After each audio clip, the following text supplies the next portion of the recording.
What this?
Hello, lovelies.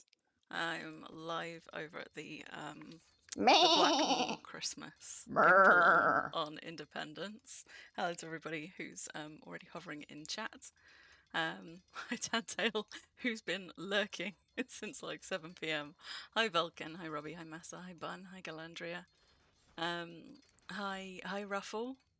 Hello El Regis, how you doing? Hi Moomin, hi Memers, hi Madoon, and hi to anybody else who is lurking in chat. Since we're on Independence, we've got an Independence-themed loading screen today.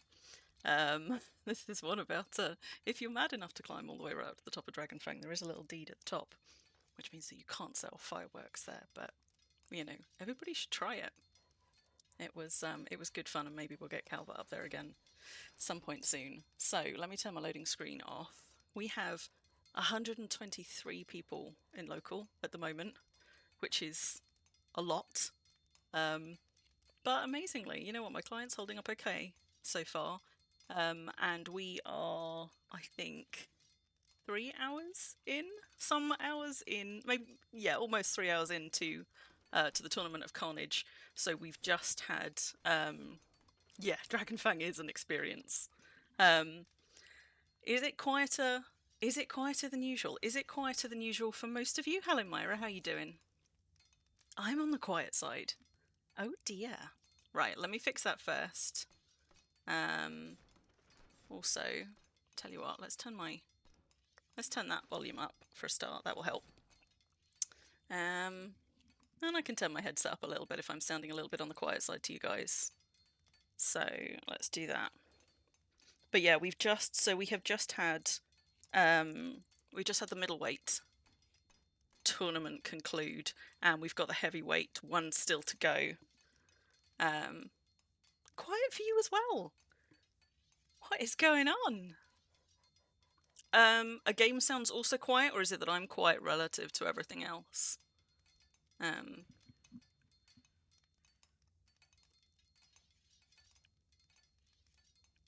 Because I can turn me up a bit more if I need to. It's also possible though that my headset isn't quite playing ball. Let me just go and listen to myself.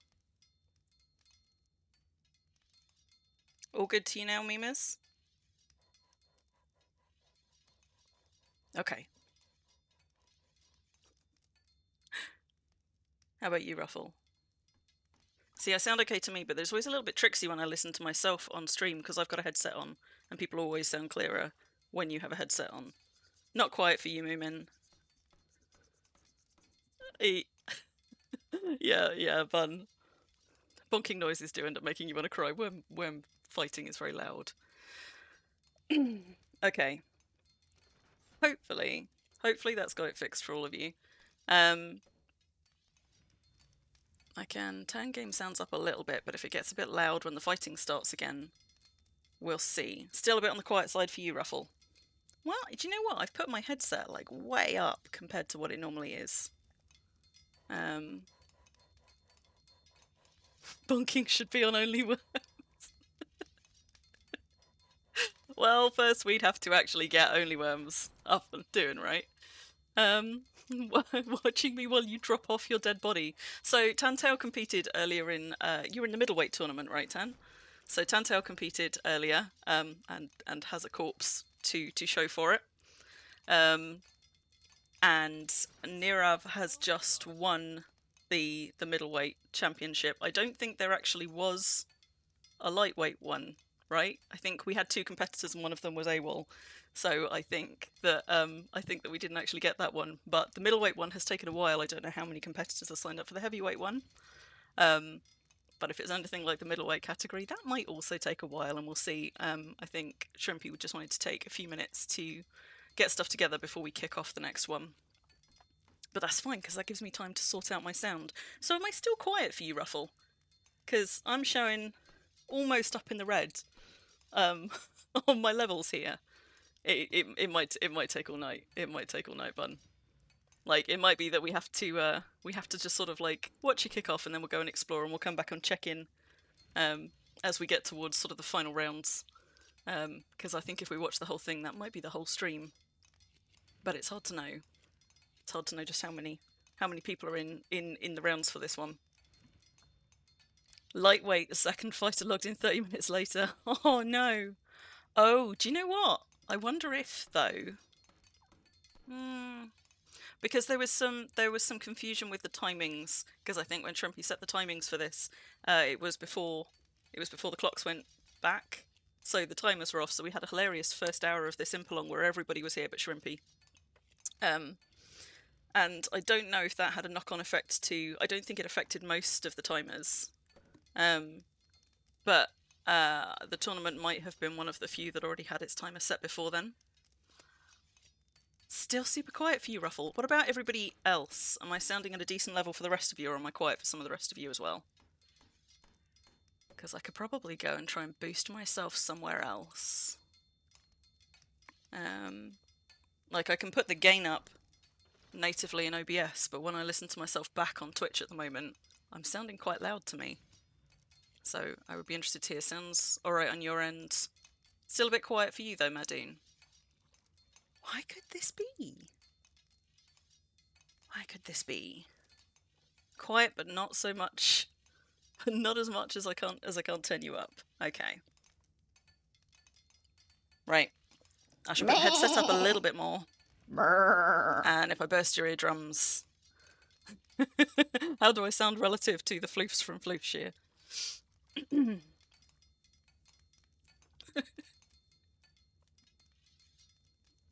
Stop it. You're just testing out me against my own channel points now, just to see. Okay, so they're just about to kick off the heavyweight tournament. Starting with, we got Eva Daly and Stoic Jester in for the first round. You've already got your volume cranked up to 100%. See, now my headset is showing me as, like, practically in the red. But it's possible that what OBS is getting and what you guys are getting are not quite the same. Well, it's a good thing I don't have a horn then, isn't it, Bun? Oh! No! Because you see, I've turned my headset up, but I haven't touched any of the rest. Let's have a look. Let's have a look in Windows native. Oh! No! Native mode, because it has been messing with me a little bit. Input device. Let's have a play while we're just waiting for this to kick off.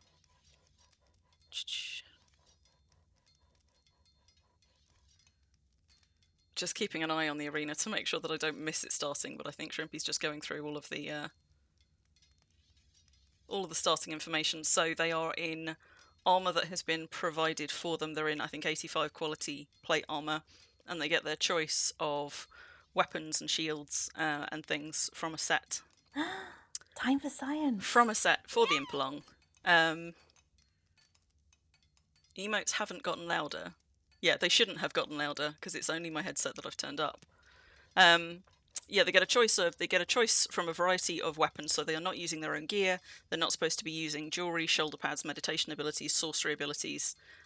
Although obviously there are certain ones that can't be turned off, and because we're now in the heavyweight category, I imagine it's more likely that we're going to get things like PvPers in this round, who are more likely to have something like Shield of the Gone, and you just can't switch it off. So for the heavyweight category, I think it's people with a body strength of over 60, and any fighting skill. But I think that's the deciding factor as to whether you were middleweight or heavyweight. It was where your fighting skill sat. Only plate armor, yeah. So crush weapons have got the edge. So anybody who is used to using something like, say, a large maul, presumably is going to have a bit of an edge here. But as I say, there are other things which they can't really mitigate for, like certain meditation abilities which are always on. Yeah, Shield of the Gone, for example. More likely to see people with stacked sorcery buffs too. Yeah. How many of the sorcery buffs affect sort of PvP fight? I mean, most of the ones that I've seen affect things like elemental damage, but none of these, I assume none of the weapons that they're picking are to be enchanted, because they're trying to kind of level the playing field in terms of what weapons are imped to, and whatever casts are on them. But I don't actually have that. As you can see, I've got a handful of sorcery buffs, but literally like only a couple. Most of them are the ones that I've got are things like bite, fire. I know a lot of them are elemental, but I haven't got a sense of the full spread. Oh, yeah, of course. So Vulcan, you've got a pierce resist one. And Elregis says no enchants on any of the gear. So we've got Jester with his back to me, and Eva Daly facing us. So that's the fight that's happening down there. If I switch over, I am picking up what's happening in combat. All those hits are deadly hard so far. While that happens, I am just going to go and, first of all, not that one. Just tell people that I'm streaming in local, and I will try and remember to do that semi-regularly so that nobody gets caught off guard and doesn't realise that local is being streamed. Just give me a nudge if it looks like I haven't done it for a while.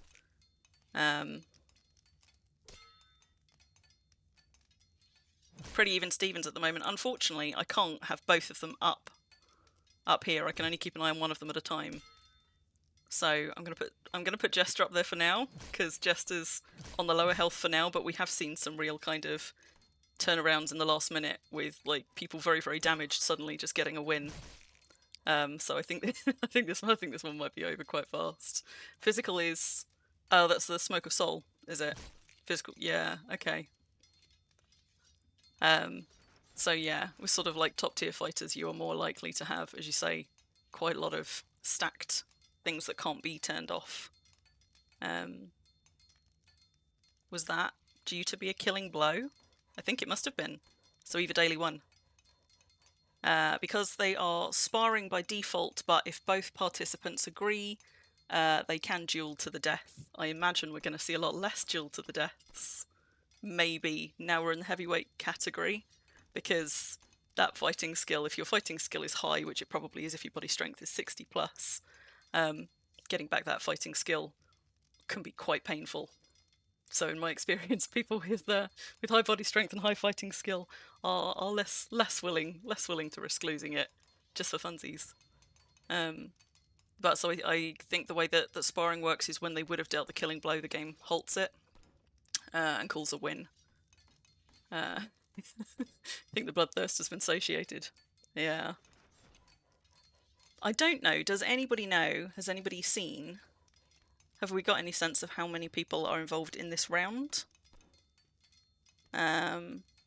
Just looking to see if Shrimpy said anything about how many we've got here. Or alternatively, there might be a list over on the forum post. So let me just go and dig that one out. I can drop it in anyway for anybody who isn't sure where we are or what we're doing. We are at an Impalong over on Independence. So Blackmoor, the Blackmoor Impalong hasn't run since 2019. That was the last one of these. I was at that Impalong, and I think it was actually my first Impalong that I ever went to. So this one is back after a long break. And there's been a lot of upgrades and changes to the deed in the time since then. And I have been sitting on my hands. Wait, no, not there. Let's post it in the right thing. It's on the forum post. Okay, cool. I've been trying very hard not to. Somehow I'm still in the wrong chat. Been trying hard not to go and explore the deed too much, because I keep seeing things that I'm like, oh, that looks really cool, and I wanted to wait until I could go and explore it properly on stream, rather than go and spoiling it all for myself. So I have been here doing some imping and a little bit of arena action, but other than that, have been largely kind of not going and exploring properly, much as I would like to. Right, let me having just posted that, let's go and have a look and see who's actually in the list.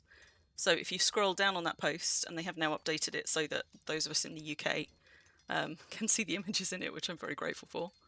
Impalong events and games, so Wormian Tournament of Carnage. I'm not seeing...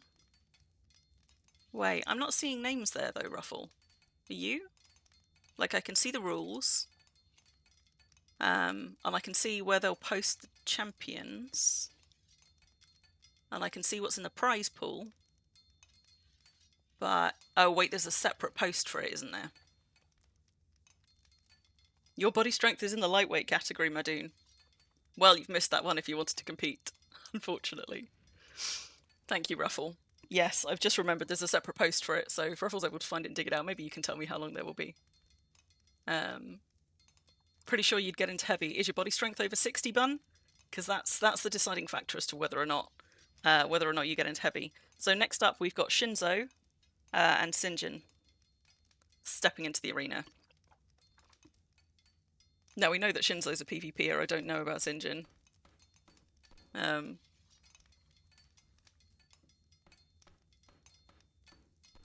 I guess we're about to find out. They've both of them got capes. I can see that much. Thanks, Ruffle. You got it. 66. Yes, bound. You'd be a heavyweight. Okay, so that's prizes. Bracket 1, bracket 2. So midweight we've just had. Lightweight we skipped. Okay, so actually this is a shorter. This is perhaps unsurprisingly a shorter set than the midweight. So we've just had Jester and Daly, Eva Daly. We're just about to get Shinzo and Sinjin. Then we've got Anti-Reunion and Eva Daly in bracket 2 because it looks like we had an uneven number. So actually, you know what? Maybe this actually won't last as long as we think. Yes. We're going to find out. And then there's a few people who are listed as offline, which I guess means maybe at the start of the tournament. Shrimpy went and looked to see who was actually around for it.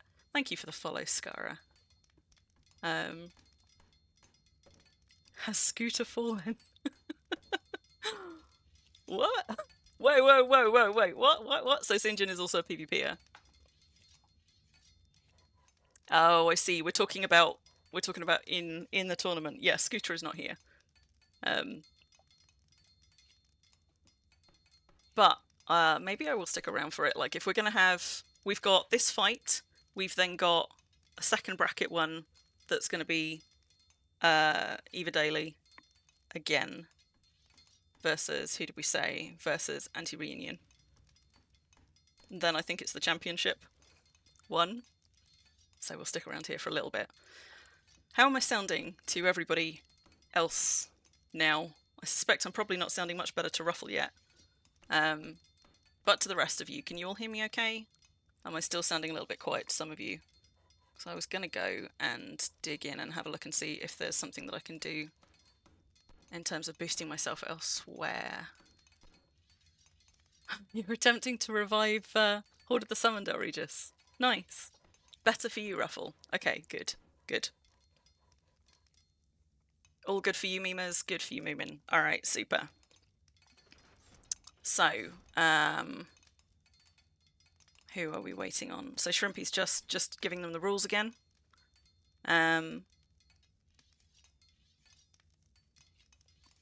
Don't know and can't really see from here. Hang on. What weapons they're picking. And I don't know, is he announcing? Let me just get my spyglass out anyway, because why not? And find something that I can, in fact, spy on from here. Because, what do you guys click on when you're trying to use a spyglass? Because there are so many things that I think I should be able to spy on. And I end up just finding somebody to let me get the spy action. So somebody's wearing... Shinzo's wielding a crowbar, by the look of it. And we don't yet know what Sinjin's wielding. Get back to me on sound volumes if Pom gets freaky. Yeah. I might have to turn the worm sounds back down again a little bit. Right-click the... Oh, you use, like, the spyglass itself. So, instead of activating, you just spy on the spy... Oh. You can tell how much I use my spyglass, can't you? Having said that, so, let's have a look. What is that? That's some kind of a mole? That looks too small for a large mole from all the way up here, but maybe it was. Yeah, we have already had a Pom visit today. I don't know if we're going to get her twice. We had an unusual afternoon Pom visit earlier. A brief one in the arena, which was a shorter one. A shorter one than yesterday's, apart from anything else because the fight was about to kick off. So, right, so we've got Shinzo with his back to me. And we've got Sinjin over there with what looks like some kind of a mole. They are... What are they doing? Are they sparring? They're sparring. So this is not to the death.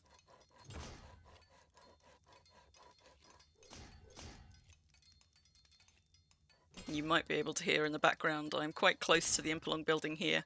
It is literally just sort of behind me. Somewhere. So I can hear tinking in my ear.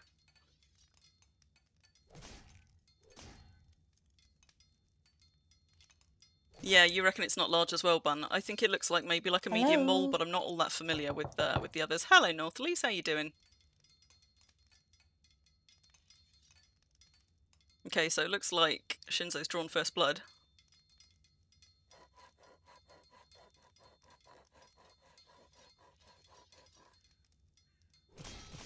You missed the player gods, Elregis. See, I was not really having anything to do with gods or religion at all at the point. Like, I remember the player gods being in there because I've told the story before about like trying to collect one of each of the altars, like pushing them across a load of undeeded terrain, and then they ended up getting rid of them. Ooh, so Shinzo got in the first several hits, but Sinjin's just hit him a couple of times, hit him pretty hard.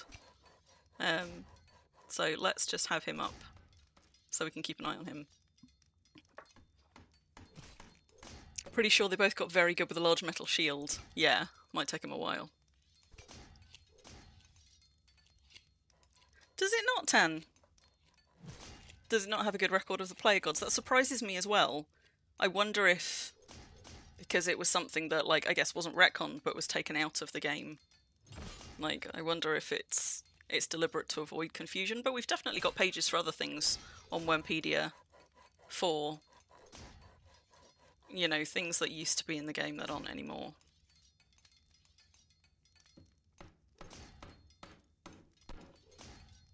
Yeah, look, we were getting deadly hard hits between Eva and Jester in the last fight. We've only had a handful in this one.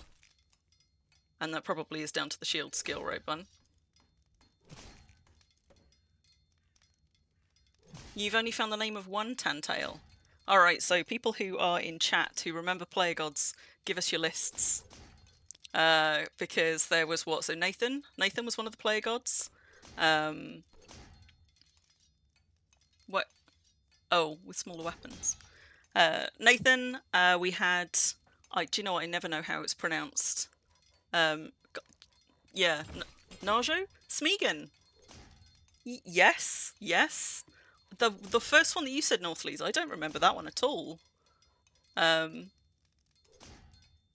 yeah, Nacho, Smeagol, Nathan, I remember. I feel like I'm missing one from that list though. But I don't remember. What's that? Pawila? Pawila? I don't even know how you pronounce that. How are we doing down here? No, a little bit closer to even now. Could barely name the NPC cards back in those days.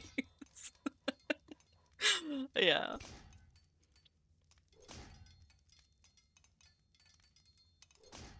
Okay, so Shrimpy's just saying that he's updated the rules partway through.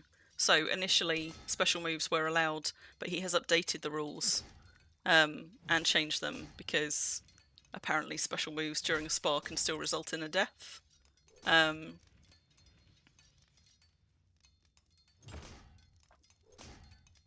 Tossiek. Gary. How many words?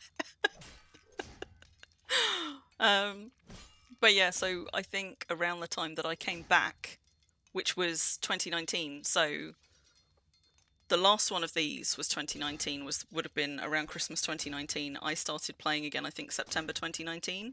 So the player gods must have still been in play autumn 2019, and I guess we probably lost them like start of 2020, maybe?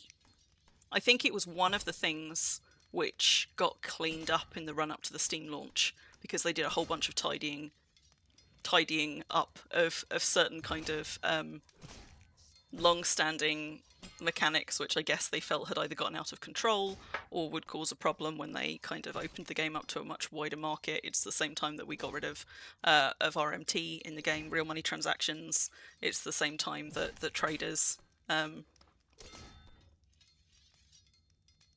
traders started getting looked at, because I think I had just bought a trader for my deed discount, and I'd had it like 2 months when they announced that they were going to be nixing traders. It's like, fuck's sake. Finally just got on board. Yeah, they're not even down to half health yet. But they do seem to be fairly evenly matched. And we were talking about this earlier. Does anybody know what skill Crowbar uses? Is it something like clubs? I imagine it's going to be club skill. Okay. So Gary, Nacho, Nathan, Pawila, Smeagol and Toziek. So that is the list. It might, yeah, you know what, it might be see who breaks their opponent's shield first. I know that when Madnath used to be playing on his own tune, at things like Impalongs, his shield would get wrecked in arenas super fast, and we used to have sort of things like occasional dueling with GMs, for example. And I know that Mad's shield took a bashing there. I see we've still got a Buddy the Elf down there stuck in the sidelines. From our spawns earlier today, because we've got these thorns, this area around the side of the arena. This is inaccessible to players unless you do what Taser did accidentally earlier and walk off one of these and get yourself stuck down there. Please don't, because Shrimpy then has to go and try and rescue you.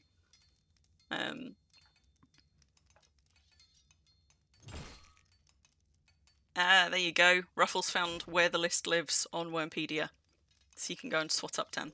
Although I don't imagine there's a whole lot of information there about it. But yeah, so back when we had player gods, I don't think I was even following a religion then. So it was all a bit of... I certainly didn't have a priest then. Priests came, I think, around 2020 for me. It was the first time I started looking into priests and religion. So I might have been a follower at that point, but I didn't... It was kind of a whole area of the game that I hadn't even really touched. So I remember everybody kicking off in a really big way on the forums about it when they took player gods out of the mix. And I know that it was a big deal for a lot of people. Obviously it wasn't for me because I didn't have any kind of context for it particularly at the time. Because religion hadn't been much of what I was interested in. Shinzo's just about now got the edge on Sinjin, but they're going down like... I mean, these are extremely hard hits, but they're going down so slowly. It would be really interesting to know, and I don't know what the PvP has generally put their stats on things like Wormnode. It would be interesting to know what the relative body strength is of people in this category and how matched they are in those terms. Because I imagine once your body strength is that high, your fighting skills are probably likely to be much of a muchness, as are your weapon skills. And my assumption is that they're using a weapon that they are pretty well trained in. So a lot of it is going to come down to RNG, down to probably raw body strength, which has made quite a difference to damage, and down to those things they've got stacked that can't be turned off, like damage reduction, like sorcery, like tome buffs and debuffs and things like that. You thought about jumping into the arena. A lot of them write over their stats. What do you mean, Ruffle? Oh, what do you mean, like manually edit the files before they get uploaded?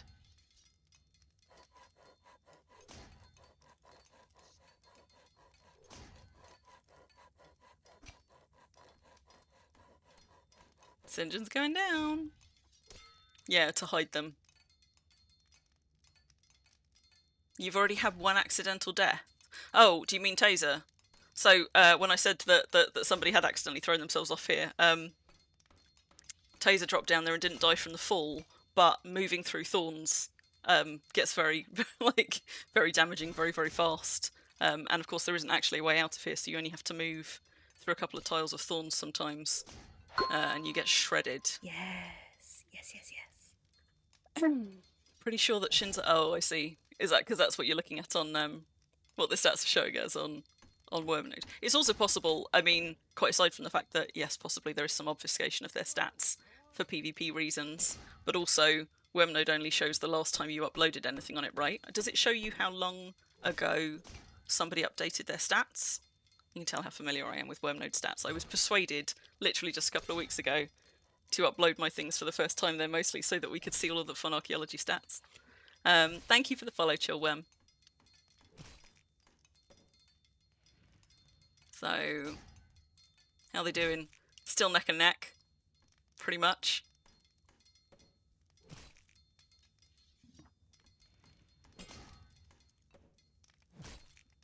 This is what 90 plus shield skill looks like, who just says, yep.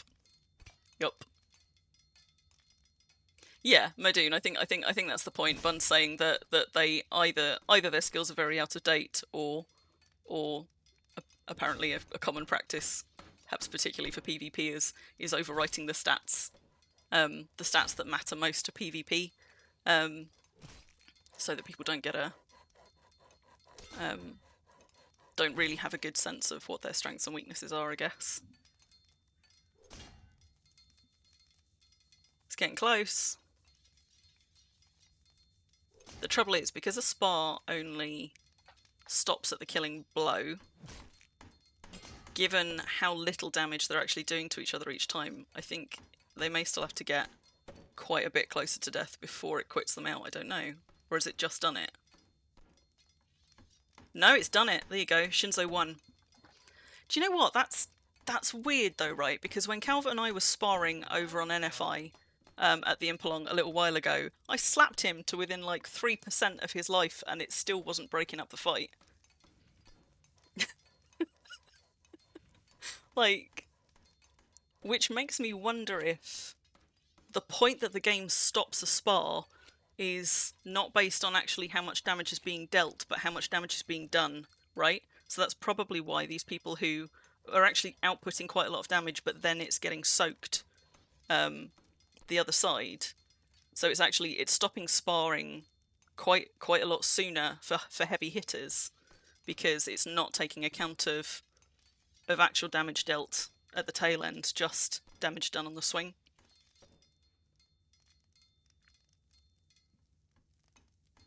You almost killed someone and you lost one time. I was pissed about this one with Calvert because I was like, I still haven't got anything close to like the whatever, the 10 spars or whatever it is that I need for the journal, because I just don't spar often. But we were getting we were inching him closer and closer to no health. And we chickened out because we didn't we hadn't put tents down. We didn't want to risk it. Alright, so Shinzo won that round. Eva Daly won the other one, right? It was Eva that... Pretty sure it was Eva that won the last one. And Eva's now got to do a bracket round with Anti-Reunion. Stop it! And then we'll see. Then we'll have the final fight.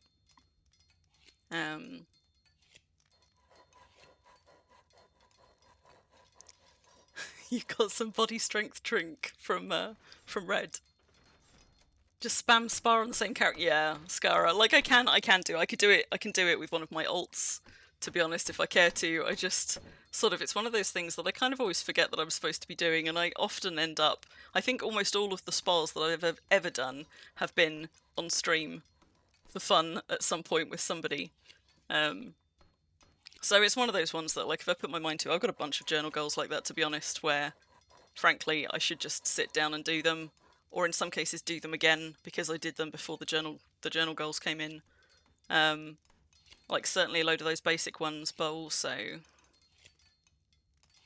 like, which one are we looking for? Not doing the killer creature with the catapult, but thankfully I don't need to. That was the one I decided not to. So it's this one, it's Winding Road. And this is one of the easy ones, so this isn't going to be the one that I leave till the end. To be honest, it's probably going to end up being this one, because I ought to get my leather working. I ought to get my leather working up so that I can properly imp and repair my own Drakehide armour.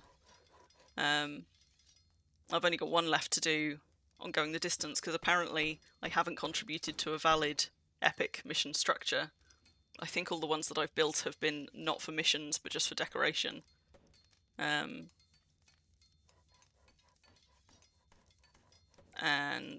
Road Less Travelled is already done. And then I've still got quite a few to do on destinations. So I'm a bit of a way off that one for now. Okay, so... Anti-Reunion's asking to go to the death. Eva is undecided. I suspect that's going to be a no, but we'll see. So let's have a look and see what weapons they're selecting, if we can. Okay, so Eva's got a staff. I can't see what Auntie's got. Looks like it might be a maul again. From the handle, like I can't actually see unless and until they turn around. Can anybody else see from any of your vantage points? Basics training you haven't... Yeah. I've still got a whole load of the basics ones that I haven't done. Hello, how are you?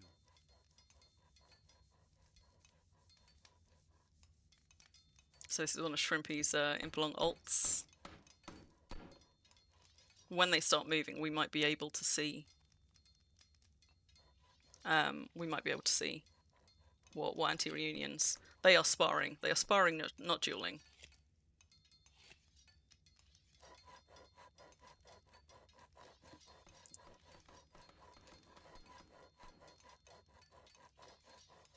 Yeah, that looks like a maul to me, right? Looks like a medium maul again, maybe. Yeah, Ruffle, you reckon medium maul as well? So we've got maul and shield. And a staff.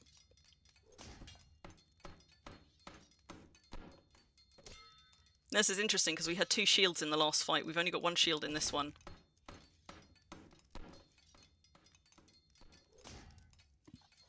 So I guess we'll see. Medium maul's good against plate. Do you know what? I almost never see people using medium mauls. And I wonder if they get more use in PvP? I don't know.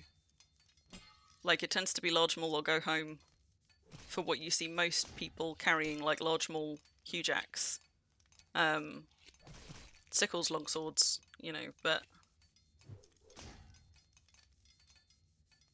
Okay. So I think at the moment what we're seeing the difference between having a shield and not. Oh, that's interesting. So what they can do, they're allowed to change their weapons. They're allowed to change their weapons out partway through, and I think Eva just has.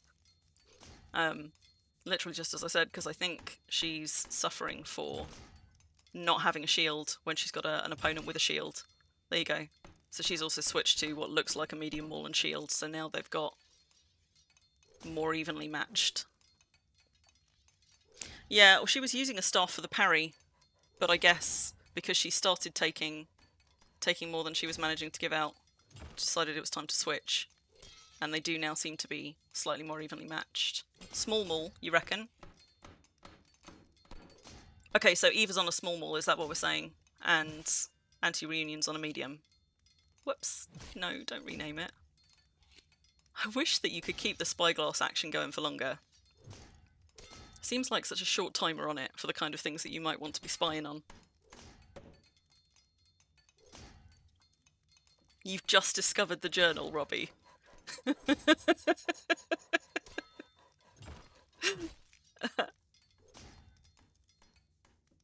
How are they looking?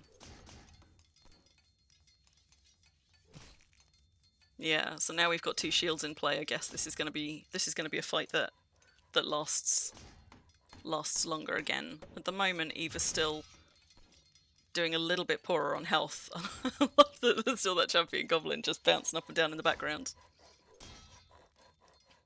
For anybody who wants to come and join us at this event, by the way, we are right down in the southeast corner of Independence. So it is here. The Blackmoor Impalong is just on the north side of this little island, right down here in the corner. So it's a nice easy border hop or double border hop from pretty much anywhere else. Well, seems to have evened out again. And it runs for... I think it runs for another week. So it runs through to next weekend, and I think over next weekend. I want to say it runs through to the 14th, but I'm just going to go and double check that. Yes, December the 5th to the 14th.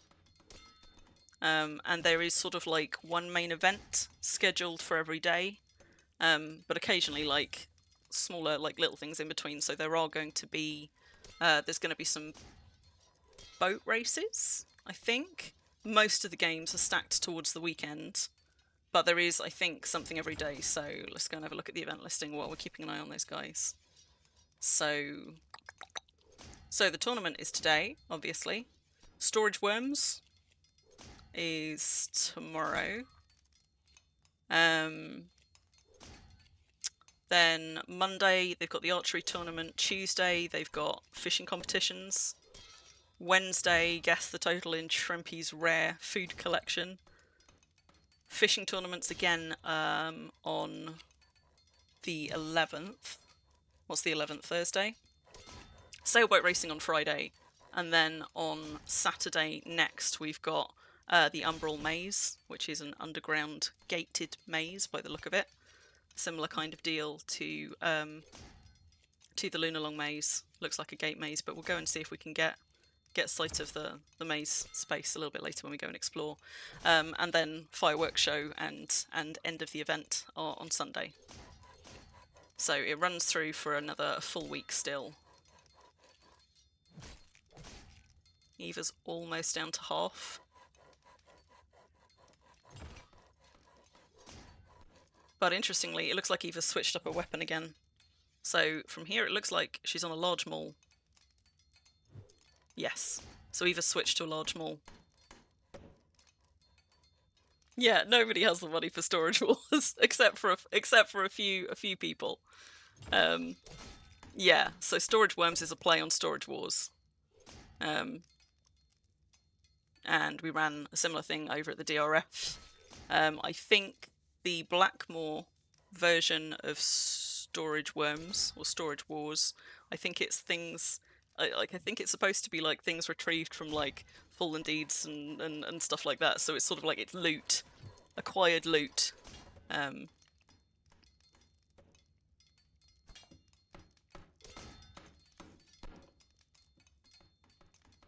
See, we haven't actually seen anywhere near as much manoeuvring around one another as you tend to see people doing in things like, I don't know, like fish slaps or other kinds of duels. I wonder how much of that is down to the plate armor, because you're of course a lot less nimble in plate armor, and it's plate armor or nothing in this. That's the only kind of armor available. Tell you what, it's been, how long has it been? A little while. Let me just remind people in local that I'm streaming, because we're going to get people logging in and out pretty much through this whole event. Hopefully nobody's saying anything in local that they would be upset if it were broadcast anyway, but just in case.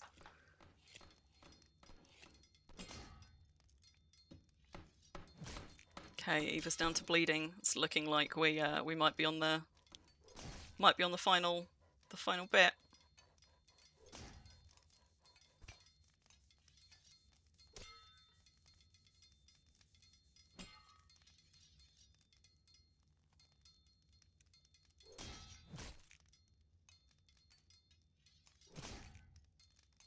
We'll get a message in events when they have to stop. Yes. Hey Perry, how you doing? Oh. She must be down to almost 10% now.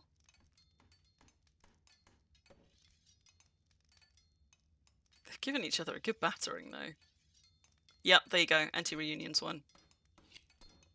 Okay, so Ava won the first one, Shinzo won the second, and Anti-Reunions won the third.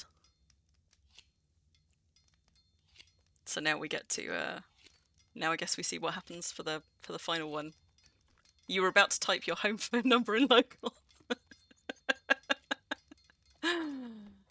Dang, Scara, we could have all prank called you.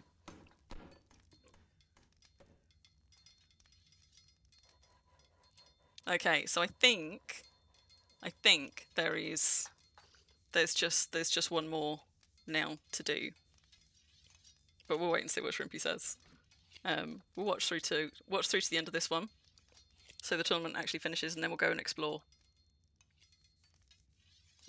No, I haven't had a home phone number in a while either, Bun. Like, you used to have a landline here in order to get home internet. You just don't anymore. So,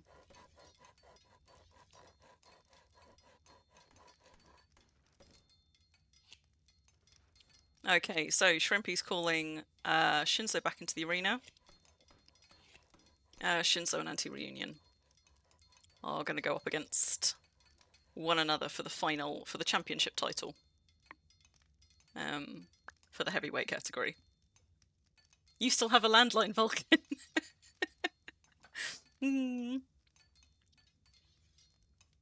You've still got one as well, Ruffle.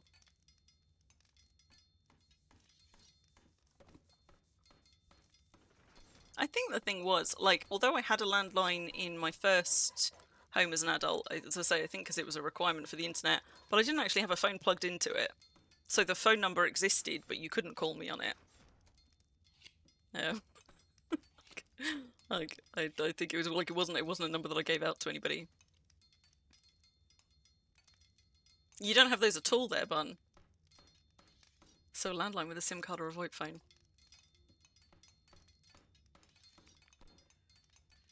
Alright, so final one. Shinzo versus Anti-Reunion. And once they've both got their weapons and taken their positions, we'll have a look and see what it is that they're wielding. So last time Shinzo was, what did we say, medium maul and shield? So it might be that they end up being matched in gear, pretty much, again. You haven't had a landline in 30 years, Scar.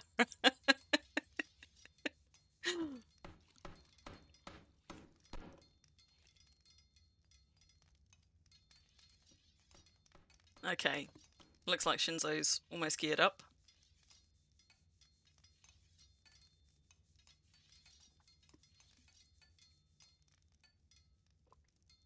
Let's have a look.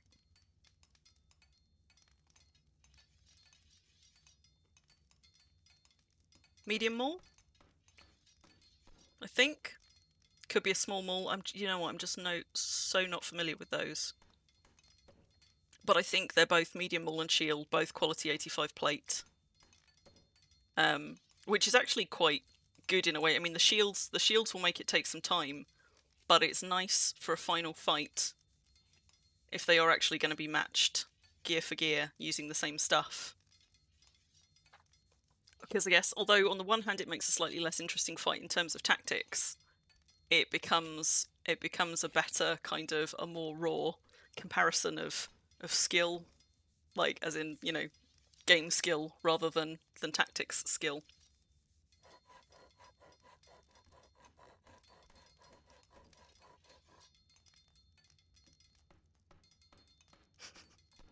Suggestions that the lightweight and midweight should fight the heavyweight at once.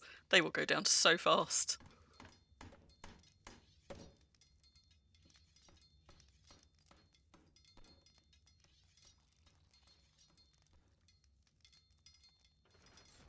Okay, I think we're just waiting for the all clear for them to start. Have they decided yet? I assume that they're going to be sparring.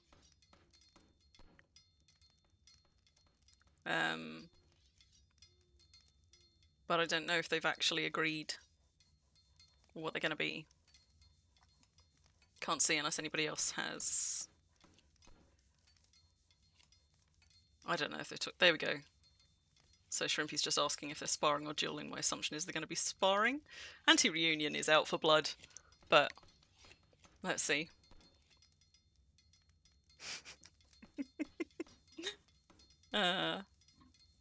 Nirav's offering to go up against whoever wins to see if he can get a hit in at all.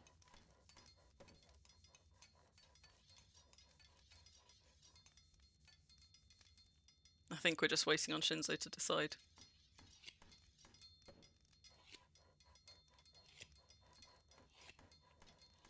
I think Shinzo might have just agreed to a duel, you know.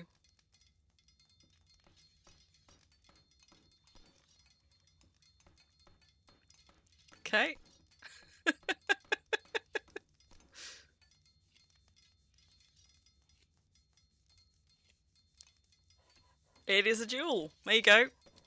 Duel to the death. It's been agreed.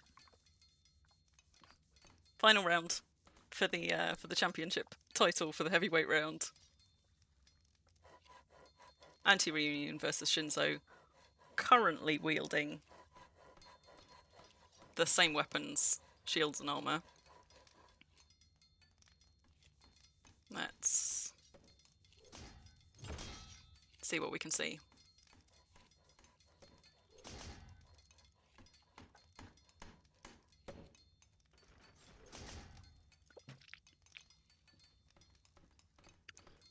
Out for blood. It is 10, but I suspect it's still going to take a while because we've got 2 shield users here and probably 2 people with some permanent buffs and debuffs stacked. So it's going to take them a while, I think, to tink each other down far. But it looks like Shinzo's gotten the first couple of hits. So I've got Anti-Reunion's health up here. But they've evened out pretty much straight away, so we'll still have to keep an eye on it. See how it goes. Tin soldiers. No, but Moomin, they're not choosing their own gear. You think Shinzo will kill him? Him? Them? It looks like a female toon from behind. I don't actually know. But the female toon models tend to have a more slender back. At the moment, Shinzo's got the edge. But yeah, so Moomin is all provided equipment, so they're not using their own gear. The only choice they have of armour is plate armour at quality 85, and then they get a choice from a selection of weapons and shields.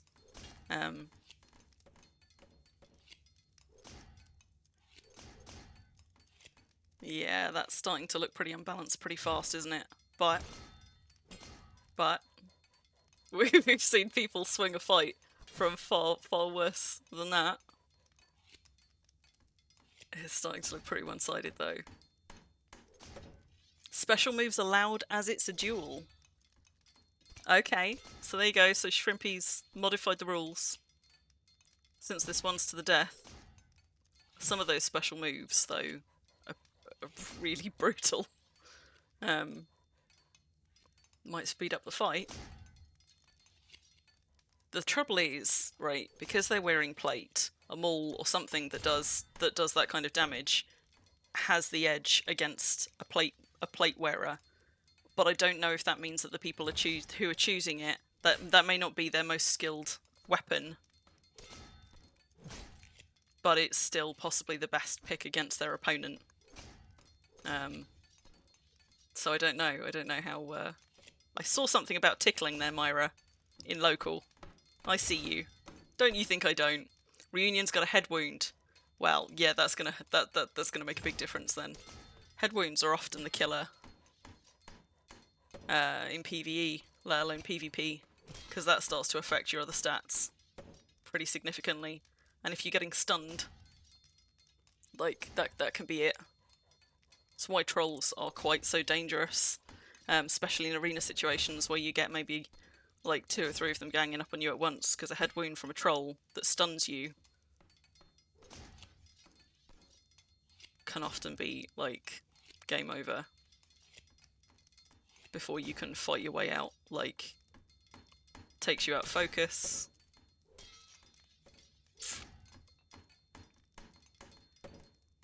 Well, they're putting up a good fight. But yeah.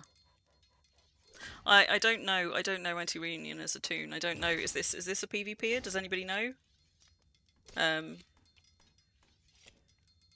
So this is not really somebody that I know anything about in terms of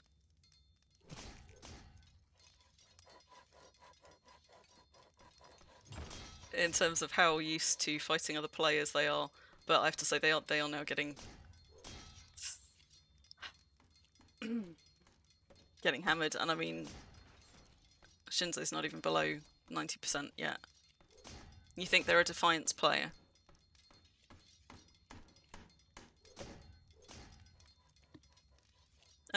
Although having said that, they appear to be a priest. It's unusual.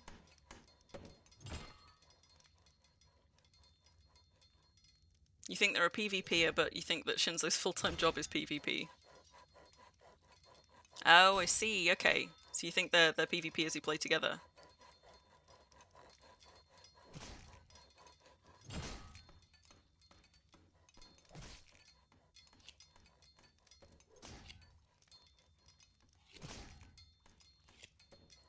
We're about to get a killing blow.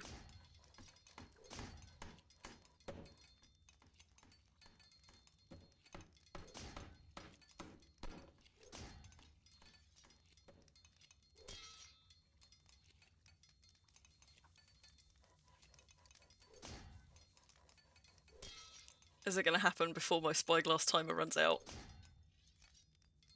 Might not.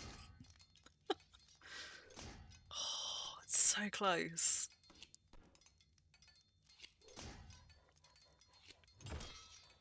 It's going to run out just as they go down, isn't it? Oh! Oh! There it goes.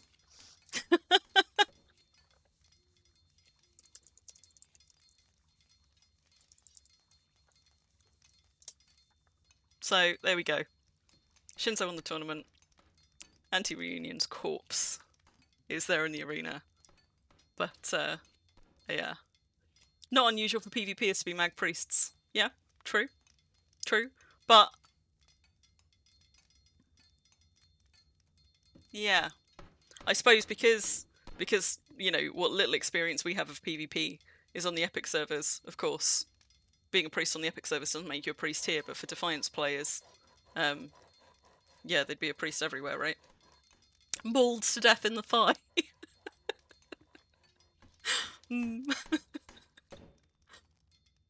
Yeah, okay. So, and of course, the downside of being a priest as a PvPer, like, the edge that you have being a priest as a PvPer is those buffs and those debuffs, and the spells that you can use, but of course none of that is in play here. They can't use spells, they can't use any of the meditation or sorcery abilities, or things which they are able to turn off. They don't get to use any of their usual gear. So a priest who understandably relies on other skills to give them the edge, and spellcasting to give them the edge in a PvP context, is at a disadvantage here, in a way.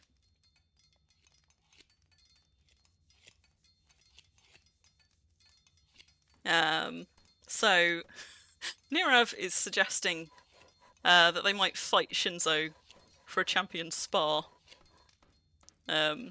Sparring only though, like not a duel.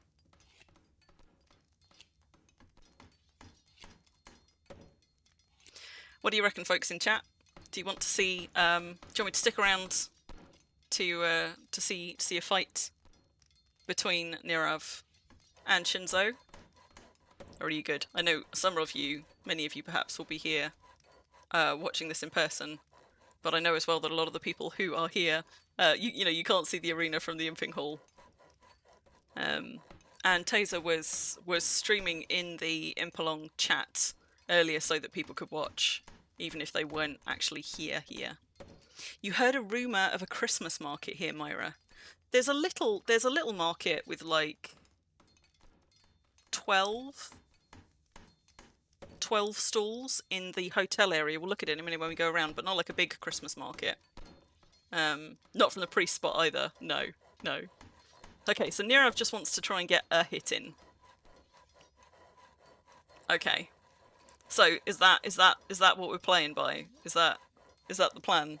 Fight until either the game cancels the spar, or until Nirav gets a hit.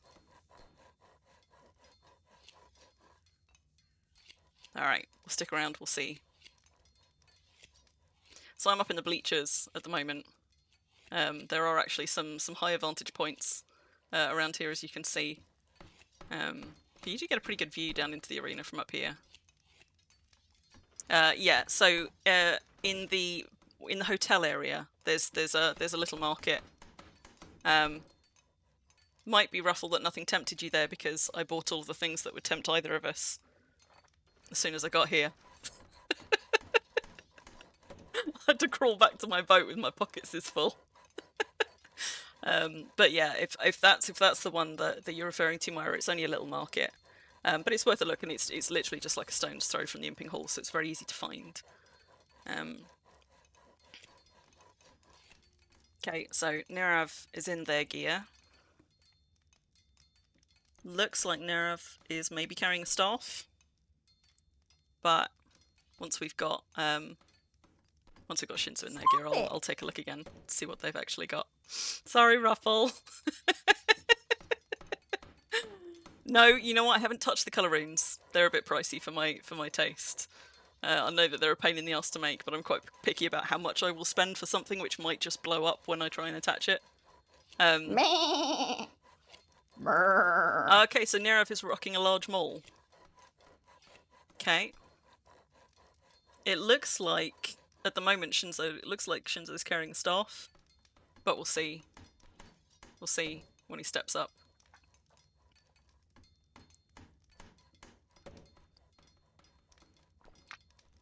Hey, taking names, how you doing? You went to Southport Market. Donkey was doing like 2 kilometers an hour on the way back.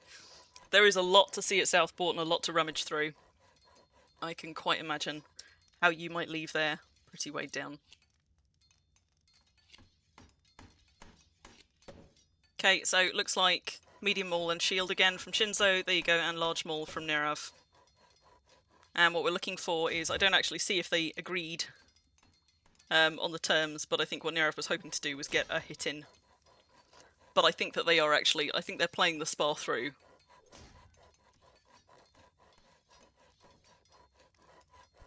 Let's have Nirav selected. Well, there's the first hit. First 2 hits. 3.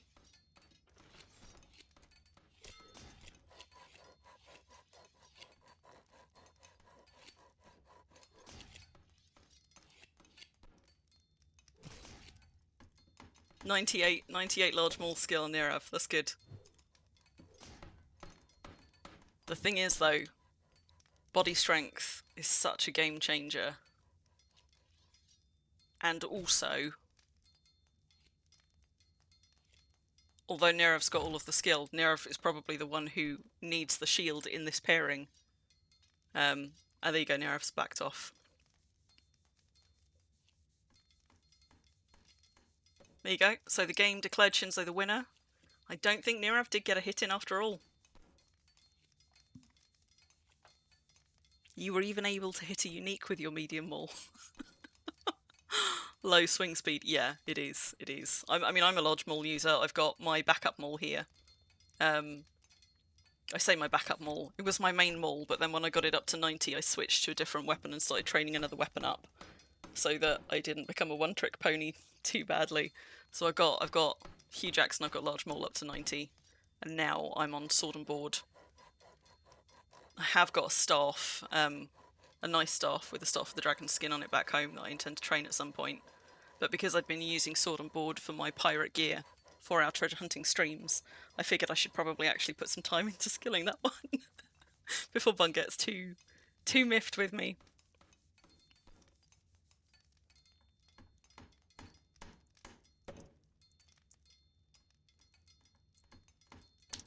Right. There might be some other smaller sparring matches between people, but I think that's probably going to be it for kind of like the big scheduled ones, and then like the bonus extra one. So maybe now's a good time to go and do some exploring. So first of all, I've got to find my way out of here. Thankfully, there are signs.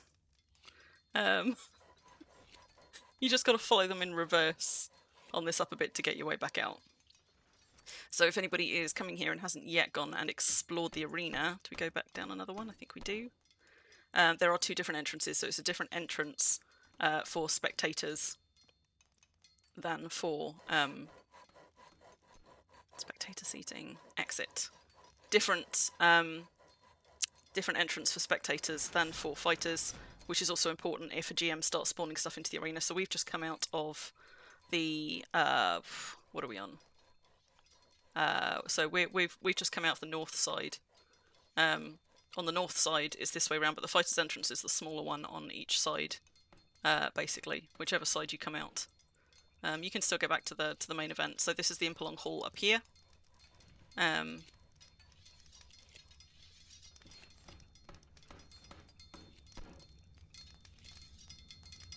You've not set foot near the arena yet, Massa.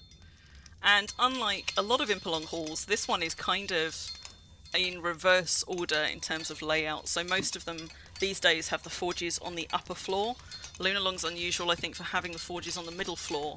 Most tend to have them on the top floor because of the smoke. This one we've got them the other way around, and just today all of the forges were skinned, which does actually mean that the smoke doesn't reach the upper floor, I don't think. So this is a two-storey building. And if you haven't seen the new forge skins, you can see them, quite an array of them here now. So on this one, this Impalong building is a little bit smaller in footprint than some, but it is hot crafts, so everything that goes into a forge on the ground floor. On the middle floor you've got your cold crafts, and then the priests are on the top floor instead of on the ground floor. So you've got these, do you know what, I love this. I love this little kind of like little decorative cubby hole on the way up the stairs. So up onto the middle level, this is where you've got your cold crafts. Token for this deed, incidentally, is right in the middle of the imping building, because this is a donut building. So your token's just down there along with a mailbox, but there's a few of those dotted around. Cold crafts on this floor, and then if you go up one more, you've got the priests up top. Hello, how are you? I suppose we could come back off the combat one now as well, couldn't we? So, so casting is up here, altars here, and anything that you want enchanted goes into these. Unlike a lot of other Impalongs, at this one the target is 80. I think both for casts and for imping. So, so if you've got stuff sat around about the 70 mark from other Impalongs, which is beyond your ability to imp above that, this is an Impalong where you could get it imped up to 80. Slightly more safely kind of over that margin. So yeah, so this is what's happening. This is what's happening up here. We've already got a sea serpent on display. There are public stables down here. These pens are accessible to everybody, so if your horse isn't branded, you want to make sure that it is hitched to something. It needs to be branded to a deed on Independence, or hitched to something ideally. I think that's the public stables. Do you know what? I lose my way a little bit when I'm all the way up here. Not for casts, Bun. Not for casts. Okay, so it's 70 plus for casts and 80 plus for imps. To be honest, that doesn't surprise me because, well, I've seen several people trying to cast up to 80, but the problem is, when you can't pick up an item and cast on it, it gets much, much more difficult to improve a cast that's already around the 70 mark or late 60s, isn't that right? I'm sure Bum will tell me if I'm wrong.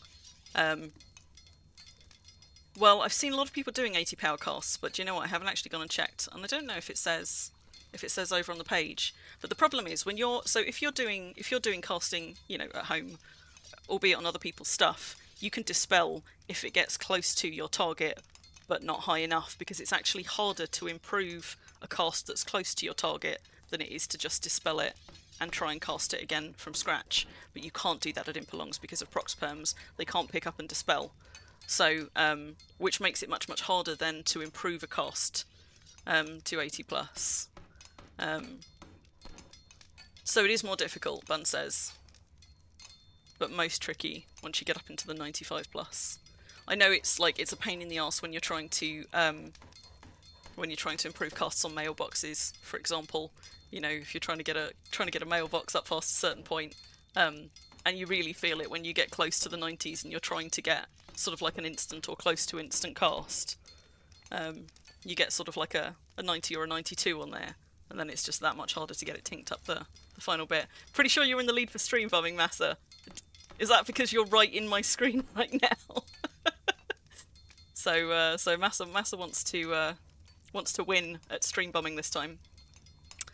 What was I doing? I was just going to go check and see if it does actually say on the Impalong post what the target is for casts. If anybody else gets there first. do shouts. Your priest is casting Dark Messenger on mailbox for grinding right now at 96. Yeah, Tantail's too busy looking for shrines. So there is a scavenger hunt which happens throughout the game and actually throughout the event. And actually the scavenger hunt is the thing that I remember most from the last of these Impalongs that I went to. Because it was my first Impalong, I guess everything was new. So probably there would have been other things there which with more experience of Impalongs would have stood out to me. But because it was my first one, I think it was the scavenger hunt that really stayed with me because I discovered a whole bunch of places that I didn't even know that items could be trying to solve the scavenger hunt last time, including, for example, things equipped on guards, and that's when I first made my scavenger mode clients, which is like a really, really low-res client, which makes it easier to see things without all of the ground clutter and stuff like that. I feel like we were looking for keys in the last scavenger hunt, but I couldn't swear to it. You can do a casting 101 at some point in the Bun segment. Yeah, there you go, you've got a new segment for you, Bun. Right. Let me look. Impalong rules. Is it in the rules? Improvements and enchanting. So, 80 quality, as we've said, is the target for imping. People can imp higher, obviously, if they've got the materials for it, but most of the materials provided here are mid-80s.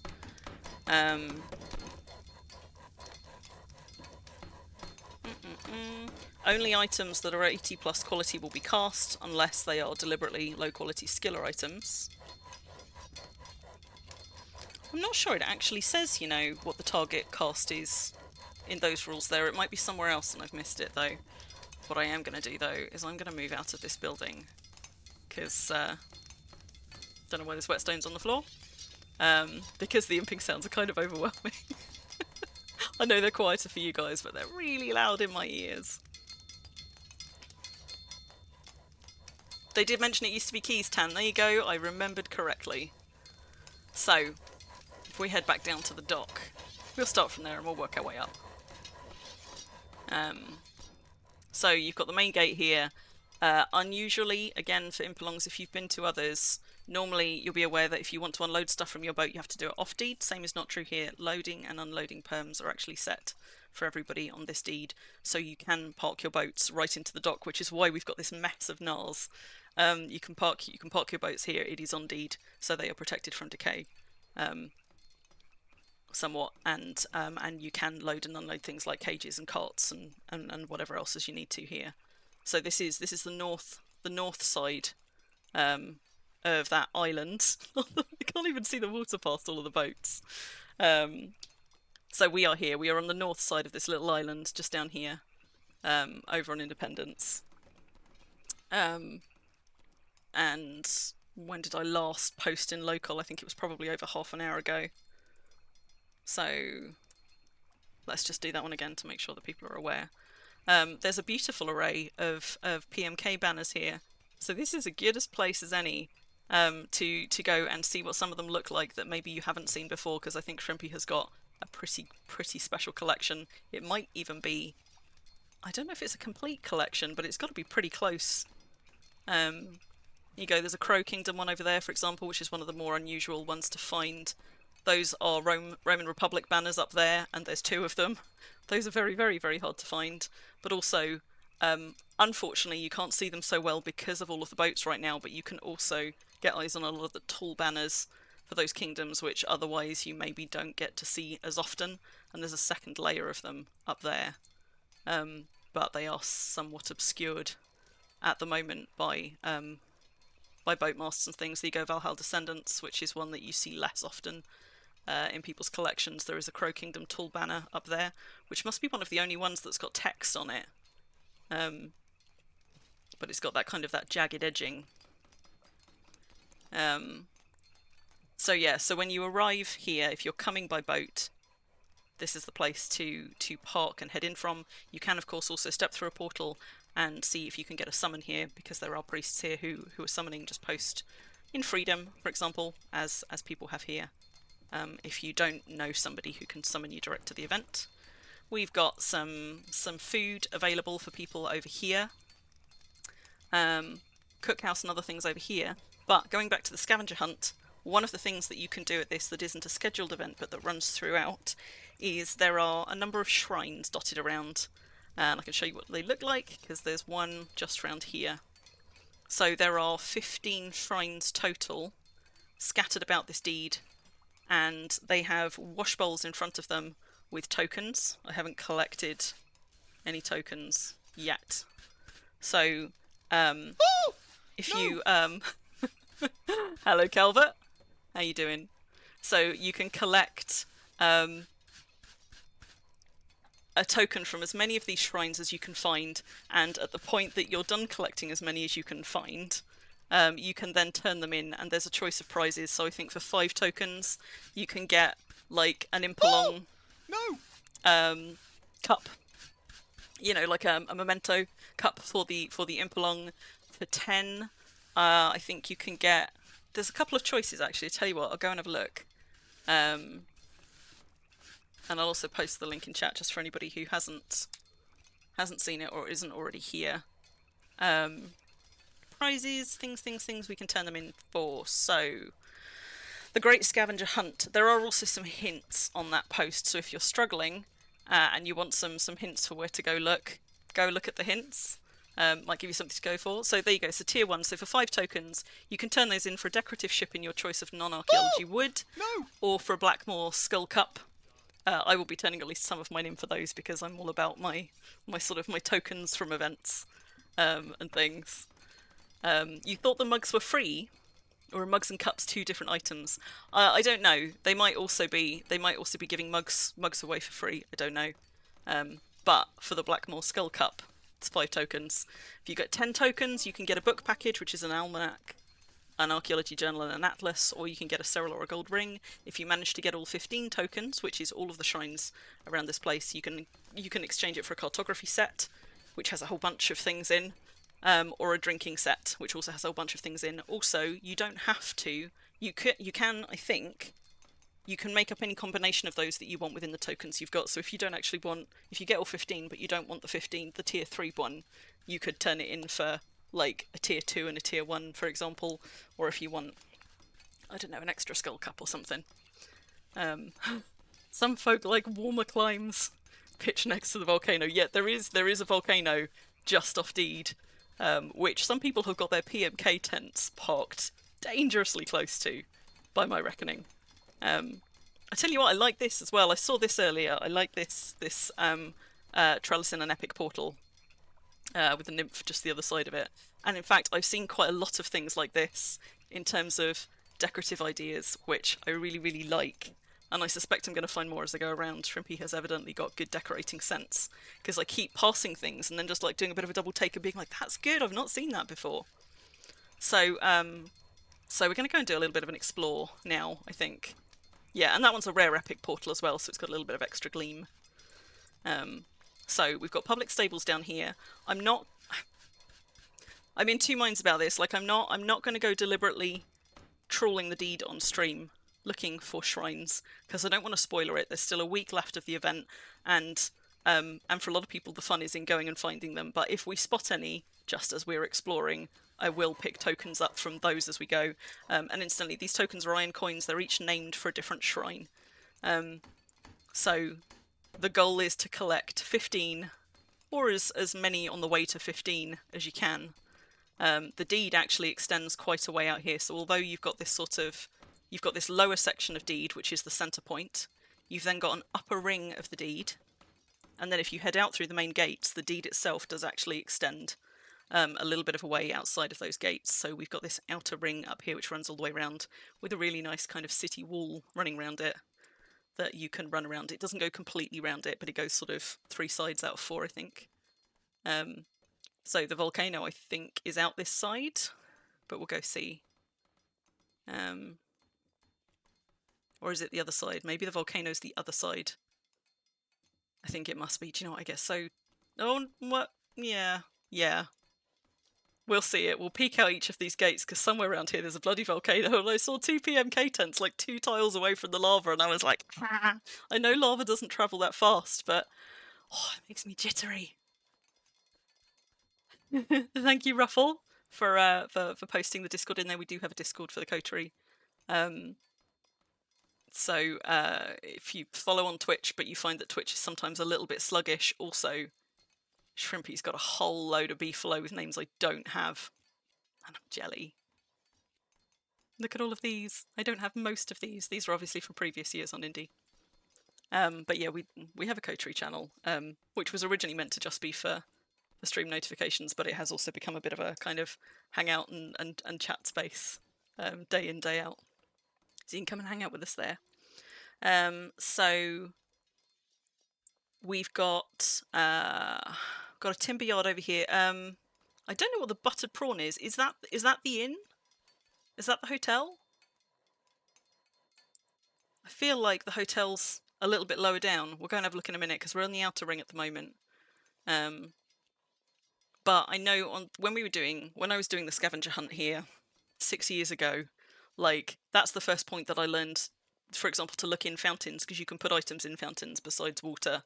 That kind of scavenger hunt was going and finding things. So we were looking for like things in the long grass, but we were also looking at like, it was a real lesson for me in all of the places, all of the things which are actually containers, as well as all of the structures which of course you can hide stuff in, like, you know, like guard towers and things like that, for example.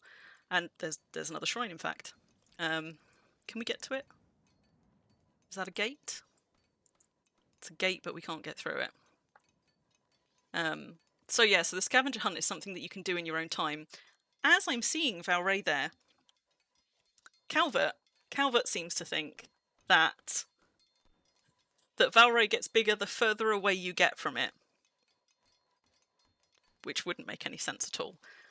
But what my assertion is that Valray is always bigger when it's closer to the skyline, closer to the horizon, and smaller when it's higher up in the sky, because the number of times, both on stream and off stream and on stream, that I catch sight of Valray and I'm like, God, look at it, she's huge. But I'm pretty sure that Valray has an elliptical orbit, so she's always bigger close to the horizon. But but Calvert doesn't agree, so I now need to pay closer attention to that, because I think that's going to be proven true. Okay, so there you go. So this one is a deity of woodcutting. Time for science.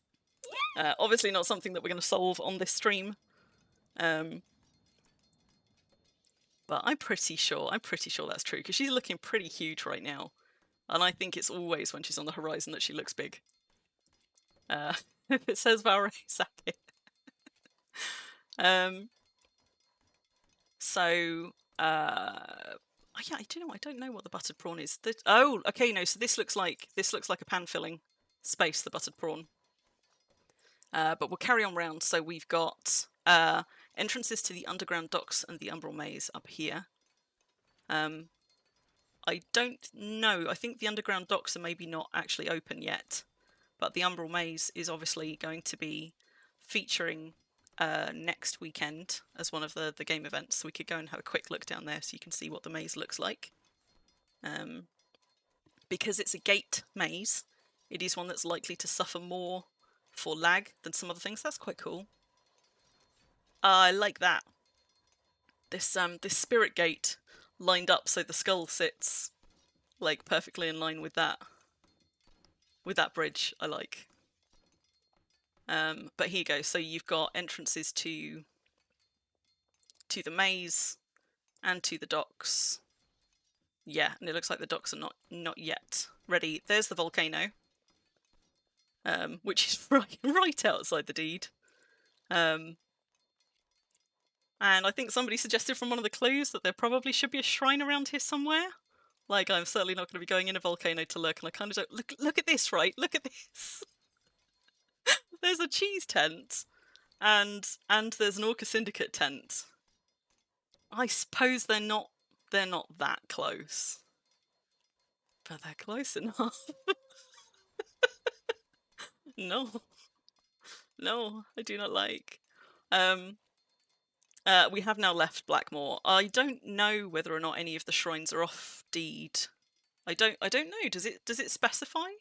Does it specify whether the shrines are all on deed or just in the area? But there are definitely wild mobs running around out here, so careful with your alts and your priests if you've dropped a tent somewhere out here. They're probably mostly dealt with now, but this is a big enough island that you are likely to encounter wildlife and things if you venture outside. Get a mag priest to check. Ruffle does not recommend falling into lava. No, that went badly for you, didn't it? Let's go and have a look at the maze.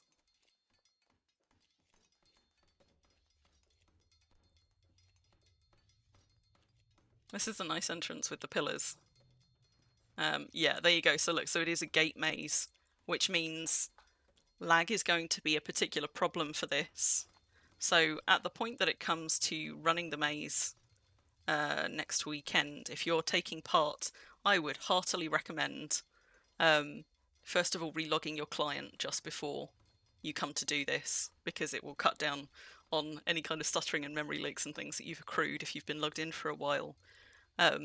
Might also be something that being in a lower resolution client, you hit slightly less lag on, because the trouble with these is it's quite hard to see sometimes if a gate isn't opening because it's locked, or if a gate isn't opening just because like there's a little bit of lag on the server. Makes you feel queasy just looking at it, Ruffle. Yeah, you don't get on with gate mazes at all, do you? Several signs state they are on deed. Okay, so there we go. So all shrines are on deed. I sincerely hope that one of the shrines isn't in the maze. That would be pretty mean. But it looks like these are kind of like, these look like nice viewing platforms, which actually run the whole length of it. So if you are spectating, rather than taking part in the maze run, you can sort of, it looks like you can follow along the sides to see people's progress, which is quite nice here, these kind of viewing platforms. Yeah, you had to be summoned out of the Lunalong one, didn't you? I remember. Mag priests can walk on lava without getting hurt. I mean, it would be pretty mean if you had to have a mag priest to send in there for a shrine. I'm going to assume that that's not the case, but in fairness, I don't know just how difficult some of those are to find, although I have seen a lot of people struggling to get the full number and asking about. So that's where the maze is going to happen. I don't know what's through there. I'm just going to go and have a look through there rather than retracing our steps and going back up. You think you saw something about none of the shrines being in buildings? That would make sense, because you have to be able to pick up an item, and most of the buildings, if not all of the buildings, will not have pickup perms enabled because this is an Impalong and they want to protect people's stuff. So my assumption is that that's probably true. You should be able to find them underground. Okay, like that, for example. That is cool. So is that a clad wall? There you go, that's a window. A windowed wall over a clad wall, which gives you this kind of, like, this sort of this alcove nook, which looks like it's all part of the same piece, and I really like that. Hang on, I want to screen you that, that's good. That's good. I don't think I've seen that before. But I like it. Mostly what I see people do with underground, and I think it's really nice with underground bases, is where you have sort of like ore veins in the wall, you'll often find people then put arches over those, so you sort of like, you look onto a feature wall. But I don't think I've ever seen this before, and it's nice. Hey Skyfalls, how are you doing? Mag priests, or people on Path of Power with elemental immunity. But yeah, this is really nice. I like that. I don't actually know where this is taking me to, so I might be going somewhere. Clearly not somewhere that I'm not supposed to go, but I think it looks like this is just going to take us towards the underground docks. Quite like these as well, this kind of like crossbar made from 2 T-arches. And then the docks down there, but the docks I think are not yet complete.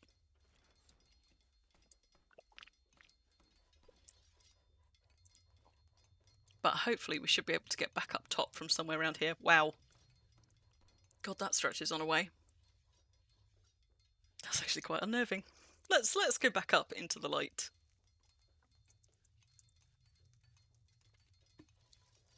So, for anybody that's just joined us more recently, we are over at the Blackmoor Impalong on Independence. which is back after a 6-year hiatus. And there is a lot that's changed about this deed. Like, I remember some of the towers, for example, from last time, but I don't really remember anything in this outer ring. I suspect that this is all new, or most of it is new, this outer ring. And I think that probably quite a lot of stuff has also been tweaked or upgraded since I was last here as well. So we've got a brewery just there. I'm just going to dip back down into the inner ring, because I'm conscious we've mostly done the outer. I don't know if I should do all of the outer and then go and do all of the inner. Maybe that would be a less chaotic way to explore. Don't know. But that looks like another shrine. So there is a shrine right outside. Don't think I'm spoiling anything there. It is right outside the arena. Don't think we've got this one yet, right? Because I think we've only got 2. So that's the Deity of Mining shrine. The shrimp shack over here. I think these buildings are not open to Impalongers. So this looks like fancy storage buildings. There's a friendly raspberry who can have a drive-by kiss. Yeah, having said maybe I should do the outer ring first, I have then of course just gone straight back in. So we started at the front there, just for anybody who's trying to orient themselves. This is the front, this is the north side of the deed. And I think we went into the stable area over there. But let's just have a look down here, because here we go. So this is the hotel, I think, on this side. And this is the tail end of the stables just over there. So Myra was asking earlier about a market. And there is a little market here and these archwood stalls. I think that all of the rooms are now spoken for in the inn, so if you haven't already got one reserved, I don't think there's any more rooms to spare, but you can just pitch a tent off deed out any of those gates. So these merchants are selling a variety of rares and runes from memory, including one that's selling colour runes. And a bunch of rare items, both ones that are highly imped and enchanted and some that are sort of creation quality that you could get imped up while you're here. So that's the inn. I feel like surely there's going to be a shrine somewhere around the inn. But if we've said that they're not in buildings... I also said I wasn't going to go looking too hard for them, so I won't. I'll try and stick to only ones that we spot as we're going. But if you've got a room booked, this is where you come, and if you're looking for the market stalls, this is where they are. Take my money. This marketplace has already taken quite a lot of my money. Whenever I see a marketplace set up somewhere, it tends to be the first thing I go look at when I arrive. So this is about the only bit of the deed that I had already explored when I was trying to sit on my hands and not explore too much of it. So I went and bought a few things from that market. Well, now that the tournaments are finished, we'll go and just have a look at the arena while it is clear. This arena is a little bit trickier in terms of safety, I suppose, than some of the arenas that you might be used to from other Impalongs. This doesn't have safety pens, for example, which the Lunalong and some others do. It's got merchants outside, and there is, I think, there's a crate of cotton there. Some of the merchants where they don't have stuff in crates, there you go, there's a barrel. So there's a barrel with some iron coins where you can buy things that otherwise would decay, for example, like healing covers for an iron each. So if you need to get healing covers, basically there's a token system here with the tokens right there that you can put in to get healing covers out, and also get cotton and things out of these. So there's 2 fighting entrances to this arena, just 2 ways in and out. And I have found this is a smaller arena than some of the ones that we're used to, which also means it gets really full, really fast with bodies. So earlier today in particular, much more than last night's one, within sort of like 3 or 4 spawns, you couldn't see anything. We were just wading through lots of dead spider corpses, lots of champion troll corpses. And there is Nirav. Hello. Just wading through corpses, struggling to see, which also means you need to be extra careful knowing which way you get back out of this, because when it is so difficult to see, I know I knew vaguely which direction I needed to be going to get back out of one of these gates, but you often can't see them when you're approaching them. So, and they're not kind of on opposite sides exactly, they're staggered. So because I kept coming in this side, I kept thinking that the way out was this side, and it's not. It's actually facing in that direction. So you might find you come a little bit unstuck there if you're used to being able to just dip in and out of things like safety pens and gates. On the plus side, it is a shorter distance to cover to find your way through this arena, but it does mean that visibility tends to be quite a bit poorer. I see we've still got some people up in the spectator seats up top. So we have had some GM shenanigans already this afternoon from Pom. I wouldn't expect that we're going to get any more today, but we might. You almost died missing the exit today, Regis. Yeah, I came pretty close as well. Robbie, you used the gate maze for arenas. Well, you see, so they didn't do it this year. Unfortunately, they didn't get their spawns this year, but at the Lunalong, normally they do an easy mode and a hard mode for the Lunalong maze, which is also a gate maze underground. The easy mode is just running the maze. For the hard mode, they run that one when they're able to get a GM to go and spawn things in there. So then you are both running a difficult gate maze in the dark and also encountering mobs along the way.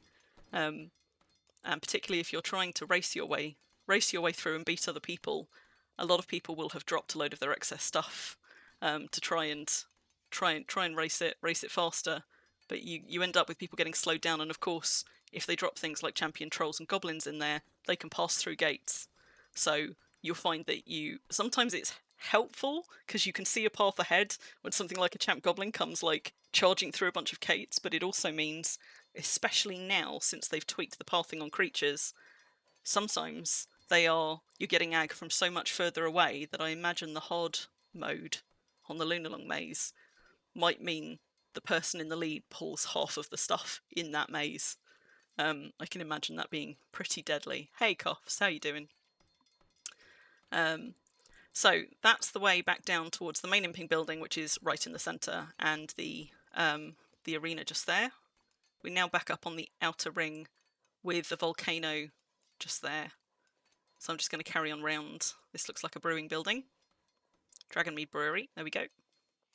And I think around this side we've got things like the big chessboard where you can come and carve yourself a statue in whatever likeness you think best depicts you, as a kind of a little piece of you that you can leave behind. What is this? Blackmoor Grotto. What's the grotto? So on this side that we're coming around to, just looks like it's a little garden space. This would be a good place to hide if you were in yellow potion mode. Is there going to be another? Yes, there is another gate out the other side. Good. Yeah, easy mode. Still hard, just not hard and also deadly. So it just looks like a little peaceful garden space. Spirits of peace and tranquility. Wait, was that a shrine? There's a shrine. Did I miss that completely coming in, or is that... I think that's actually through a gate, right? Right, we're just going to double back for that. Having spotted it, I feel like I need to go and get the token from it. And when was the last time I told people I was streaming? How many people we got? We still got 123 people in local. Oh, sneaky! That is sneaky. Look at that. You wouldn't know that it was there unless you actually came in here. It's actually that we want to open though, isn't it? So it's tucked under a bridge.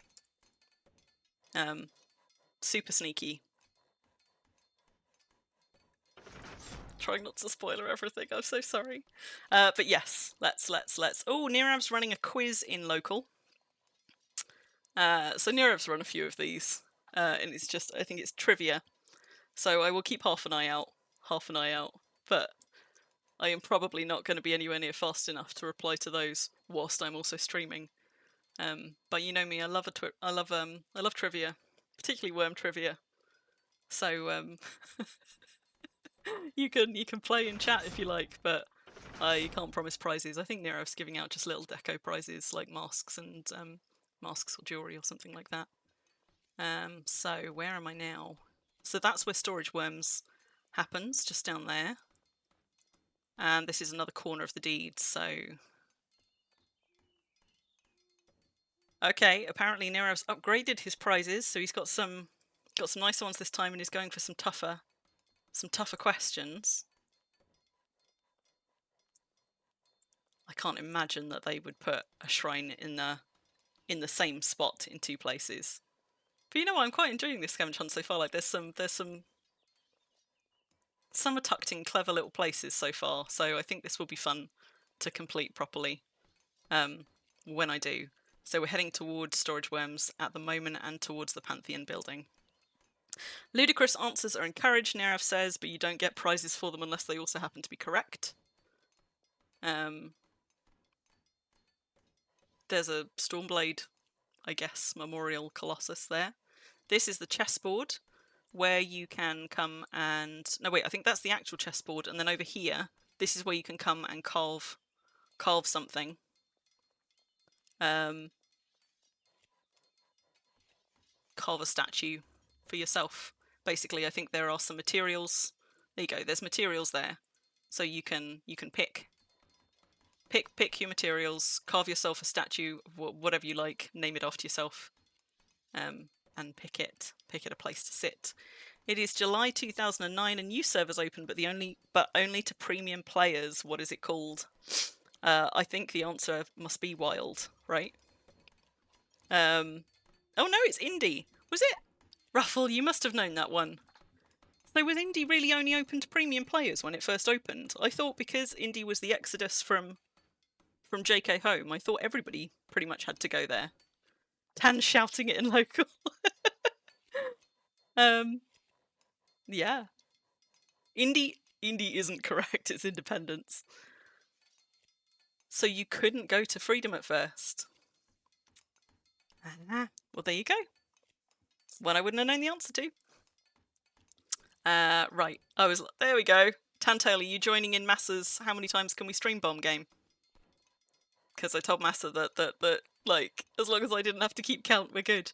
And then there is also an actual chessboard over here as well, where I guess you can maybe actually play chess, because Perms, hang on. Yeah, there you go, you can actually play chess. I'm just going to recenter that again, or it's going to bug me.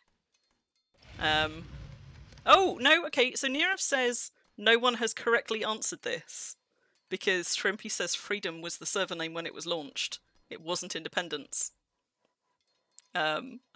You went to bed, Massa. Oh, you're not going to win then, are you? So there you go, you can play actual chess at the chessboard if you care to, by pushing and pulling things around. Hello.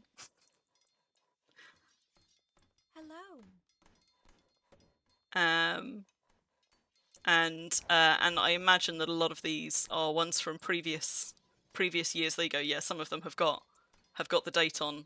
I don't know if this ran before 2019. It might just be 2019.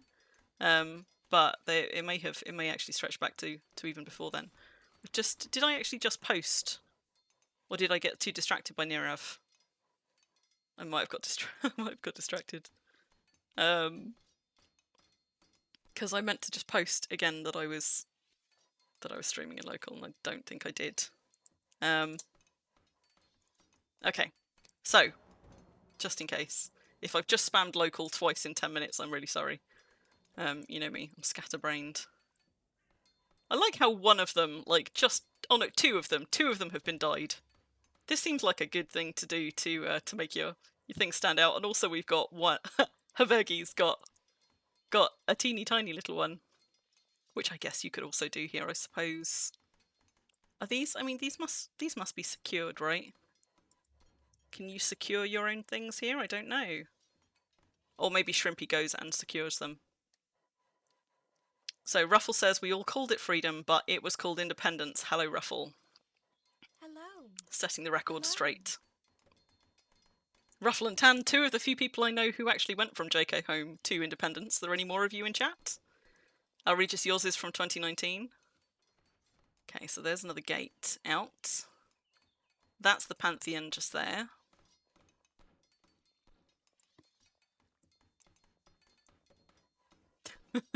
Okay, Nirav. I think Nirav's sort of scrapping that question. So that's the way back down towards the imping building, but let's just kind of look at the Pantheon first. Ooh, we got a bird cage. There's quite a lot of skins around here as well, I'm noticing. Nicely used as well, nice placement of them.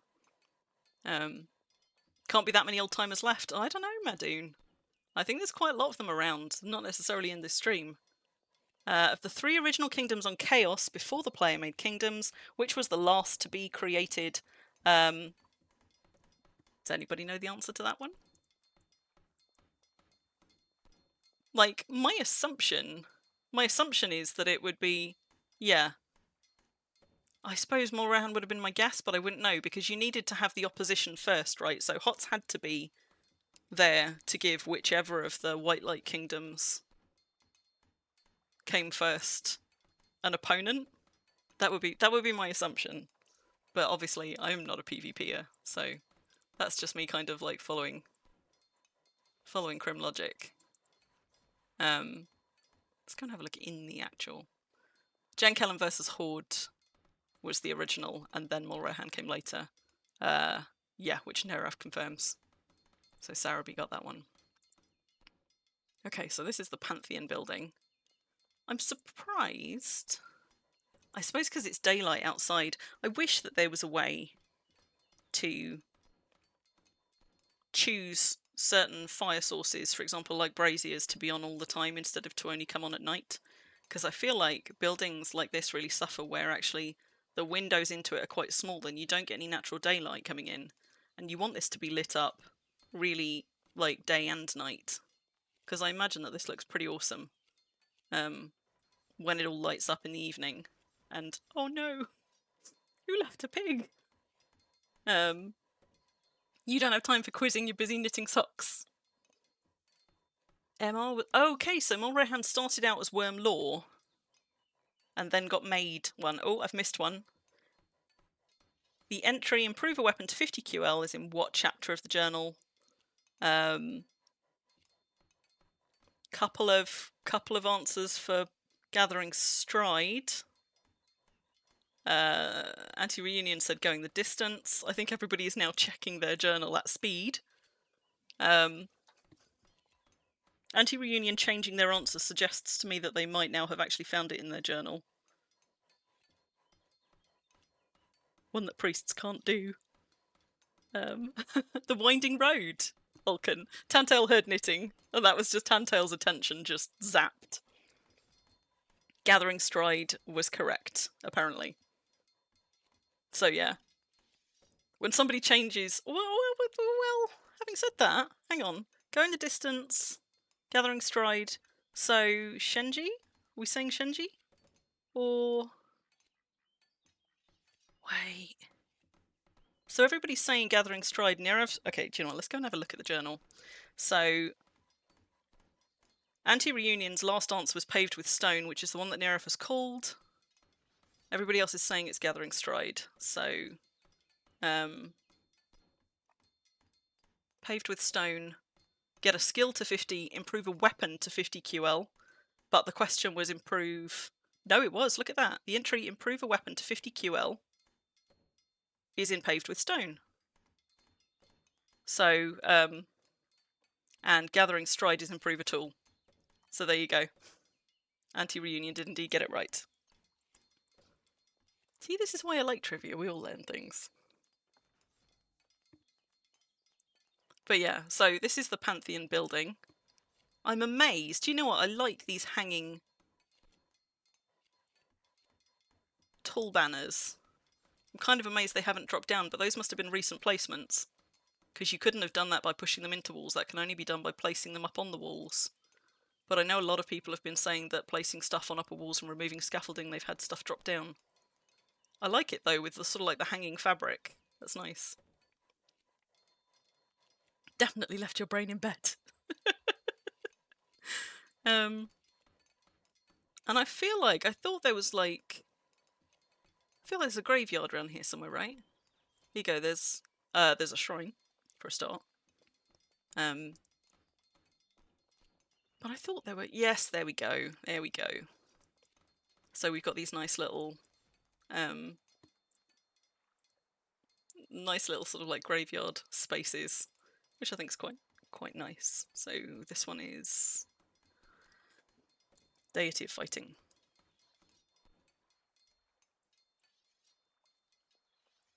And we're right on the north side here. Do you know what? I saw all those boys as I was coming, and I'm kind of wondering now if are they in a pattern? I can't actually make out whether they make out some kind of a pattern on the water, and obviously when you're close up to them, you wouldn't be able to see it. I just saw that there was a whole mess of boys. I wonder if... Wait, maybe this is the sailing race. Is that... That looks like it might be a sailing route. So maybe this is to do with... Maybe this is to do with the sailing? You can knit yourself a new brain, Tantail. Yeah, boat race. I reckon that is a boat race course, which would make sense. That would be why there's so many of them, and it does kind of look like there might be a route through that. That's just a bit tricky to see from up here. So yeah, I imagine that that's boat races, and I gather that J-Popper has been busily putting together the boats all at the same quality for this. And somebody mentioned the other day as well about that post that J-Popper put up on the forum saying that they weren't getting any more MOIs having hit shipbuilding 100. If nobody has seen the update, they have now solved it. It was a change in their technique. They were starting their queue with a repair action instead of an imp action, which apparently kind of messes with your MOIs. So if anybody else hits a similar thing and they're confused as to why they never seem to get one, make sure if you're queuing stuff you're not starting your queue with a repair action. But if you're somebody who tends to do imp repair for however many actions you've got as your queue, you should also just be aware that you're less likely to get MOIs anyway, because the repair action is one of the actions which can soak what would have been your moment of inspiration window, and you don't even know that it's done it. So if you are deliberately trying to rare stuff, I think you only want to repair when you have to, rather than just queuing it in there as a default action. Yeah, Bun says always end with repair. So that was that mystery solved for anybody who wasn't sure. This is the other entrance into the arena, so we're now on the other side of it, and we haven't done that one, right? There's another shrine? No, we don't have farming, so there's another shrine in more plain sight. So, not spoiling anything there particularly. They haven't all been under these arch trellises though, right? I don't think I've missed that. That's the cookhouse over there. Some fancy wagons along here. Was there anything else to do around this way? We've just done the mausoleum. Okay, I'm going to continue around this way. I don't know if there's something to get to around here, but we might as well go look. You used to do that with the tool bell change. You started to do as many imps as it allows and then repair all. I mean, when I'm just imping as standard, I tend to do imp repair. But when I am trying to increase my odds of getting a moment of inspiration, like for example when I'm working through archaeology statue frags or seasonal archaeology frags, then I tend to be a lot more careful about what I'm doing. And obviously with those you're not doing repair anyway, because that's a restoration action, not a repair action. But when I'm sort of like when I'm imping things of mine that I would like to turn rare, and doing it more deliberately and more carefully, then I tend to be slower. And at Impalongs as well, to be honest. At Impalongs I often end up queuing a stack to imp instead of doing kind of like an imp repair toggle to increase the chances of an MOI catching here, because there's nothing quite so nice as imping somebody's stuff rare at an Impalong. So back to the main imping building, just up there. And then we've got a cookhouse here, which is different to... What was the other one? The buttered prawn was the one that looked like it was for... yeah, over there. For pan filling. Is there any kind of... I don't think there's a cooking competition in this, right? Have I just missed another... Independence had a start town... Ah, damn it! We could have been first off the mark in that one. Ruffle and I mean... We knew that one anyway, and Ruffle of course would know it anyway, but the first glamping stream that Ruffle and I did almost a year ago. I guess it would have been January this year. The first of our many glamping adventures. We started at Independence at round about the place where they would have landed sailing over in boats from JK Home, and went to look at the old Samling Memorial Site and took some tourist selfies with the bartender that's still there and things like that. So if you're ever curious about that, about Independence's original kind of start town position, Ruffle gave us the benefit of her experience and long time in the game. We talked quite a lot about those early days of Independence on that glamping stream, as we went kind of going in and exploring the original start town site. See, this is nice as well.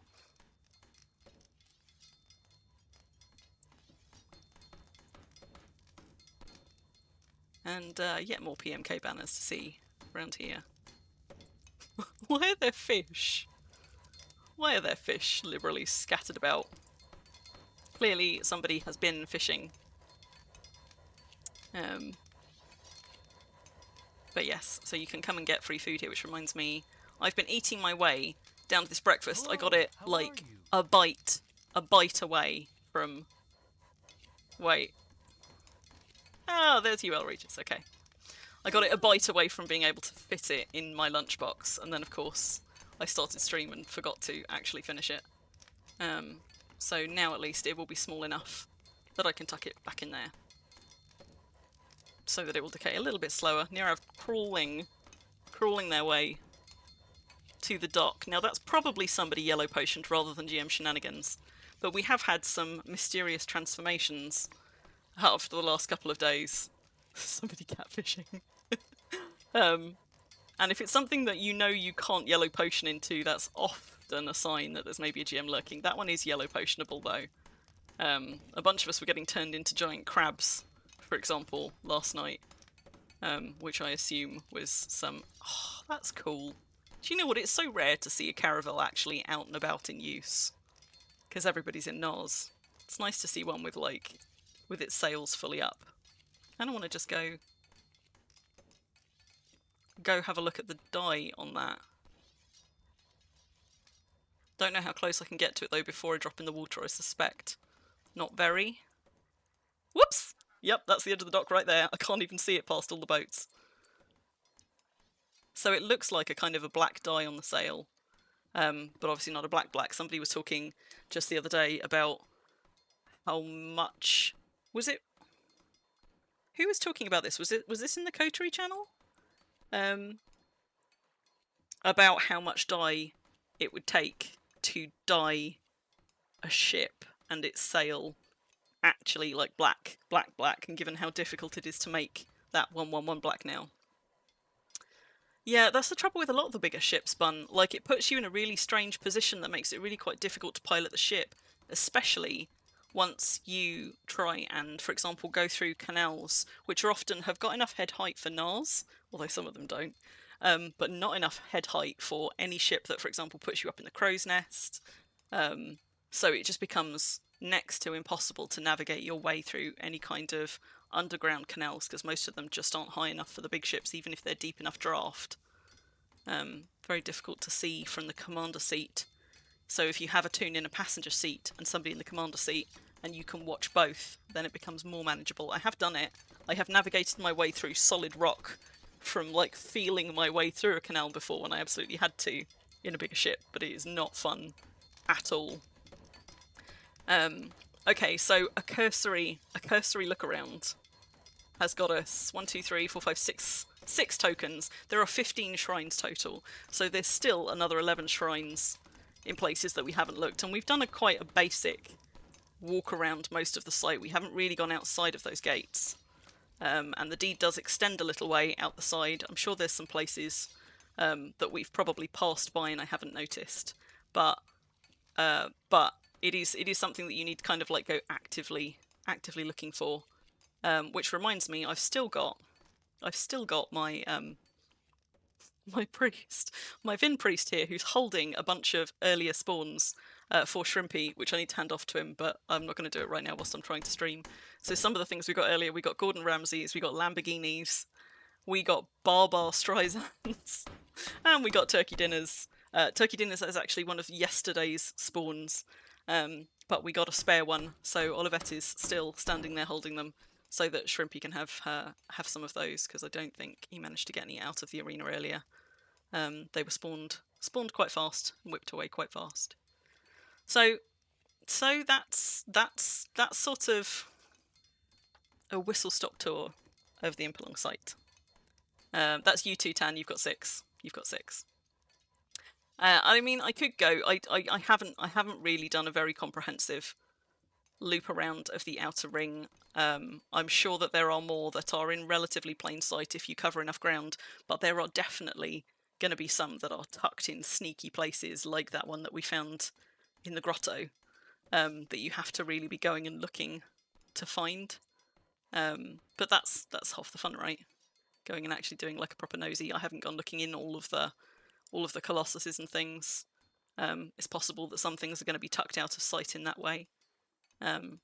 But the deed extends quite a way off the front, and it extends a few tiles off the side, and then you can go and put down tents and things just outside the deed. It's really not very far to go through those gates if you want to put a tent down, which is advisable if you're going to be going in the arena, because you certainly aren't going to be running back from any of Indy's start towns here. You would need to be summoned, because we are on an island, and quite far away from the mainland as well. Spare turkey dinner if anyone is hungry. Yeah, it's well hidden, Tan. It's only because I turned back around and happened to mouse over it that I spotted it.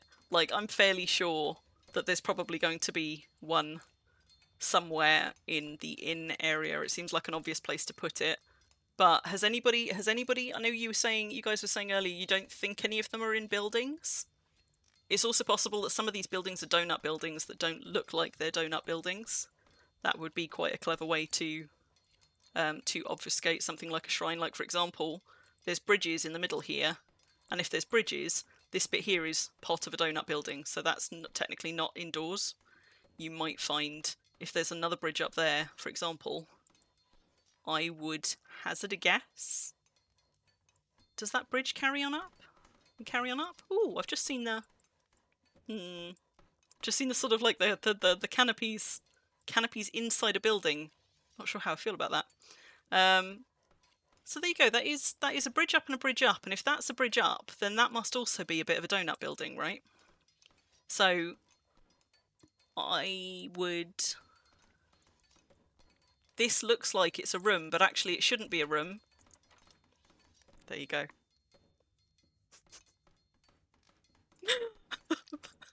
But I'm not going to go hunting for the rest, much as I want to. I'm not going to go hunting for the rest on stream. That was Deity of Thievery. There you go. There was indeed one in the inn. There might be more than one in the inn.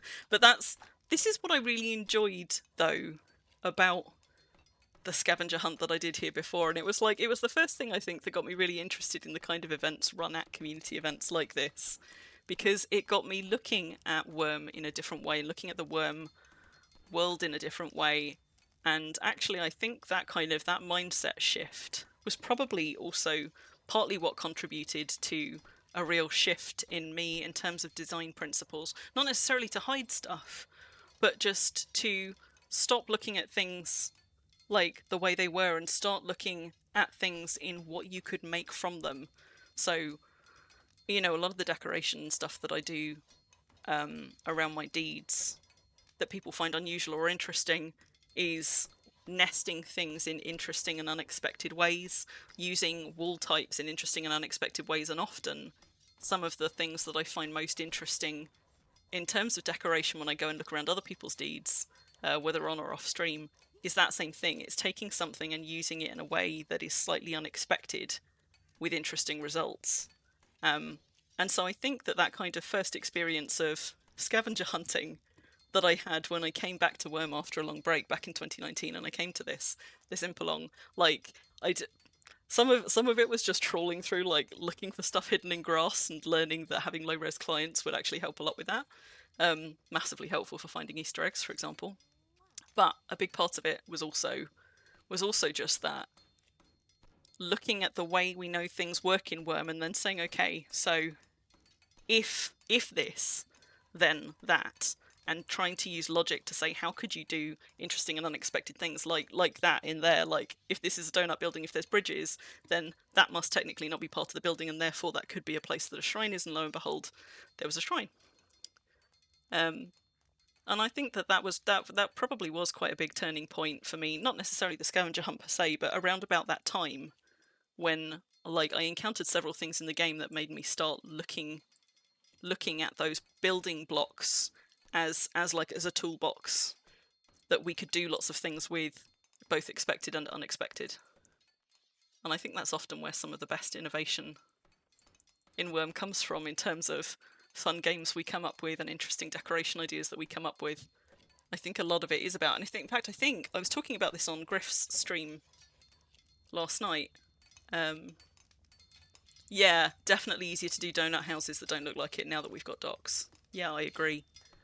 I was also wondering about the PvP implications of docks, whereby you can effectively make the space outside something unclimbable now. So I guess it would force people to bash their way through a lot of platforms. So previously, you know, if you think about like a lot of PvP builds where they're up on really very steep hostile terrain before you get to a wall, now that steep hostile terrain is not actually climbable if it's got platforms around the outside, because you can't go through it. You have to essentially attack the platform before you can even get to the walls. So I wonder at the implications for things like PvP defensiveness. I wonder if we're about to start seeing a whole new raft of PvP builds that find interesting ways to take advantage of those docks. Platforms don't last long, Ruffle. Is that even at high quality? Like, even like high quality stone platforms and things? I mean, I guess it's a way to slow them down in the same way that slopes was a way to slow them down. But I think there's also some... Given that you can create platforms, you can essentially create floating platforms. Because although you have to path your way out to a platform, you can then destroy some of the platforms that you pathed out from, effectively creating, like, floating high platforms.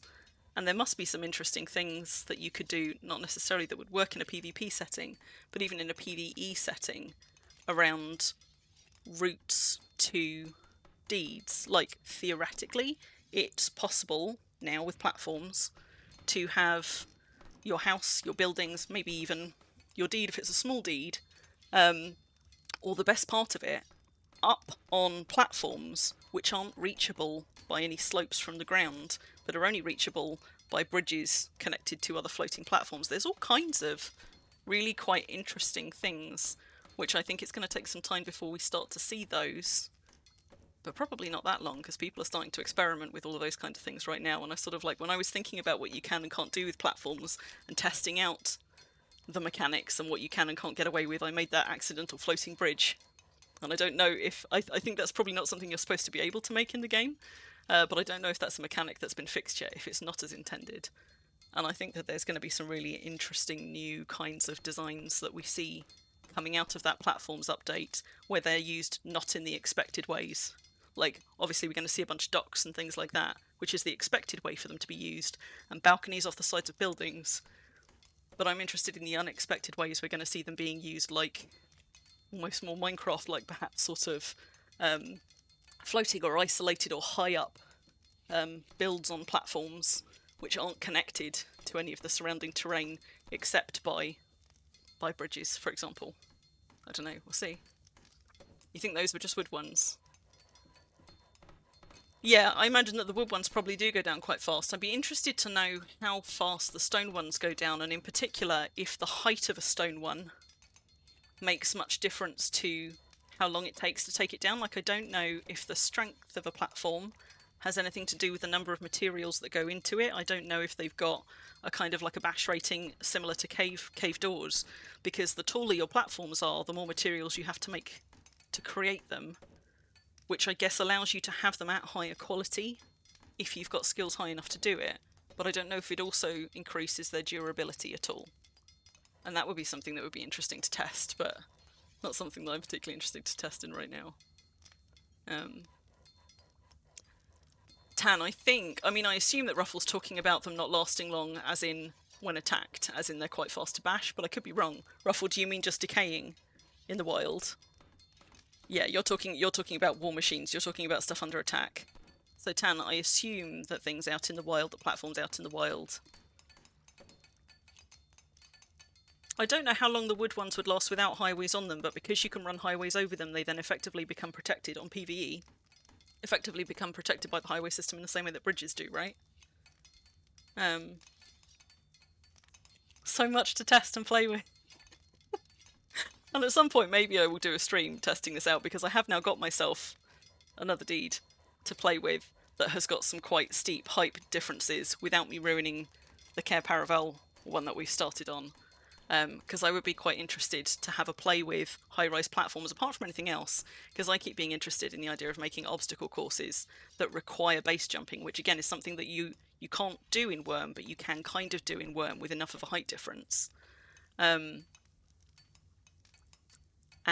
I haven't tried building platforms underground, but my assumption is that you can probably build them underground in the same way that you can build them above ground, right? People must have tried underground docks already.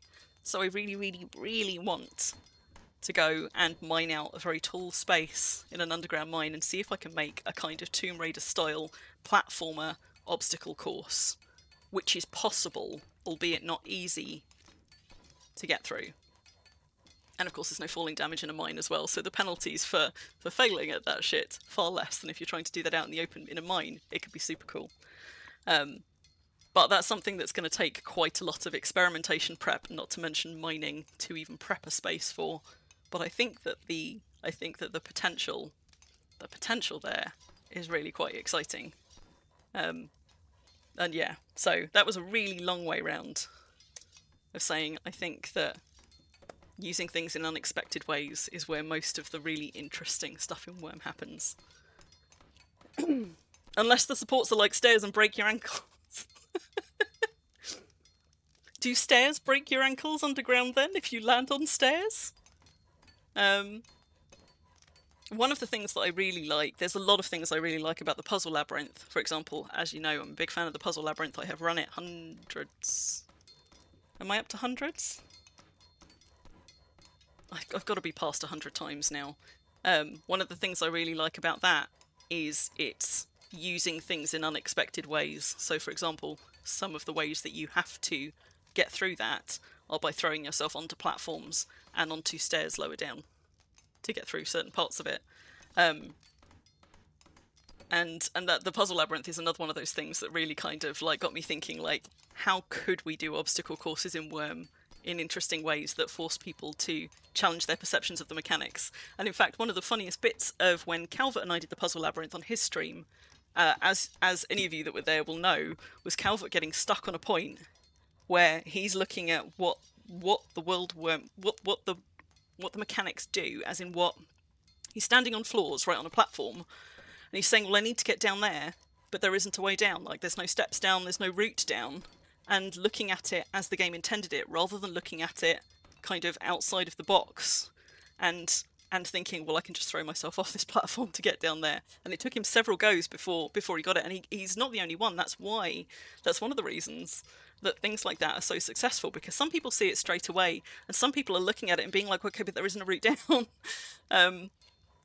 And once you realise you can just throw yourself off things to get down places, that's, I think, another one of those things which makes you start looking at building designs and terraforming designs in Worm differently, and saying, well, what if I don't use things as intended? What can we still do that's cool with this? Anyway, I've been standing here for a while, just on a whole kind of excited ramble. About interesting ways to use mechanics in Worm, but I do think that there's going to be a lot of as yet untested potential in the docks. So, question is, well, we got a no gump. See, could still be a yellow potion. I'm not seeing anything yet that like screams lurking mischief. I didn't even see the ballista up there, but that's quite cool. And also I need to drink. Let's drink. I assume there's water in... Oh no, this fountain is... Has this fountain always been out of water, or has it been emptied? I swear that fountain had water. That one over there? Maybe that one does. You saw a bear hanging out. Yeah, bear can be yellow potioned though, so my assumption is that's probably yellow potions rather than shenanigans. The wood spiral staircases with the banister are cool. Yes, because you can use... Yeah, yeah. You can... There's all sorts of things that you can do as well, like walking along the edges, like the top edges of walls, which unfortunately is actually what got Taser earlier. Like, it's not reliable, because you can fall off them super easily, but you can walk along the upper edges of walls where there are no finished floors, and I've done that a few times. For example, exploring abandoned deeds where all of the floors are decaying, but sometimes you can get up to a point where you can walk along the edge of a wall to get to another bit of a platform to explore. And there's a few things like that that sort of just, you don't know that you can do it till you try. You can't climb on roofs, for example, but once or twice I have managed to find a space where you can sort of get on a roof even though you're not supposed to be able to. One of the things at the treehouse that I built and showed off on stream on Exodus, although I think they've now broken it, was the ability to get up into trees and to stand on trees. And you used to be able to do it for a little while, like for a few seconds before the game would be like, wait, and just drop you into the middle of the tree, which you otherwise wouldn't be able to stand into, and that was cool enough.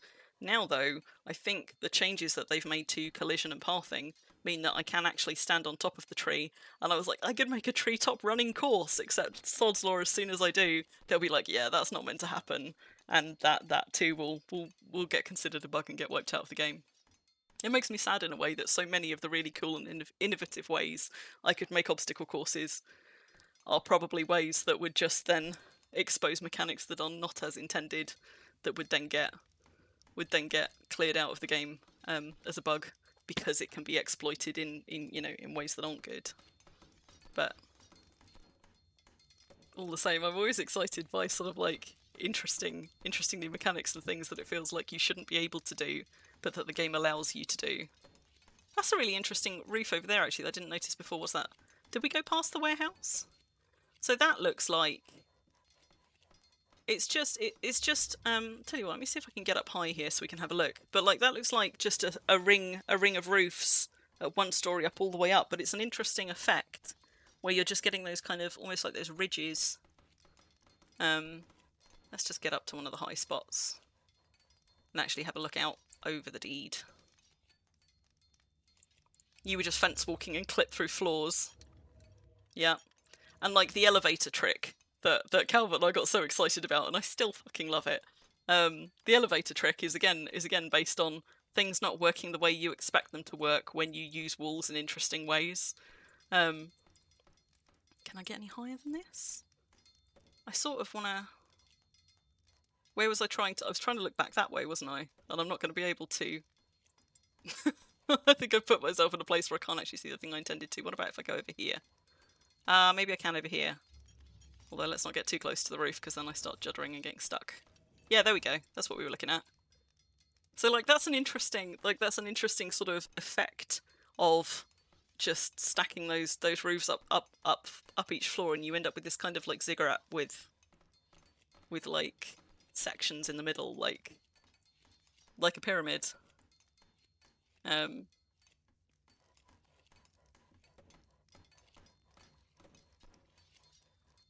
just kind of looking now to see when we went round the deed, like we must have gone past several of these, but I don't necessarily remember going past them. If none of the shrines are in buildings, then I guess none of them are going to be on this outer wall, but that would be a prime candidate for, if they had said some of them might be in buildings. These towers, these are going to be individual buildings, so it wouldn't matter here if you set perms on one of these for people to be able to pick stuff up, as long as you didn't have anything in there that people could pick up that you didn't want, as long as everything was secured. But you could set perms on like a solo building like that doesn't have any other function to hide a shrine in it, for example. But I think we said, Bun, you said, and I think some other people said, that we've been told that they're not in buildings. We don't think they're in buildings, right? They're only outdoors. Oh, Regis, that's how you fell in the friend-along into someone's room. Yeah. Yeah. the uninvited tree on your path now has collisions. They have definitely messed with collisions on trees. And like I say, that now means that I can make... Theoretically, I can make something where you can walk over treetops. So I'm kind of worried that if I do it, they'll be like, yeah, we're going to have to fix that again. I'm like, well, I just came up with a really cool new obstacle course. You're famously good at missing things in front of you, Tantail. Me too, sometimes. Me too. Right, just bear with me a second. Bear with me a second.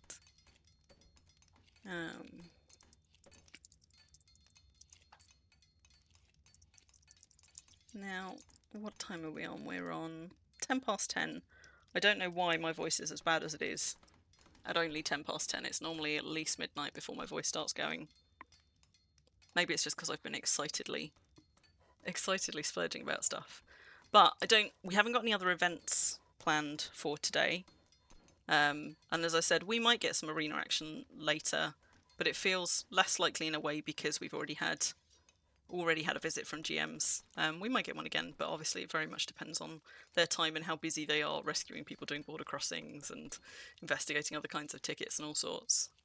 So I could go and do some imping. There was quite the backlog in blacksmithing earlier when I looked. Have I been drinking water? Don't ask silly questions, Vulcan. Of course I haven't. I've been sipping my way through a milkshake, but I am chronically dehydrated, in fairness, which is always part of the problem. And I've been talking a lot, and it's warm in here. And I don't really know why. It's just warm when I stream, I think. It's probably a combination of like all of the electronics and the lights, and also just me being that much more active. I don't actually have any water here, but I have got soda, which is like water. Right? For hydration purposes. Who knows? You found the inn, finally. Okay, so the blacksmith forges are now being seen. Well, in fairness, I think there were about 7 people there earlier. It's just all 4 forges were full. I dropped a diopter in there, and I had to open up all of the forges to find a space, because there wasn't any in any of them. And it ended up being in Forge 4. The trouble is, blacksmithing is one of those things that does always have a big backlog at Impalongs, because there's so many things that require it, but also it's one of the ones that can be more frustrating to imp when there's multiple people imping at one station, potentially accidentally overwriting or cancelling one another's actions and things like that. Like water, but I've got a water bottle, but it's all the way over there. In fairness, I've not been very good at lining up an array of drinks like I normally would. For one of these, I probably will have to go and get another one before I finish. I'm not very good at drinking water, even though I've got a water bottle that I take most places with me. Might not be full, but out of space. You want more of a backlog on leatherworking.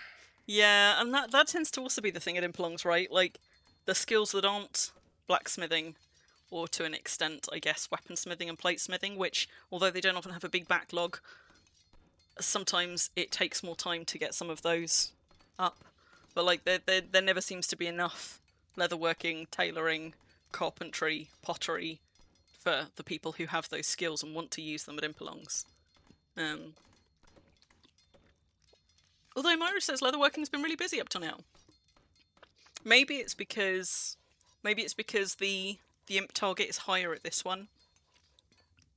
Maybe that's part of the difference. Because people who would normally not throw stuff in a leatherworking station at other Impalongs because they keep it at 70 or above.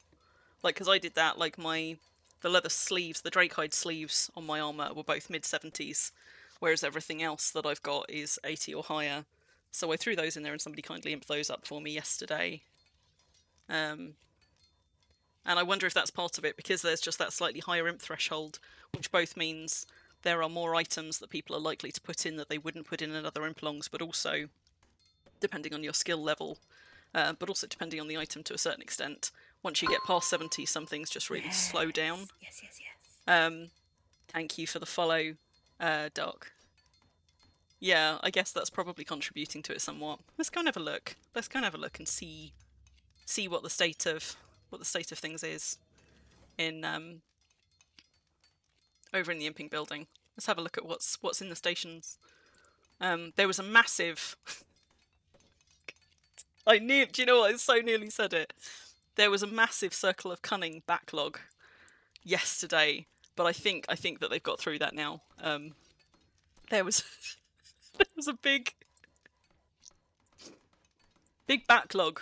Do you know, it's so hard, and now that my brain's landed on it, it's making it extra hard not to say it. But I think the last time I looked, I think they'd pretty much got a handle on exit downstairs. I think they pretty much got a handle on the casting side, but we'll go and have a yes, like that, Vulcan. Thank you. Like a massive cock backlog, exactly. It is this way out, isn't it? Do you know what always throws me? I think this is why there have to be signposts here. Because when you're standing in here and you're looking for the exit, it looks like that is a parapet. It looks like the floor continues and that's a parapet. And you have to go that way to see that there is actually a route down there. And I reckon that's half the reason that these signs are needed. Because you can't see it till you start moving towards it. Yeah, I said it, memes. I said it, I relented. Sometimes maybe you just need to say it to get it out of your system, you know.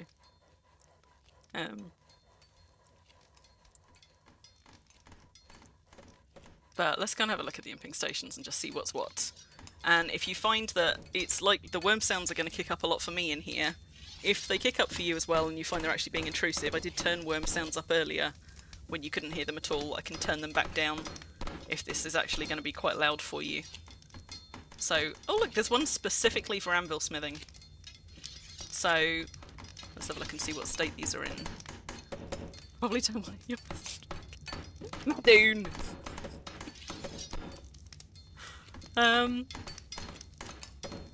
Okay, so at the moment, Madoon, tell me you're here. Because there's a backlog in chainsmithing at the moment. Most of them are in 50s to 60s, so I don't know how long they've been here. Although actually that's averages. So it looks like there's quite a lot to be working on in chain. And you know what, that surprises me, because often chain is one of those ones that you don't find that many people wearing. But it looks like there's quite a lot to be done with chainsmithing. So chain's been pretty dead for you. Evidently it's just picked up today. Hello Parser, how you doing? A lurk but a streak. 107 people in local now. How about plate armour? Plate armour's looking slightly healthier. There is some stuff being worked on there, but for the most part it looks like they've got the majority of it up to 70. Of course, since 80 is the target here, there is still quite a bit more work to be done on there, so I imagine if there's any platesmiths around looking for something to do, let's just pop that in local again as well. So I imagine if there's any platesmiths around looking for stuff to do, there probably is enough here to keep a couple of people busy for a little while longer yet. What about jewellery smithing? Jewellery smithing is often quite quiet, although it looks like it's ramped up a little bit. Let's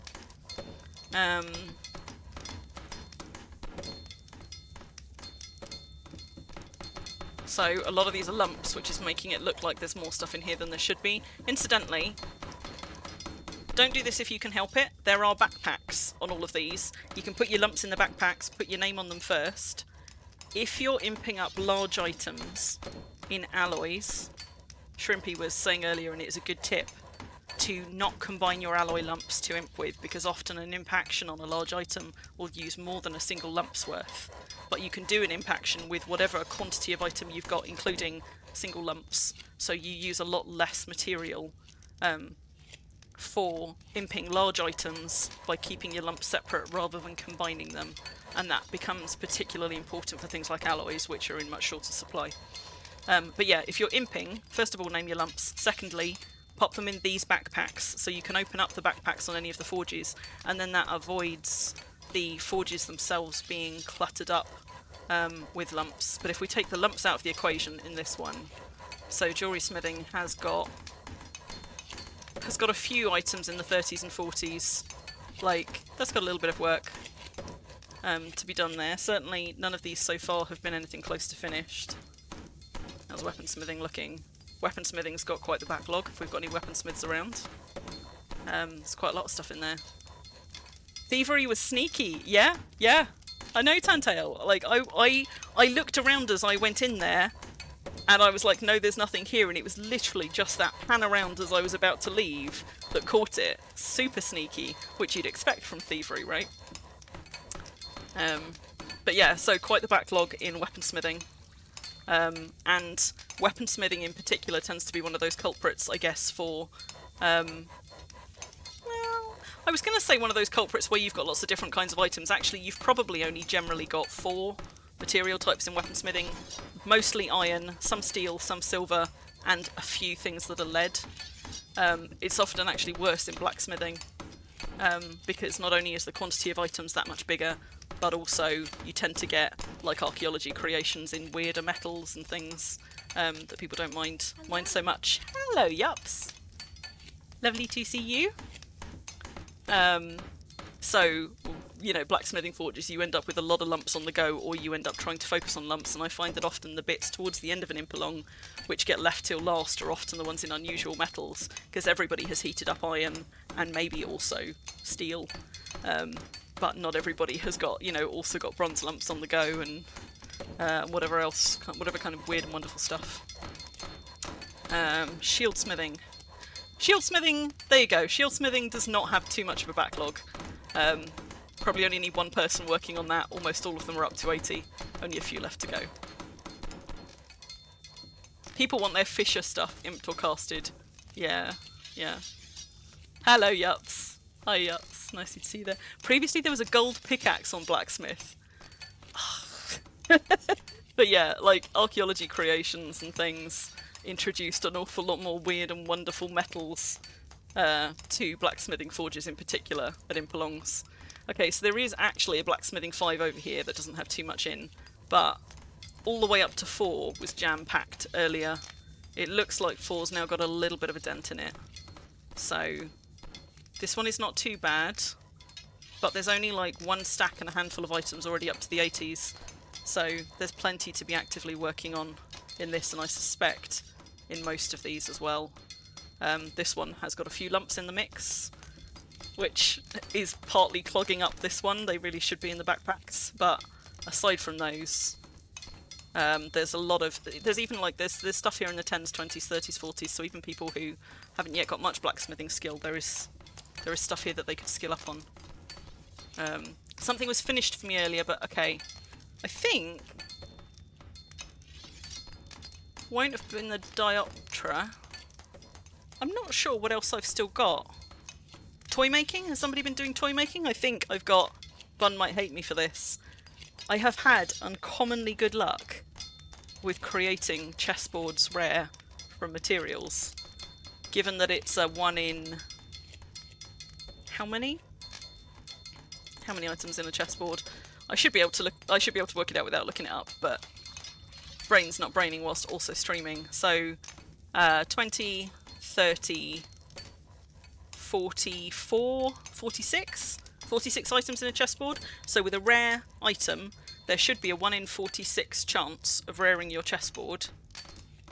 I've just rared my 3rd, and I think I've had about 10 or 12 rare items total that I have tried to rare a chessboard with. So given the odds are 1 in 46 or whatever I just said, that is uncommonly good luck. RNG is not in my favour in many things, but clearly it has been in chessboards. So so I brought another chessboard to Imp, and it might be that one that you heard get called out. I'll have a look in toy making when we get upstairs and just see. So blacksmithing 1 and 2. These are not full of lumps, so these are just full of items, but here you go, so there you go, like lunchboxes for example, lunchboxes in tin, that's another one that most people won't put tin in, so unless you get somebody going and like trying to pick the more unusual metals to get those ones done, they often end up sitting in the forges longer. Most of this though is iron and steel. Somebody doesn't know how batching works, so they ask for Blessings of the Dark on their large lead moles. Sometimes people will ask for Blessings of the Dark on things because there isn't a Vincaster around, but that tends to be unusual. So is it that you don't want a speed increase on bashing because it's not an action that you can speed up? Is that it? Because sometimes I know that sometimes when you don't get penalised for having speed on something. Like if you're not trying to skill with an imping tool, then it doesn't matter that you have speed on it. Sometimes people will go for Blessings of the Dark even though they don't need the speed bit, because the cock queue, so to speak, is huge, and Blessings of the Dark might get cast and back out faster. I don't know. Oh, it was you. It was you. Okay. Okay. So it doesn't work for bashing at all? Like, as in you don't get any benefit from the skill gain boost on bash actions? Or is it just that the speed bit doesn't work? Like, does the whole thing not work? I don't actually... Have I now got a bashing tool on me? Do you know what? We made one just the other week in my archaeology stream. I made myself a lead maul, and I don't know if it's actually in rotation yet or not. There we go. My Smasher Batcher was a rare archaeology creation, which, you know, has been cast with nothing, but I created it at quality 85, and it's rare and it's lead, so that's my new thing for bashing. Yeah, so skill gain, minimal skill gains from bashing. Okay, but even if there's minimal skill gains, there's still skill gains, right? So, cock might not be very... Circle of Cunning might not be very effective to have on it. But it probably does work, it's just kind of... You don't get much for it. I guess it depends also how much you're bashing. I have to say, But I think the bash action, yeah, is a set timer. Unfortunately, so really all you want on your bashing weapon is for it to be lead, because it does more bashing damage if possible, and as high quality as possible because it's going to take a lot of damage doing bashing. This one's got quite a backlog as well. There's loads of stuff in the sort of like in the 30s here. So actually, there's stuff for blacksmiths of all skill levels here, and plenty to be getting on with for several people. It looks like we've got what, 5, 6 people at the blacksmith forges at the moment. We've also got a special one over here just for horseshoes, which often has a massive backlog because they're just relentless. Yeah, look at that. So, I mean, that's in part because several people seem to have a whole team's, like a wagon team's worth of horseshoes in there. But horseshoes are one of those ones that, you know, I kind of hate doing horseshoes just because it feels like you're just doing horseshoes forever and you never stop. I think it's the same with casting them as well, actually. I seem to remember Salacia saying earlier, yesterday, maybe, like, that they'd sat there for ages and all they had done was cast Circle of Cunning on horseshoes, and they still weren't done. See, Masonry is one of those ones that normally has, yeah, nothing. Nothing in Masonry, often nothing or next to nothing in Stonecutting or Pottery, but there's a couple of things in these right now. Let's have a look. So, the Pottery things have been mostly dealt with. There's a couple left. Might be somebody imping those at the moment. Don't know if Spacey's doing Pottery. And on the Stonecutting side, there's a few things to be done for Stonecutting, which is, again, quite unusual. There aren't many items that come under Stonecutting in terms of imping, but there are a few here for a backlog if anybody's got some Stonecutting and wants to use it. Yeah, free extra skill gain if you have to bash. But still probably not going to make that much difference in the grand scheme of things, I guess. So that's the one I've just opened. Let's have a look. Leatherworking. So leatherworking was one that we said that there's never as much leatherworking to do as there are leatherworkers who want to be skilling leatherworking at Impalongs. So most of this is already up to the 80s. But there's a handful of stuff here that's lower down, but I have to say, it's not going to take a leatherworker with high skill terribly long to get through that backlog. And quivers, to the best of my knowledge, quivers don't actually benefit from high quality, right? It's sort of like a vanity imp. So people will probably be focusing on the things that will most benefit from it first, like the armour, before things like the quivers get done. Backpacks as well, for example. Backpacks tend to be nice to have at higher quality if, for example, you have a few in your cart or your boat, because you'll be off-deed with those. They do then take damage quite fast once they're kind of out in the wild. But because quivers are worn on your person, I can't imagine there's many places where you would have a quiver off-deed and off your person for it to take decay. I guess it depends how you store it at home. Like, I totally get it. I like having my stuff higher quality, even if the quality doesn't necessarily improve the functionality of it, just because it's a measure of extra protection from decay. This is leatherworking 2, where there's just a couple of shoulder pads in, which somebody's actively working on at the moment. Shoulder pads are one of those weird things, though, that it was a good time for the quivery one. Shoulder pads are one of those weird ones where they usually require a different skill, a different set of tools than the skill that they use. So those are slightly tricksy. True, also a chance to get it rare with imping, and I imagine that that's one of those items which once equipped you can actually see rarity for, unlike pearl necklaces. Nothing in tailoring 1. Sorry, no, that was tailoring 2. Nothing in tailoring 2. What has tailoring 1 got? No. Tailoring's pretty much done and dusted. There is a meditation rug and a bedroll that's currently being worked on. But not really enough for multiple tailors over there. I can see Ruffles working at whatever we've got here, so carpentry and fine carp. There is rarely stuff, too much stuff in carpentry, or fine carp for that matter. But also carpentry and masonry are 2 of those skills that anybody who builds more than a little bit tends to have quite a lot of, so this is one of those abundant skills for which there isn't really the number of different items to keep up with the amount of skill people have for it in Impalongs. So most of these are already up into the 80s, and there's just a few either recent additions.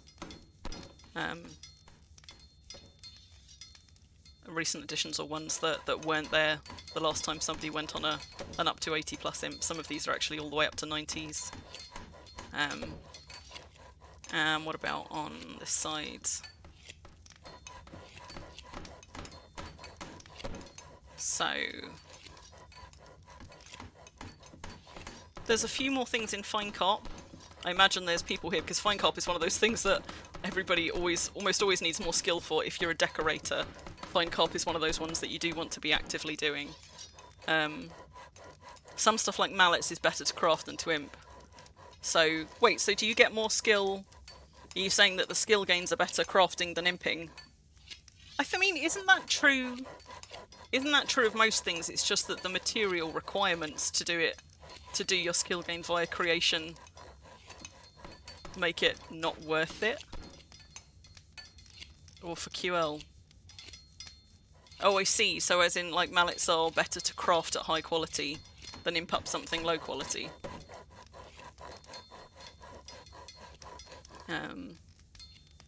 You know someone good with pottery that just arrived. Yup.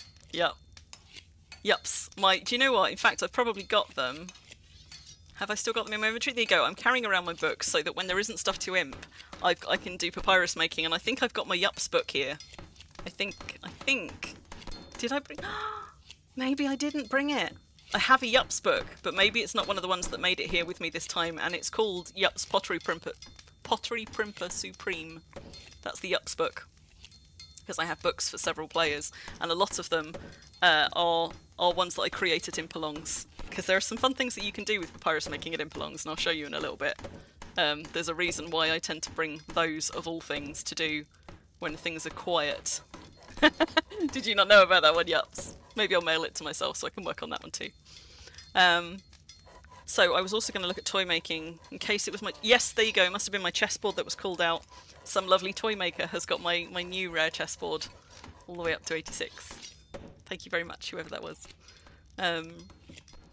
So there's a bit of a backlog for toy making. In fairness, there often ends up being one, I think, because there's just so few toy makers in the game.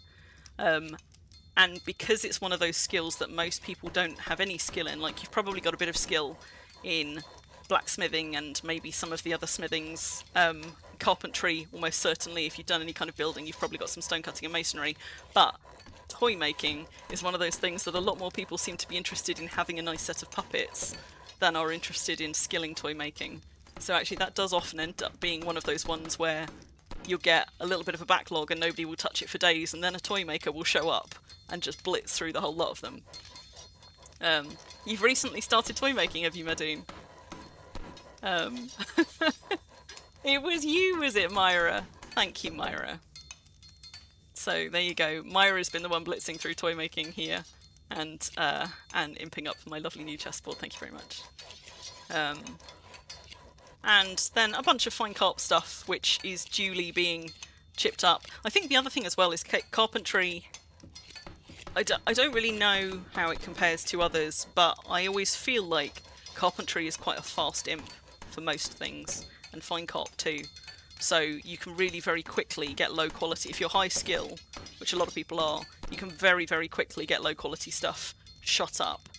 And I guess because carpentry isn't one of the ones that requires you to keep refilling your water, for example, is a slightly smoother imp than some of the others. So I don't think it will take long for these fine carp items to all be got up. Yeah, fast to 70. With a few exceptions, maybe, but carpentry always feels like a fast imp up to 70 at least for me. So I think that's all the cold craft. So let's go and have a look at what's going on in terms of casting queues at the moment. So these ones are often ones that I think sit there for a little while till somebody goes and sweeps them up. But there also don't tend to be many people looking for these kinds of casts. So for example, these damage casts, I don't know how long they've been there. The jewelry casts will probably also sit around for a little while and then somebody will go and blitz through them all.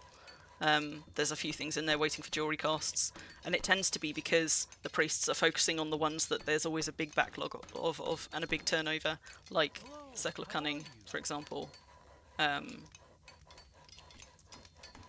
And like, how many of these have been done? So somebody's working their way through this at the moment. There's maybe a few in here. Although actually, I think these might have mostly been done. So it looks like there's a whole bunch of items in here that are cast and ready to be picked up. But somebody must be actively working through this at the moment because there's several stacks where nothing in the stack has yet been done. Wind of Ages. Let's have a look at Wind of Ages because I bet that that's got a stack of horseshoes. In fact, I think earlier when I was talking about somebody saying that they'd spent ages casting horseshoes, did I say Circle of Cunning? I meant Wind of Ages if I said Circle of Cunning. But the backlog on Wind of Ages on horseshoes tends to be quite large. So there you go. There's several casts here that are, I guess, looking at being improved because there's some sort of like 60s and some that haven't yet been done at all, and a whole bunch more here. So I think that Wind of Ages is always one of those ones that ends up with quite a backlog, which is why, because of the Wind of Ages and the cock backlogs, why sometimes people will get Blessings of the Dark put on something even though it can only benefit from one or the other of those skills. You only want it faster or you only want more skill gain. Often the Blessings of the Dark queue is shorter, which is fine if there is actually a Lib Priest here and casting. Which there probably is at the moment because Bun's here, and I think that Champagne Dragon may also have a Lib Priest. But sometimes I've been at Impalongs where there's been a Lib Priest there for maybe 1 or 2 of the days, but most people will be bringing other priests, and so you end up with this big gap where Magranon overlaps on some things. Like I think Magranon can cast Web Armor, right? But Blessings of the Dark is Lib only. Okay, so there's been several Libs here for this Impalong. So these ones, although there aren't many in them, like I say, the damage casts, the jewelry casts, often they can take a little while to get done just because people are focusing on like the ones that need it most.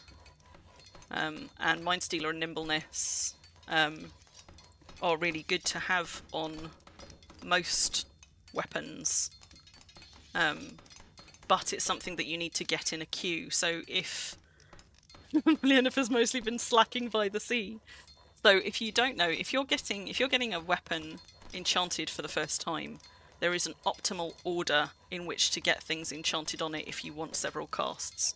So if you look at my maul, for example, this is unless you're looking for a damage spell, most people actually benefit more from having life transfer.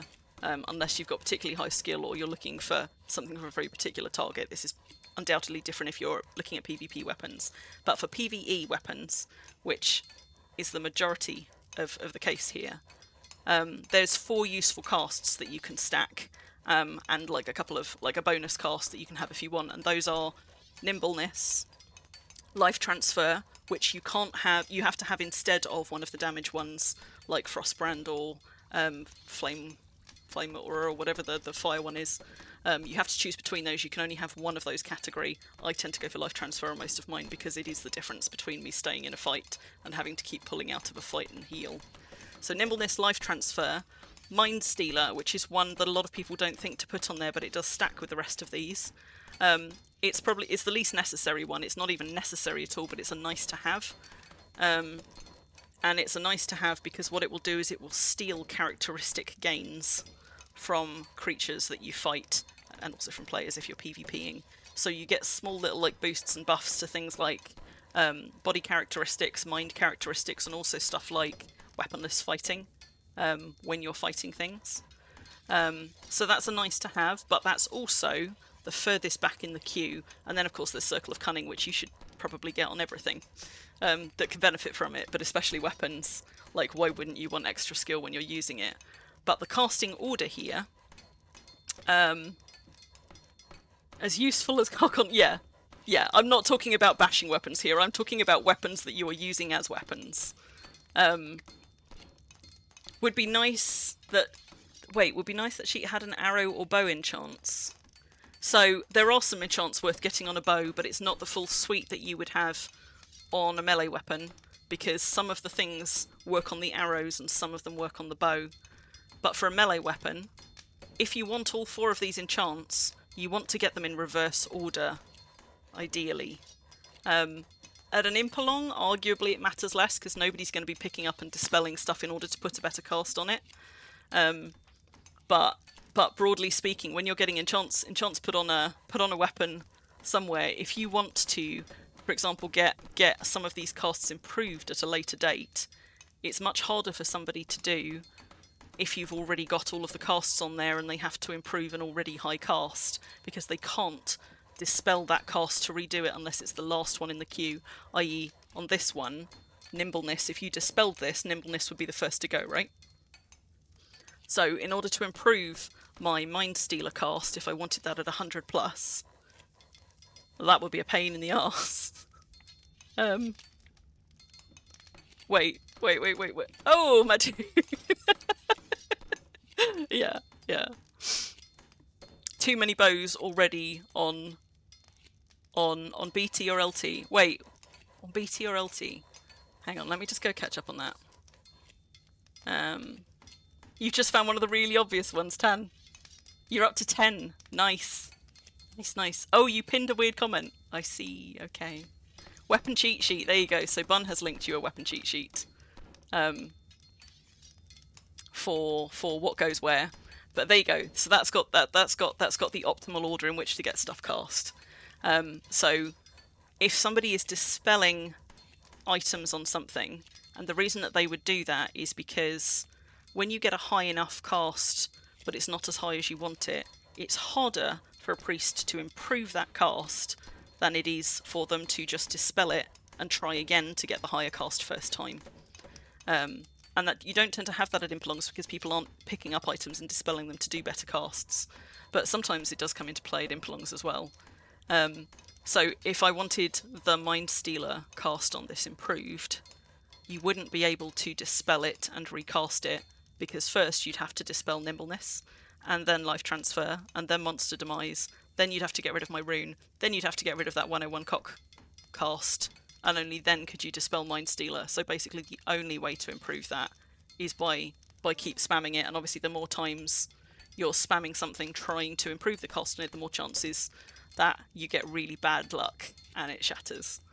So so that link that Bun posted up there, that IBB link, that gives you the optimal casting route for getting multiple enchants on something. You want to start with the one furthest along this list that you want, which in most cases is Circle of Cunning. That's the first one you want. Then you get Wind of Ages, if you're having that, or if you're on a weapon, then you get your life transfer or whatever, and nimbleness should be the last one. Just as a general principle with enchanting anyway. But I saw something about bows there. Let me just go back to that. So, arrow and bow enchants. So, Elregis, you're saying too many bows already on Bloodthirst or life transfer. So what do you mean? My understanding is life transfer doesn't work on bows, right? Or does it? Does it just not work very well on bows? But Bloodthirst does. Is that the right way around? Somebody who tells me no? Yeah. Yeah, as Bun says, Mind Stealer is a nice to have rather than a really useful. It is a nice to have. I suspect it's one of those ones that a lot of people don't have or just don't particularly bother with. But an Impalong is one of the places, I suppose, that somebody who otherwise wouldn't really get stuff cast can try and get the full suite. It's just that you're probably not going to be, unless you're very lucky, getting them all to a really high cast. Because obviously they're capped at Impalongs. Hello, Cybersnake. I'm being stared at. So yeah, you can put you can put life transfer on the arrows, but I don't think it does anything on the bow, right? Because effectively the damage spells in archery have to go on the arrows, not the bow, but the skill casts go on the bow, not the arrows. So your Circle of Cunning and your Nimbleness, those go on the bow. Which is why it's always weird to me that Bloodthirst goes on the bow, not the arrows. I don't know. I don't pretend to understand these things. But yeah, if you're just getting stuff cast with Circle of Cunning and Wind of Ages, generally speaking, you want to get the Circle of Cunning cast first. Because if, for example, somebody casts you, I don't know, a 69 on that, and they're trying to upgrade it, sometimes it's being really frustrating and being a pain to upgrade, and they'll ask you to just hand it to them so they can dispel it and recast instead of wasting loads of favour trying. So that's why you want to get them done in that order, even at an Impalong, because sometimes there are circumstances in which somebody will ask you to let them dispel it, rather than have them keep trying to improve a cast which is almost there but not quite. I knew there would be somebody, Massa. I thought that Madoon might beat you to it. So there is a bit of a backlog, unsurprisingly, at casting, but there are quite a nice number of priests here doing the casting, at least. There are a few things here that I could contribute to, but actually, because I'm streaming, I'm never as efficient an imper when I'm streaming. And I kind of wonder if I'll be getting in people's way if I try. Because all of these stations have somebody at them, except for cloth tailoring, although actually that cloth tailoring may also have somebody at it. And I think rather than go and potentially mess up somebody's cues because I'm not paying close enough attention, it might be better to just keep my hands out of it whilst I'm being distractible. And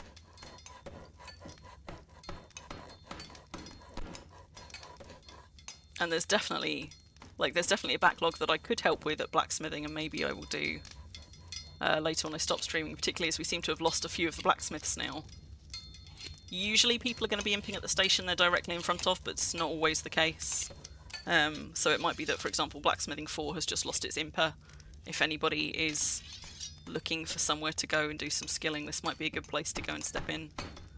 But just for anybody who wasn't here earlier, to reiterate, please put your lumps in the backpacks, not in the forges, because the forges often fill up fast. And although there's 5 blacksmithing forges to choose from, most of the armour smithing, for example, ones, and weaponsmithing, there is just one forge. So you don't want it full up of lumps. They will heat up just fine in the backpacks, and it just keeps them out of the central supply. How are the bows doing? You know what? No, I didn't look at bows, did I? Let's kind of look. I assume they're sitting with carpentry, but there'll be bow racks, I imagine, rather than them being loose in the LSUs. I didn't see bowyery in one of the LSUs. So we've got fishing rod stands here which clearly don't have anything in. There we go, there's bows. There's a few. Most of them are up there. There's 2 in the 50s. Oh no, there's more than 2. Okay, so there's a couple in the 30s that have just been dropped in. 3 that aren't yet at or close to 80 in that one. And those ones are already at 80, so there's a few. There's a few to be done in Bowyery. There's also a dyeing station up here, which I went straight past. Thank you for the follow, Steam and Steve. There we go, so there's a coffin here for item dyeing. Nirav's talking about sea monsters. Oh, we've got a pom! So we might be about to get some arena action. Did I just post? I meant to just post that I'm streaming in local, and I think I did, but we've got a load of yellow text from Shrimpian, so I'm struggling to see if I did or not. Yes, I did. There we go. 22. Oh no, wait. That was like 40 minutes ago. Have I not posted since?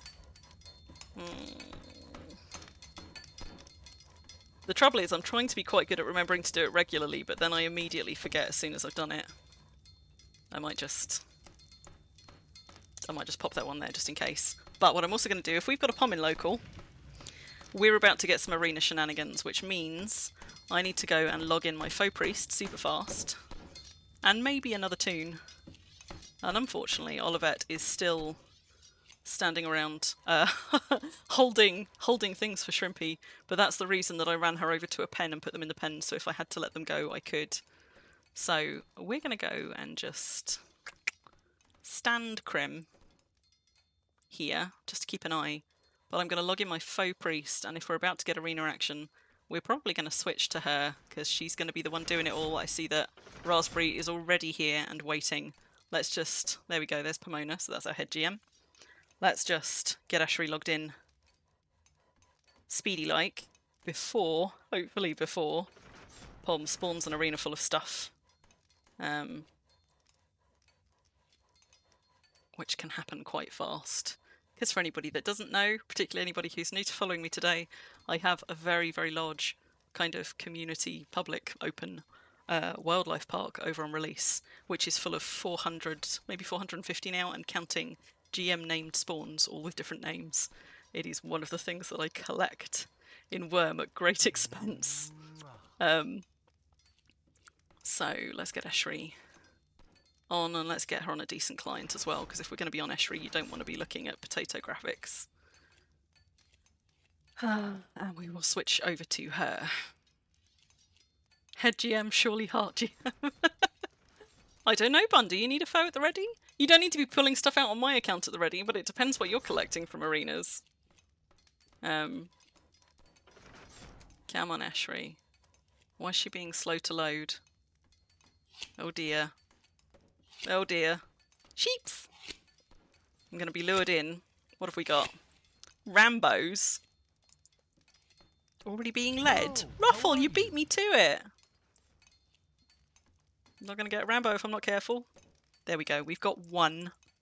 See, this is a trap. She does this to get you all into the arena, so she can drop trolls on your heads. I'm just gonna hold on to this one. This is just to encourage people down, ready for fights. But also now Crim's holding that one. Let's just make sure she's actually out of the arena. Let's switch over to Eshri. She should appear for you in just a minute. This is my faux priest. And she is much, much better at Crim at getting stuff out of arenas. I'm just going to use a refresh, because we don't want her running out of stamina. And the reason that she is much better is because if you don't know anything about faux priests... Hello, Ruffle. Where's Ruffle? I don't know where she's gone. Because if you don't know anything about faux priests, about half of the mobs in-game, the ones that aren't like monster types, will ignore them if their favour is over 30. Which means it is much... Now, scorpions won't. Which means it is generally much, much easier to get in and out of arenas and lead stuff or charm or tame stuff in an arena on a faux priest, because not everything in the arena will just immediately go for me. Whereas on Crim, pretty much everything will.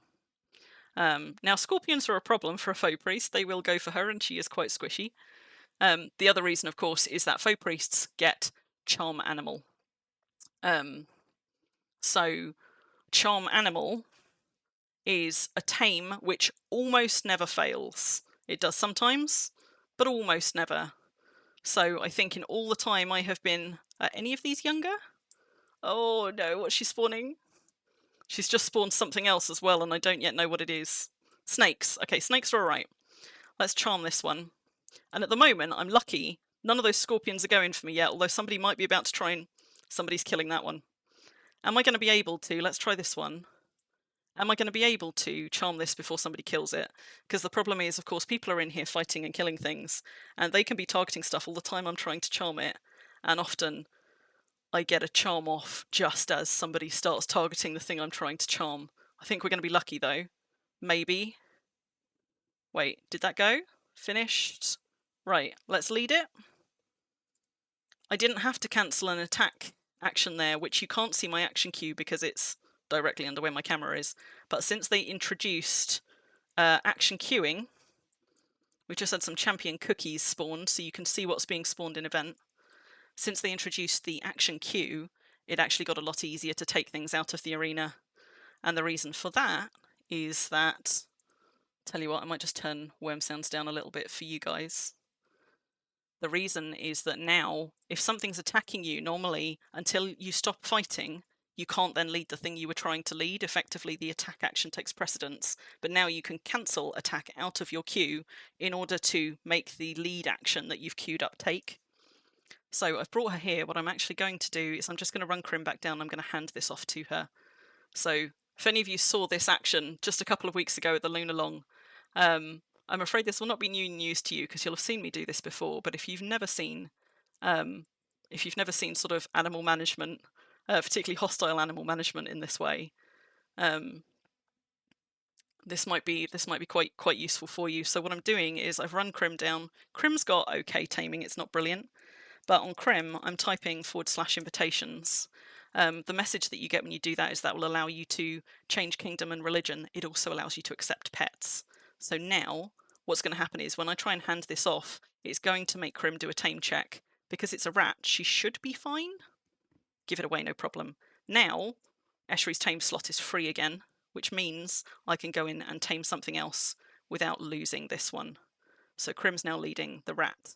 Eshery's got a tame slot free again. Arguably, I should have handed that off to somebody other than Crim, because a champion rat is quite an easy tame. And the other alts that I've got here don't have much taming skill. They could probably take that one over.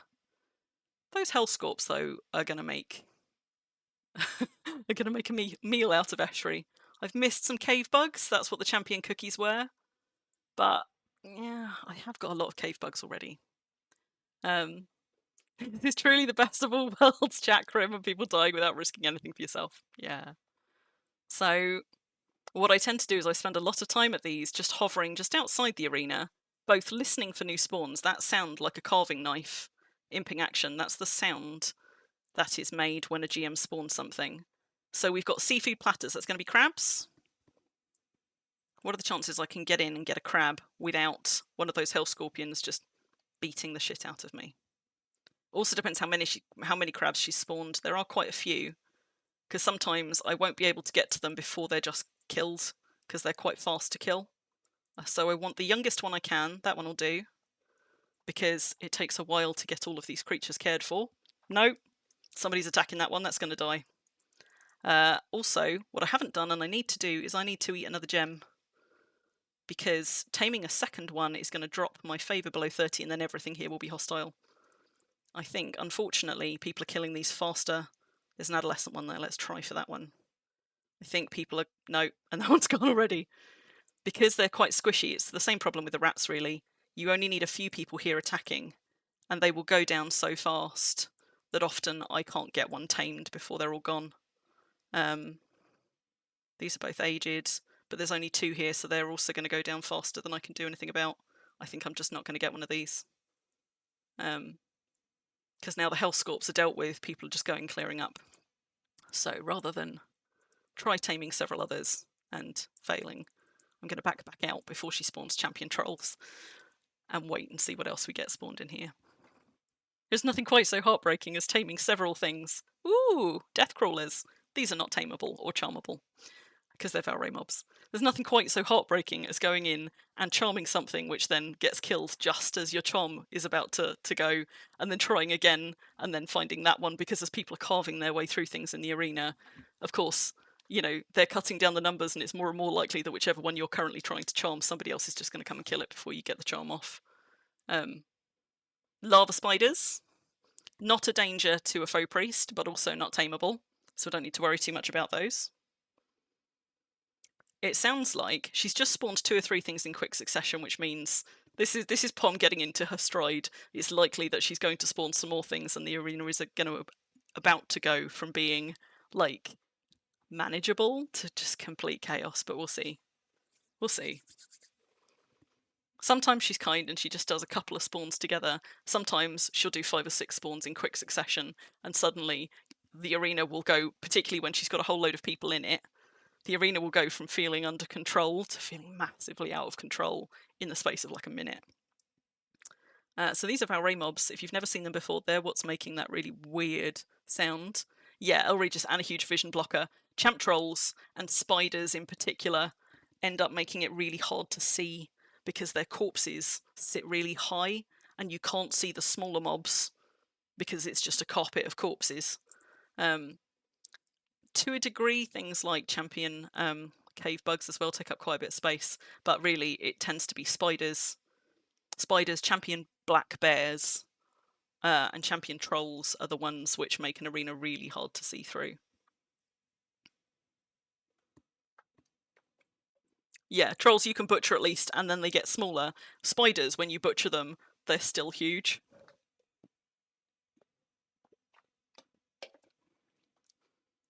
Don't think I've got any game sounds on at all now. That's interesting. No, it kind of looks like I don't, doesn't it? Hang on. Let's have a look. I mean, maybe that's a good thing. Okay. It's because I've got estuary sounds turned off. There you go, now you're getting game sounds. It's because Crim stood all the way outside the arena and she was the only one with sound on. However, having said that, with champ trolls in the arena, unless she spawns something very exciting that I'm willing to risk death for, I might be better to switch back to Crim temporarily and go and try and hand this rat off.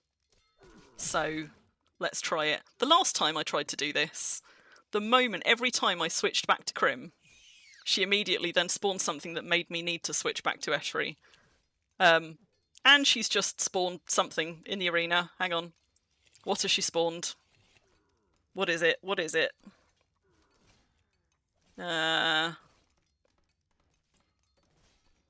Buddy the Elf. Okay. It's gonna be goblins, champion goblins, so we can safely ignore those for now. I'm gonna log in another toon to try and hand this champion rat off. Goblins, thank you guys. Yeah, so we got champion goblins, which will also attack a foe priest, and, you know, although you can dominate them on a mag priest, I don't collect anything that requires dominating even though I have a mag priest. So first thing I'm doing is moving this rat down to the boat, but also importantly I'm moving it away from people, because there's a good chance when I hand this off it might fail. But I feel compelled to do this because I should have been looking behind me. If you've never seen rats do their little like hoppity animation, they're dead cute when you get them up to speed. I love rats in this. So like this is a rat at a walking pace. But if you go downhill with them, then they get this like, can I get it to do its hoppity bounce? Not quite. See, Crim's just not going fast enough. They have this like little bouncy bounce, which I love. Something else has just spawned in the arena. Can anybody see what it is? Handbags. That's usually crocodiles, I think.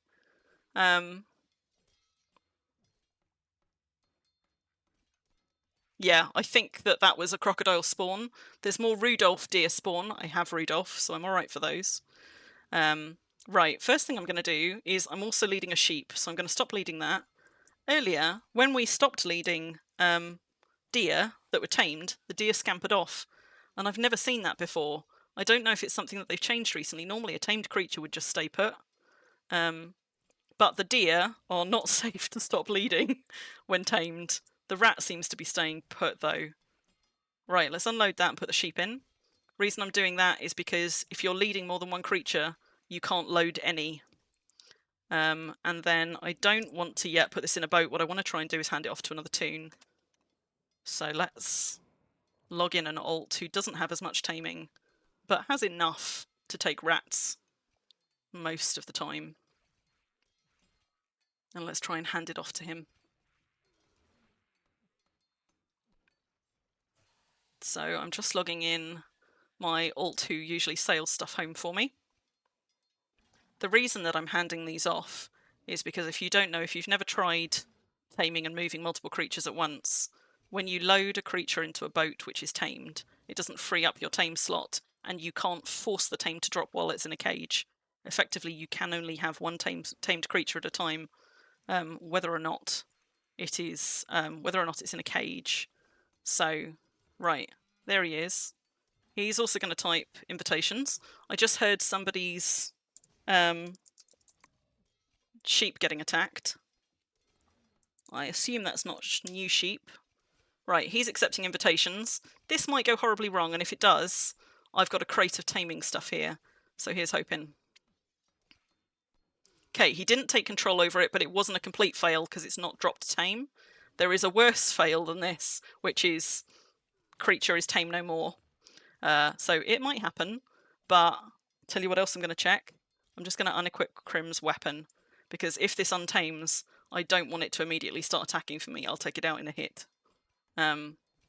Okay, we were successful in the second one. So we've now given that to him. He is strong enough to be able to load things, which is important, because he can then load his tame. Oh, look at that! My rat just ran away. Come back!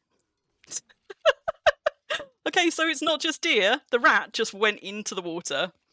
Now I've just got to figure out where it's gone, because he's now going to have to go swimming after it. Where did my rat go? There it is. Okay, you guys can't see this, but my rat just went wandering. I have, however, managed to get it again. He's just going to come out this way with it. Right. You shouldn't have to be chasing after tamed creatures. God, you never used to. He's going to just unload a cage. Sorry, I'm conscious I'm not keeping up on chat. It's because I'm trying to do several things at once, but I will be back with you shortly. Unload cargo. And load creature. Okay. So that's the thing that Crim had tamed and the thing that she was leading, both now handed off and loaded. I'm going to temporarily switch back to Ashry while I run Crim back over to the arena, and we're going to see how bad it's looking. Quite bad is the answer. I need to just not accidentally auto-walk Crim off the other side of the deed, so I'll just keep an eye on her. But I can hear more rats. It sounds like there's more rats in there. And something else has just been spawned as well. Roland rats have been spawned. I already have some of those, so I'm not going to go into the arena for that. The deer was like a like a comedy sketch. No, Crim is not too wussy to load cargo, Madoon, but the point is that Crim has got the best taming of any of my toons, so I want Crim to be waiting to tame something harder to tame than a rat, whereas Melphis, the toon I've just logged in, he's got just enough taming to take a rat and can also load. But if Crim loads her creature, that's it. Crim can't have anything else tamed. So she is more valuable to me to keep back to hand off something harder to than that rat. Which is why Melphis has got the rat, which he's loaded. That's his tame slot. Crim's now got her tame slot free again, and so has Eshri. So I've currently got 2 decent tame slots up for grabs, both on toons who can load things. Looks like a very dubious. We got a berry Christmas. Yeah, let's go and have a look. There are things in here that will attack me, but at the moment they might be mostly preoccupied, so I might be able to get one of these out. I'd rather it was a younger one than those, though. But these may also go down quite fast. There's a young one just there. Let's try. Let's just try, see if we can get this one before somebody kills it. Luckily, nothing's come for me yet. So I'm not currently taking hits from, like, those Hell Scorps or Champ Trolls. I think we might be lucky. We might be lucky. I can hear Roland rats dying around me left, right and centre. There we go, we got it. And we're leading it. And we're leaving. Now this is a harder tame than a champion rat, but not so hard that Crim can't take it. So this is a good candidate to hand off for Crim for her tame slot. And because it is a young one, that makes it slightly easier to tame. The younger they are, the easier they are to tame. And when they spawn things with conditions, so this is a champion, that does make it harder than a normal black bear. But the fact that it's young makes it the easiest of champion bears, if you like. Now, normally I wouldn't try and hand over here. I'm taking a little bit of a risk, but there's no other players around here. So at the very least, it shouldn't immediately attack somebody else if this goes. So let's just try and hand it back off to Crim again, who's still already got invitations open. There we go. She took it first time. So now Crim's got that pet, which she will lead. That's going to be her tame slot spoken for, because I don't have any toons that can take that off her. But Eshri now has her tame slot again for one more tameable creature before I need to run these off server in order to force the tame to drop. And it sounds like they've just more or less cleared the arena. Ruffle, I see that you got an adolescent Rambo. Well done. I can't remember what I came away with, but I didn't even see any adolescent ones spawns. You must have been in there super fast.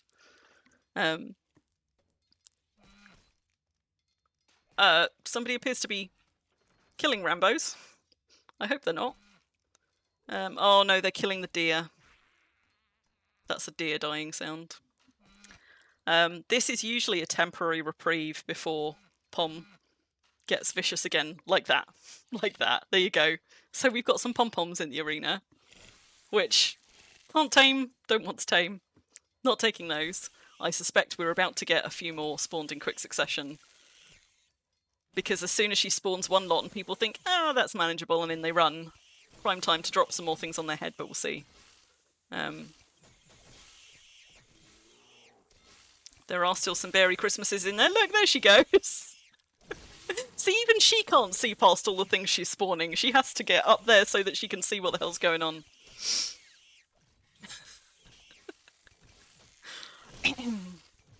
The deer run like I was chased. Yeah. Yeah. Like, deer are really hard to chase when they're on the run as well. At least that rat only trundled off into the water. But I stopped leading a deer the other day and it shot off and I was like, well, I didn't need that one anyway, in fairness. I was just bringing it out for somebody else in case anybody else wanted it. Yeah, pom-poms. How's the sound level for you guys? Because I'm quite close to the arena and these are very squealy. Do I need to turn the worm sounds down more? Or are they okay? She's just spawned another thing. Father Christmases. Trolls? Yes, trolls. We ain't touching that. No, no, no, no, no. No, no, no, no, no.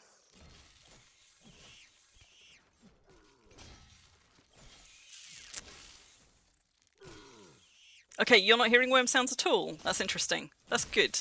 I mean, I could turn them up a little bit. It's just normally arena sounds are not fun.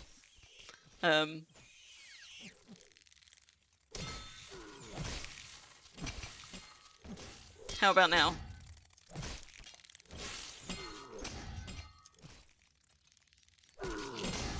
We've got some cave bugs, festive features. I could have those, but I'm not enamoured enough with those that I'm going to use my last tame slot on them. Because I have my Vin Priest here, I could manage another one if she spawns something that requires taming, but that is quite an easy tame, like for example pheasants.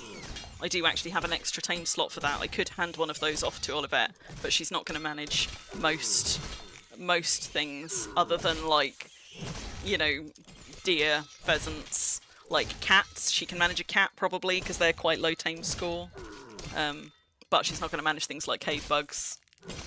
There are certain kinds of creatures which I will always be like straight into arena for, and there are some where I'm a little bit more circumspect. Sometimes I'll go into the arena for them, and sometimes I'm like, I'll let that one go. And because I've been collecting creatures like this for since 2019, 2020, since that first Christmas I came back, I think, often there are things spawned which I already have, like I already have that one. We've got jellied eels in there, not tameable. Also not dangerous to a foe priest, but not going to do me any harm. I can't take those home, which is probably just as well. Because I know a lot of people that do not like snakes and don't want them anywhere near them. Makes me sad though, because the snakes sometimes get really good names. You can see flapping from a distance down. That's often the way at Impalongs. You can just see like legs over the top of the arena from like halfway across the deed.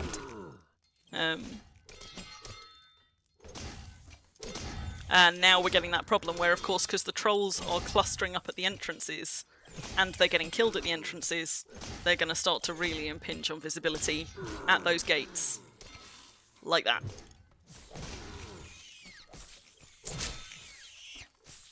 What I might do, she's probably about to spawn us some more things, but I might go and move Crim and that bear while we wait and see. I'm going to have to get in a better position to see anything unless she gives us time to butcher. Eshri does not have good butchering skill, and they might not forgive me for going, and I don't know, maybe we can? Let's just... Can I? Do you know what? You have to get so close. We've got some more berry Christmases. I'm just going to try and get some of this down. I'm deliberately not picking these up to butcher, because then prox perms are going to make it a pain in the arse for somebody to clear this up later. So I'm just butchering on the ground. Good night, Moomin. Good night. Oh, has he enabled berry as well? Okay, that's good to know. We've got some hot dogs, which I imagine are hellhounds. They're usually hellhounds. Can't see them at the moment, though. Still too far away to do this one. Can see there's still a deer over there. But that's a Rudolph. Let's butcher that one. I'm seeing hot dogs come up here, but I can't actually see them. But because hellhounds are quite small, you often can't see them underneath all of the mess. But usually hot dogs are hellhounds. She's just spawned something else as well. What if we just spawned? Champion Paddingtons, that's more bears. It's not one I need. So let's focus on butchering for visibility's sake. Hellhounds, they were hellhounds. Okay, yeah.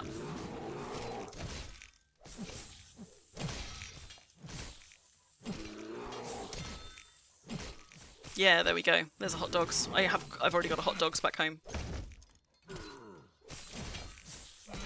Somebody or something is attacking the deer. Let's butcher that one. Butcher that one. Oh, that's already butchered. Right, that's one that needs burying. If it... Maybe somebody just did. There we go, someone's already burying. Mostly I'm just trying to get the very high profile stuff gotten rid of. Thank you for the follow, Tom Bombadil. Hot dogs at home. So people have actually been pretty good at clearing these out this time. So we've got a champ troll roaming around, a bunch of snakes. The troll is dangerous to Eshri, but it's currently preoccupied. She sounds like she's just spawned something else. Has she just spawned more Paddingtons, or has she just healed them? I feel like there was something else just spawned in from somewhere. Let's do some more butchering. Still some hellhounds sticking around. Hellhounds can be particularly deadly, and crocodiles as well when spawned in an arena partway through, because you often can't see them under all of those corpses, so they can really sneak up on you.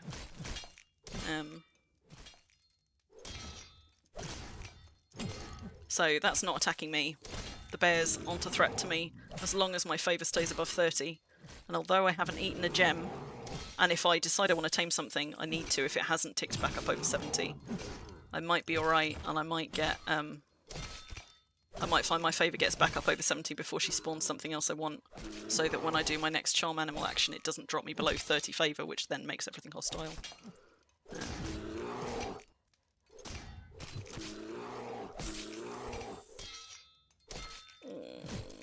I really need that troll to not lose whatever it's currently targeting, because that troll will do me a lot of damage very quick. Danger Noodle! Oh, there we go. Yeah, there we go. So we've got our Danger Noodle, traditional kind of big boss in an arena. Got some spiders. Those are really going to clutter up the arena. They're called kittens as well. I don't know if she knows I'm in the arena, but she knows I like cats, and sometimes Pom will spawn cats to try and lure me into an arena, and sometimes she'll spawn things which sound like they're cats. I think just to see what unwary people she can get in into a nasty death, but yeah, I can't see a thing. Those are not a threat to me, I also can't really see past them. So I'm going to step back out, as that's probably the end of my useful butchering until several more of those are dead. Those need to be buried, not just butchered. Somebody just rode past you on a bear.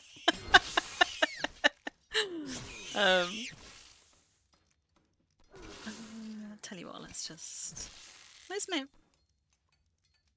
Have I accidentally dropped my coin purse into one of my sub thingies? Thingies. Like, I think I've accidentally dragged my coin purse somewhere and I'm not entirely sure. Oh, wait, hang on. It's because I'm on Eshri, not Crim. Okay. She's going to spawn more stuff in there, but... Oh, thanks, Shrimpy. Sorry, I was AFK. Thank you. But let's just see if we've got a window long enough to go and move this into a boat. Because once I've got all the tamed creatures into a boat, even if the arena's carrying on, although I think this is probably going to be a shorter arena, sometimes what I do is halfway through an arena, when I've got all of my tame slots full, I'll load them all into a boat, and then I will have somebody go and sail them off the server border, even if they double round and come straight back. Because that is the only thing that will force a tame to drop on a creature that is loaded into a cage. So you can't deliberately drop your tame, but if you cross the server border, the tame drops, and then everybody gets their tame slots back. So I am still listening to what's going on in the arena and listening for that carving knife sound, which suggests more things spawning, like just now. They're giant crabs. So that I can just keep an eye in case I need to switch back to Eshri speedy-like. But let's unload one of those. Let's load this into it. I've been lucky and none of these have been injured so far, but you can't load an injured creature into a cage. So you do need to heal them up before you load them if they've taken damage. Also, important to know that you can't load a cage with a tamed creature that isn't yours. So that's why anybody who is taming a creature for me, in order to be most useful, they need to also have the body strength to load. So Crim can load this one, Melphis will have to load that one. I can't actually see enough ground to disembark onto it, so I'm just going to have to climb back out. Thankfully the slopes there are quite forgiving. Whoops, she says. That direction. Let's get Melphis loading his one in so that then the next thing we put in there, I'm ready to go. So if he embarks, we're going to load the hugs, and we're going to load the Rambo, and we've got one cage left in that Gnar that we can put either a tamed creature from Eshri into, or another passive mob, something that doesn't require taming if we get any more of those spawned. Unlikely at this end of an arena, but possible. So it sounds like the snake is still up, but a lot of the, whatever we got, I think we just got death crawlers by the sound of it. Something very noisy, that's gone. So the arena is once again manageable. I don't really need to run Crim back because she doesn't have a tame slot. So we're just going to switch back to Eshri. Because she's now the more useful toon to be on. Crim's done her job. Yeah, I mean, Crim could go into the arena and fight, in fairness. Have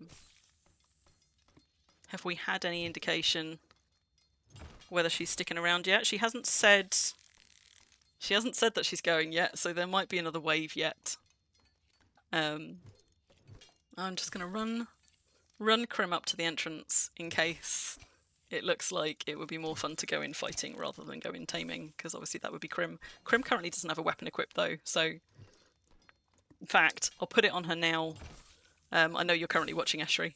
I'm going to put Crim's weapon back on her now because she's not going to be taming anything for a while, and sod's law, I'll forget otherwise. So what have we just had spawned? Is it more kittens?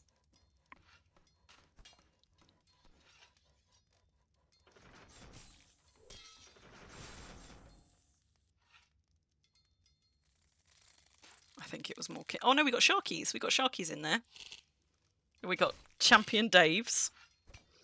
That's a Rambo that somebody's leading. I can see the sharks. I can see the sharks in there, but not long enough. There we go. Merry Fishmas. We've got more Merry Fishmas sharks.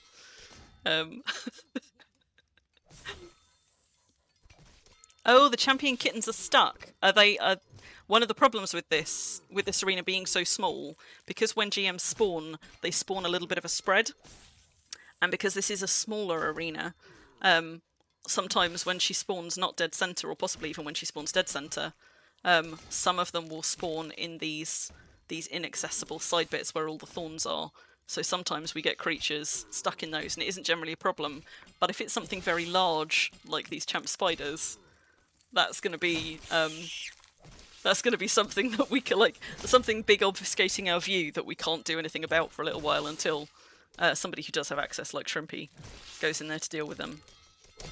On the plus side, all the time that they're not dead, we can see under them. As soon as they start dying, it's suddenly going to get much harder to see what's going on.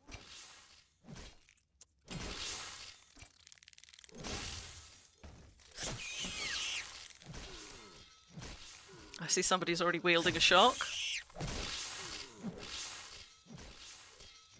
Let's go and help with some butchering and burying, because these are going to make it so hard to see so fast. Bury that one. What she just spawned.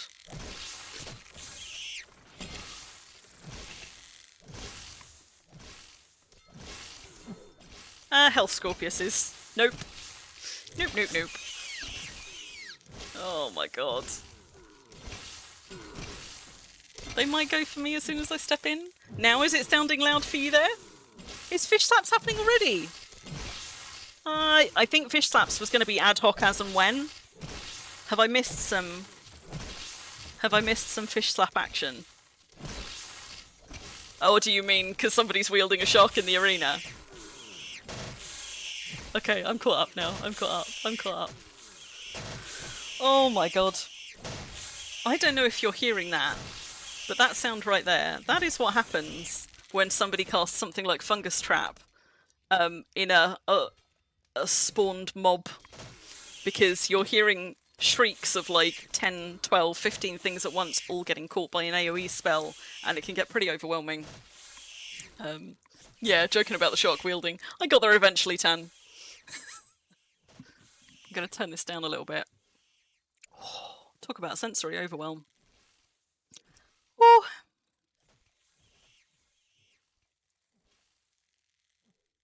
That was a fire pillar, was it? Yeah, fire pillar will do it too. Basically, any AoE spell. It's often things like tentacles or fungus trap, or as you say, fire pillar. And it doesn't last for long, but because it hits so many creatures in such a small space, then suddenly it gets quite kind of overwhelming in sound terms.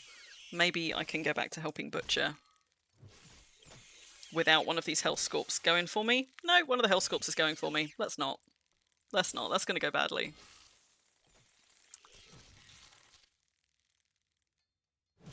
I am particularly squishy to Hellscorps.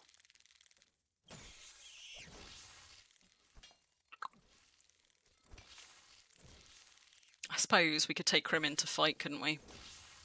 Since we're not going to be doing much with Eshri at the moment. So, got my weapon equipped. You know what? I'm training up sword and board at the moment. But for an arena like this, I feel like I should probably just use my maul. Like, this is either a great time to train up a new weapon or a terrible time.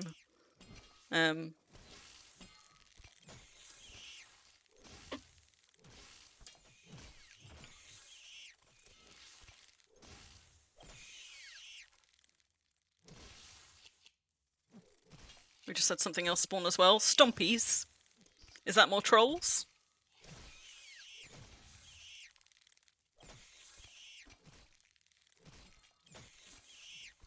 Can't even see past anything at all.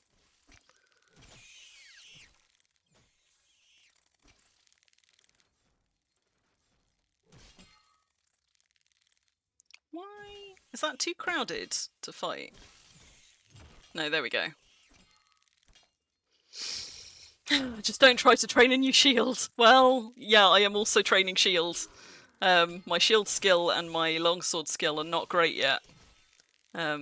Which is, but that's another good point. That's another good reason, maybe not to take these in right now. Hang on. Have we got all the health scorps down yet? No, there's another one just there. Because those tramp trolls are going to be a pain in the arse, but they're going to be worse. They're going to be worse if we got some soul demons in there. That's what the stompies were. The champ trolls are going to be worse if I'm also getting attacked by other things at the same time. So I tend to prefer to take the scorpions out first. These we don't need to attack just yet because they're spawn passive. Like, we can pick fights with them, but generally speaking, those are better left until we've cleared some of the things that are automatically aggressive out of the arena. Oh, she's just spawned something else. Cat Stevens. Now that's going to be champion cats. But on the plus side, I'm pretty sure I've already got one of those. So I don't need to go wading in trying to pull one out because they're super squishy. And everything would be attacking me. Let's try and get this one. Come on. There we go.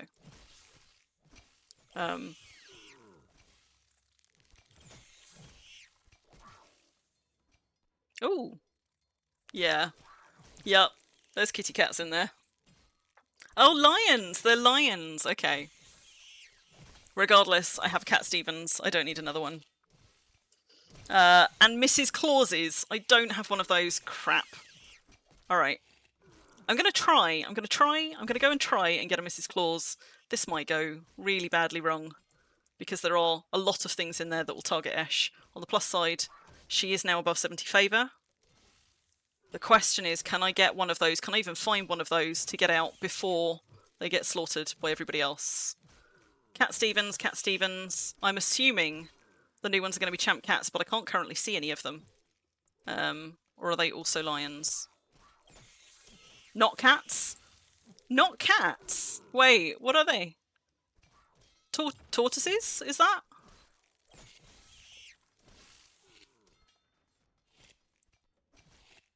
Was that a trick? Oh, they're trolls. Okay. Damn it. Alright. Well, on the plus side, they're not yet attacking me. She's just spawned something else as well, and I can't yet see what it is. But I know I don't need the lions.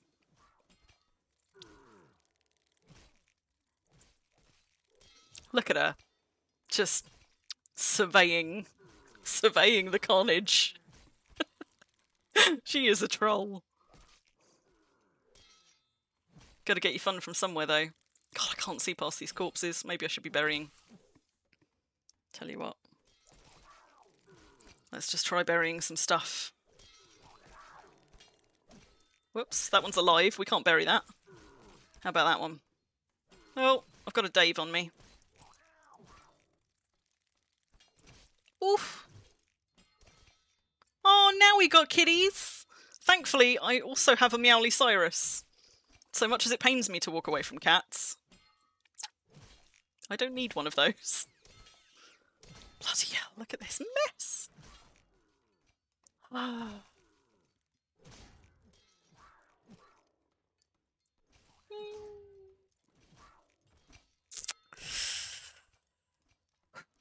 Buried alive.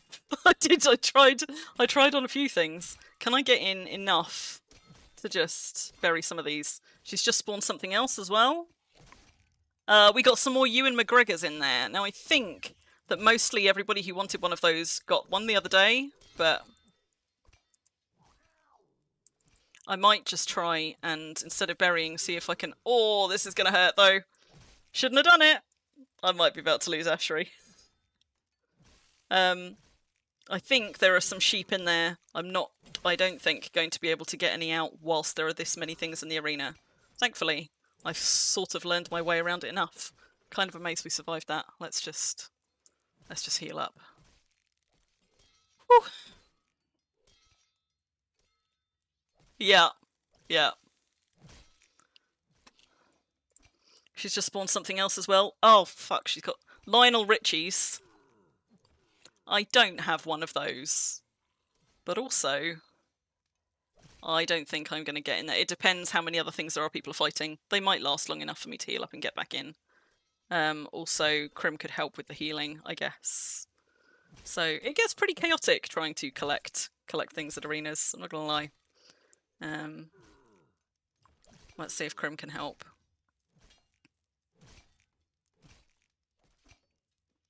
You got the Ewan McGregors out. Well done, Ruffle. Like, I think we've all got Ewan McGregors because they spawned them before, but there might be other people here that would like them. Just had something else spawned as well. Hamler Andersons, that's going to be pigs. And again, I've already got some of those, so I'm good, but if anybody else is collecting, might be good for them. Okay. How are we looking now? Better. Still not great. But better. There's an awful lot of trolls there, though.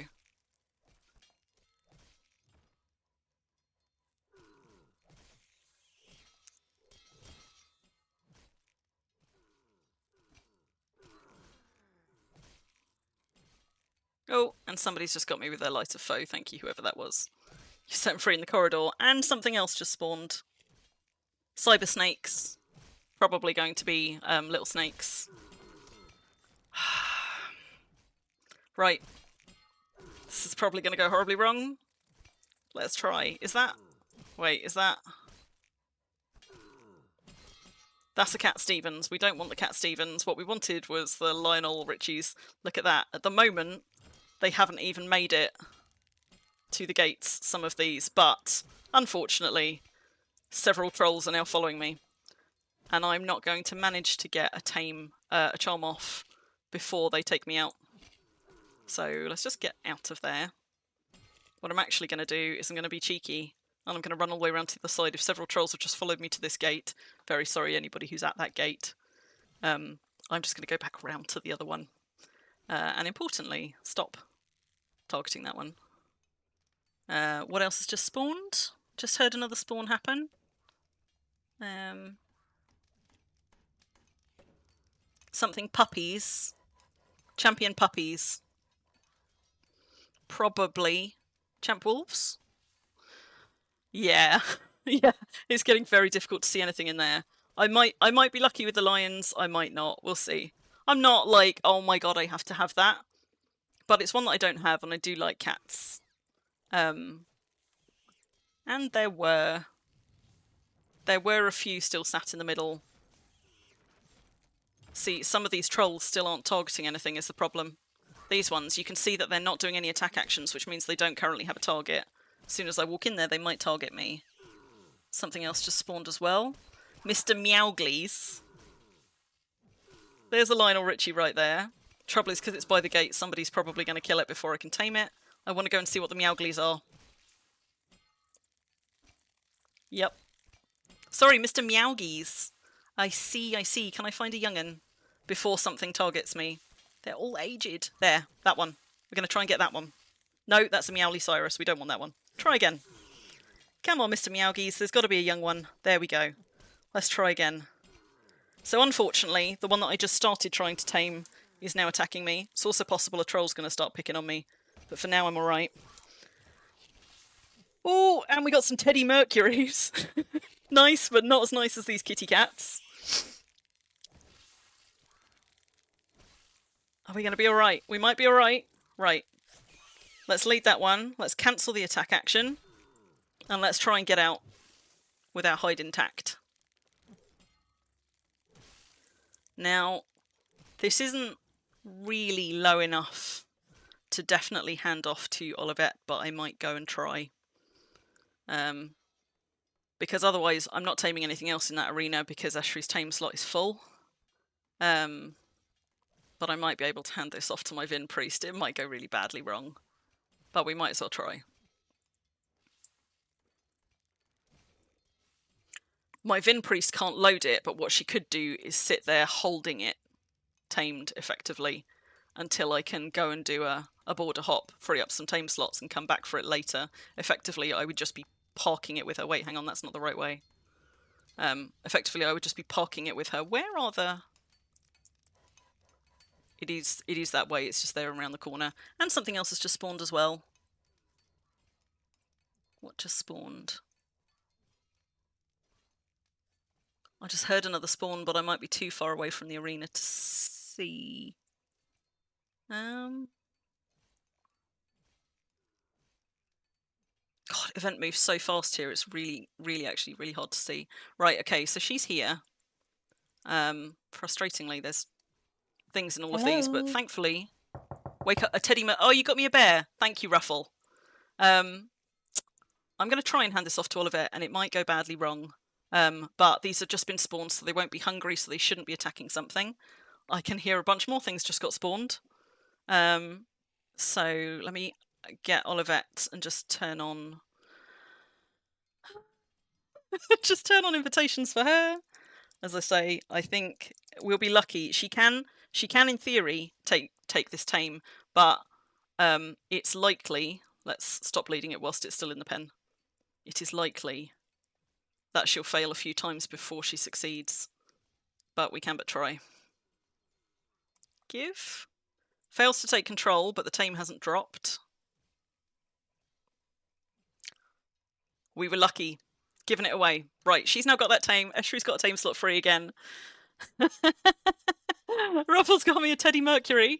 Ruffle, do you want me to go and try and get that off the server? I don't have anybody other than Estuary that you can hand it off to right now. There's Ruffle with our Teddy Mercury. But if you can run it down to the boat and load it in, Melphis could go and sail it off the server border. If you're willing.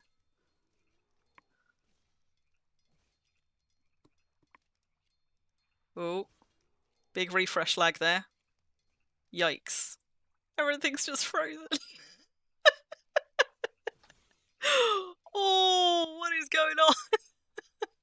Are you all getting that? I don't know if that's just me getting that lag or not.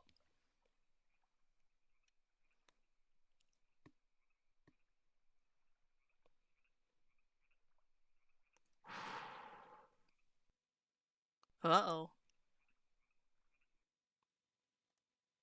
No.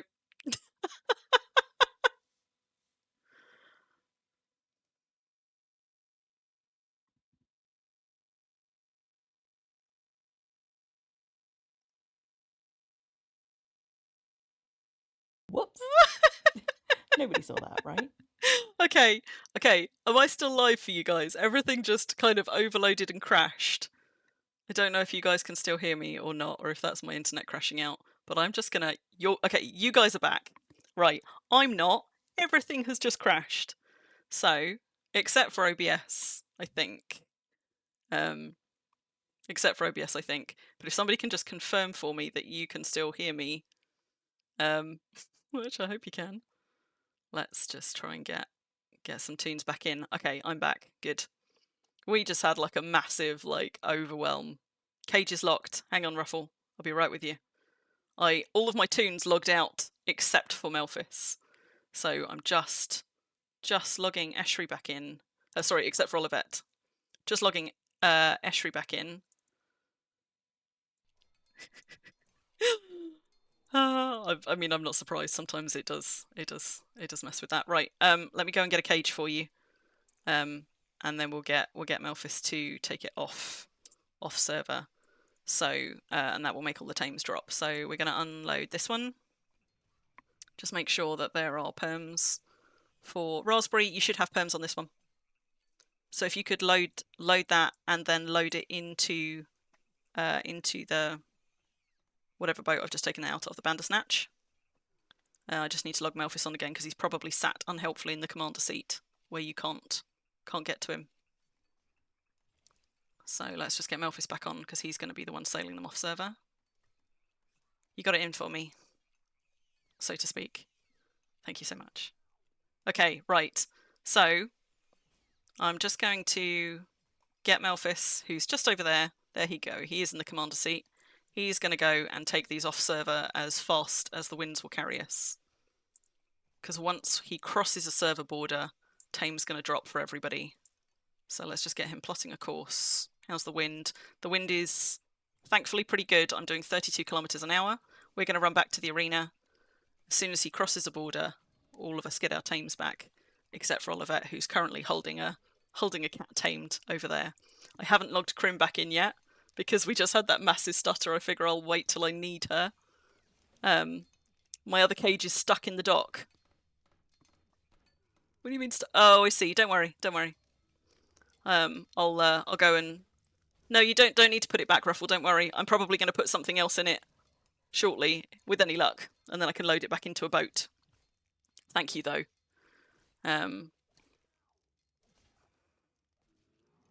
Just turn him around and make sure he is actually pointed at a border. I can hear more kitties dying. I just gotta hope that they're not new ones because I don't have any more tame slots to tame them with. There are some spare Ewan McGregors kicking about that Ruffle very kindly pulled out of the arena in case anybody wants to try and take one of those home. So, what is it that we're fighting now? Is it just Cat Stevens? Obviously I didn't get a Lionel because I went for one of the others instead. In fact, I think I've just passed a Pom. Let's give her some applause. What has she just spawned? Is it these? Is it the cars?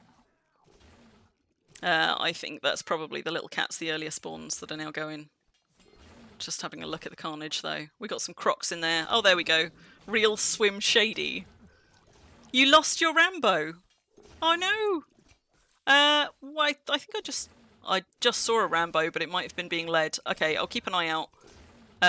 If we can find a Rambo kicking around, that he's not being led, and you don't want it, maybe. Oh, we got some Merrill sheeps as well. Look at that. There were some extra sheep spawns. I do already have some of these, but let's just pull these out of the arena for anybody that wants them.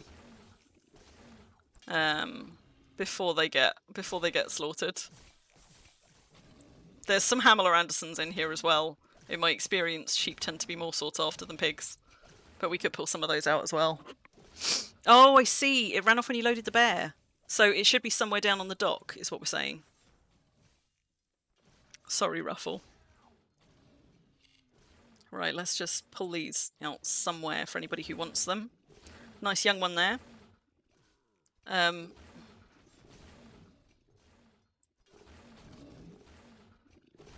We've just had something else spawned.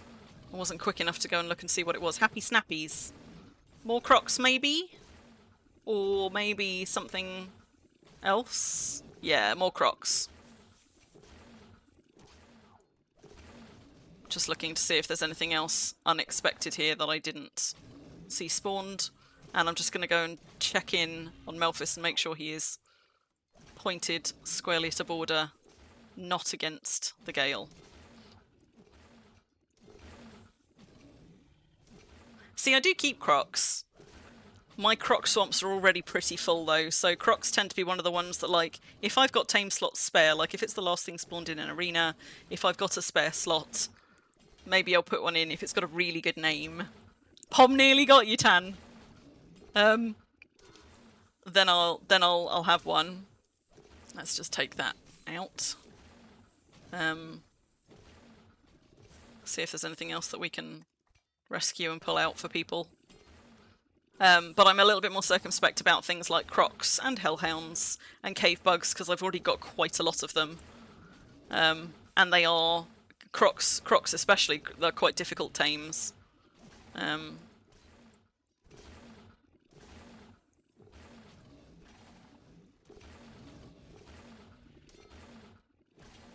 So, I mean, I don't have any tame slots to spare right now anyway. I'm just sort of surveying what's in the arena. And seeing Melphis is not quite yet at a border, although he's getting close.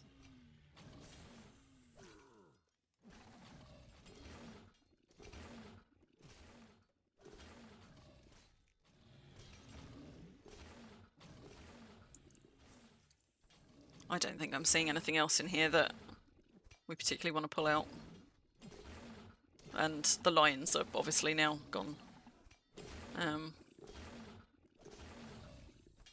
So let's just pull some of these piggies out in case anybody wants them. Maybe put one of these a little bit further out as well. People will soon sweep them up. Just going to move them out of that main corridor as well, because otherwise we're going to get a lot of people diseased whilst trying to bandage themselves. Stop leading those. That was the second time we've had Hamler Anderson spawned though, so I have already taken one of those home recently, so I don't need them mostly I'm just trying to pull these out for anybody else that wants them. Is that one already being led? Okay. There's a Ewan McGregor over there. Let's just pull those out of the way for people. And that one.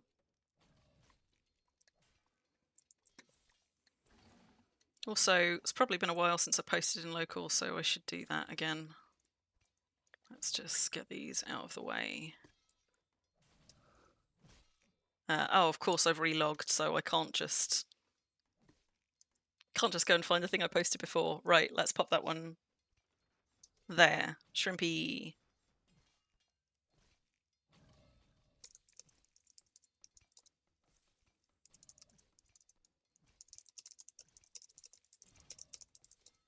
I'm also just gonna and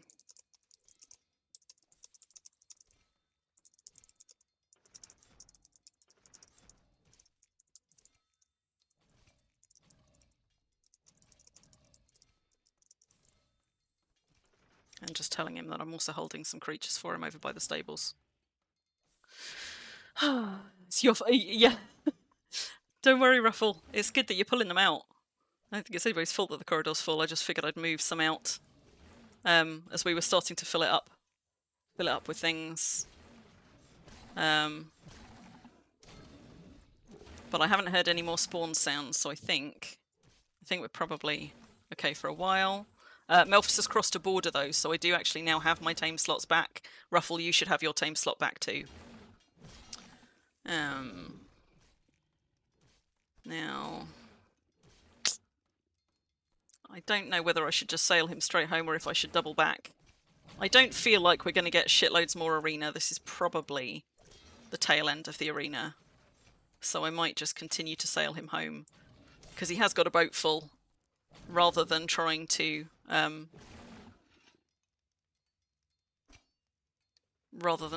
bring him back just to get the benefit of his tame slot back, which isn't a great one, it's just another slot. So I'm going to try not to lose him, sailing him over back to my deed on release to drop those off. And I'm just going to go and have a look at Olivette, just in case. Shrimpy's anywhere near me, but I don't think he is. I think he's going and hoovering creatures up.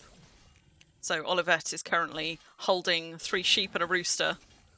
And her cat that I handed off to her is still tamed. He looks extremely loyal, so actually that was a really good handoff. She was lucky. That means his tame's not going to drop anytime soon. There are several layers of tame, effectively, and if they're looking like nervous, that's a lower level of tame, and essentially their tame tinks down. If you start doing them damage, drops much, much faster. But extremely loyal is good. That means it's quite a strong tame. It'll be a while before that decays, so I can safely not watch Olivette and what's happening with her, and not be worried about that tame dropping while I'm not looking.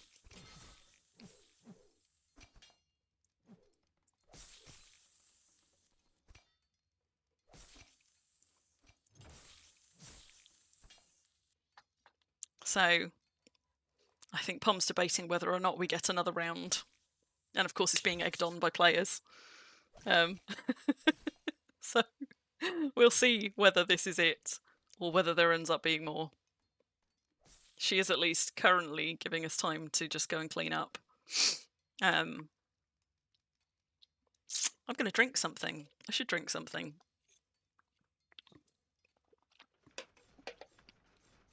You were trying to understand why somebody had a cool blue axe without the yeah, it's a supreme glow. Also, it might be, on some of them, it might be an adamantine weapon, which is a bluish metal. Particularly if it's an addy weapon and it's got a rare or supreme glow. So that can affect it as well. But it might just be the supreme glow. How are we doing? So I haven't got enough favour to charm another thing without eating a gem first. But we're waiting to see. We're waiting to see if Pom's done with us or not.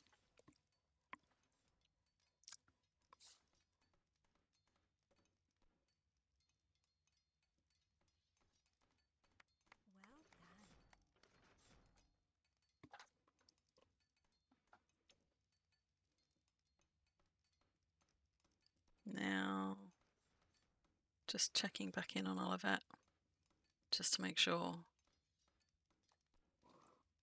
Haven't got somebody coming to try and take those sheep off her. So, Nerev's, wait, what's... I was just seeing Nerev asking questions, but I think it might just be that Olivet is really, really scrolled up.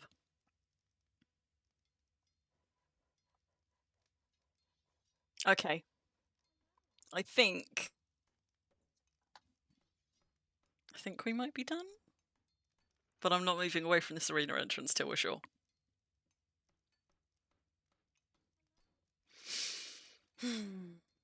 So it was only iron. It was only iron. You did look for that. Just turn Melphis back on par.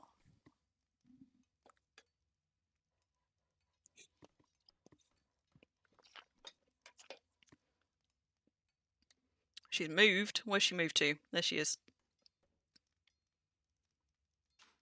Earlier today when I logged Ashri on before I was streaming, I saw that somebody had strewn the arena with carrots as Pomona bait. You never know, maybe it worked. Maybe that's why we got two arena shenanigans in one day. Maybe the carrot bait is the way forward.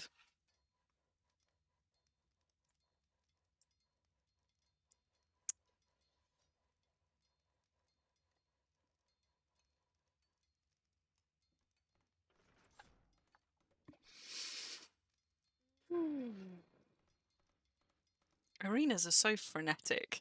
There's always a moment where suddenly it goes from being absolutely chaotic to being chill.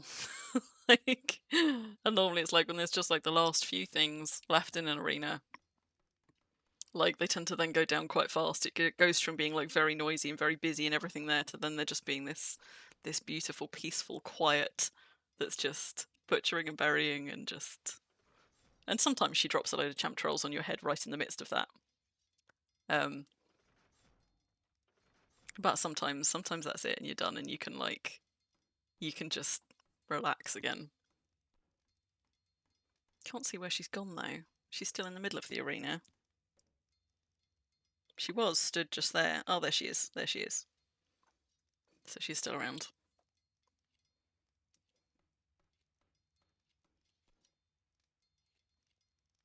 There's quite a lot of players here though and interested who are provoking her, and it might be that she decides to go for another round. It depends whether she's got other things she needs to go and do and how tired she is. She has quite long days sometimes.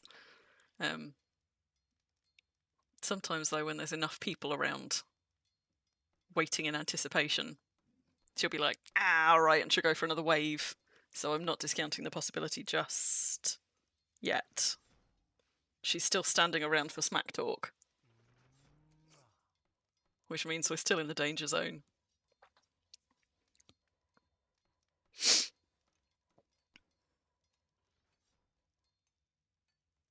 Is this the one you were talking about, Tantail? Because that is really blue.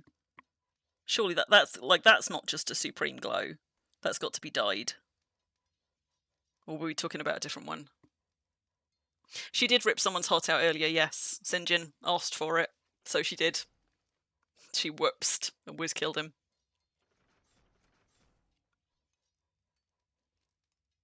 She's on the move. Melphis is most of the way back to my deed on release.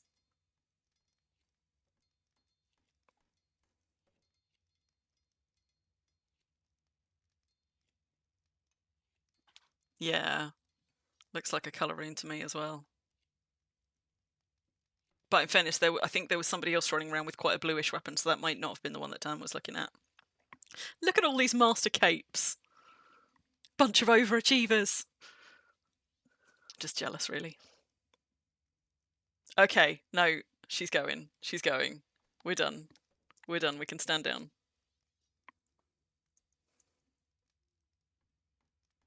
Let's just wait for it to disappear, just in case she does a goodbye spawn. Which, occasionally she does. But often she doesn't. I don't mean like an aggressive one. Sometimes GMs will sort of like just drop some extra creatures on you before they bamf. But sometimes they do just go, and I think she's just gone. She's dropped out of my select screen. So I think she has just bamfed. I think we're good.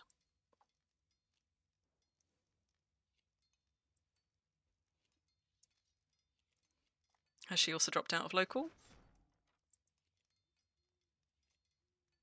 She has. She has. Right. Think we can safely stand down, folks.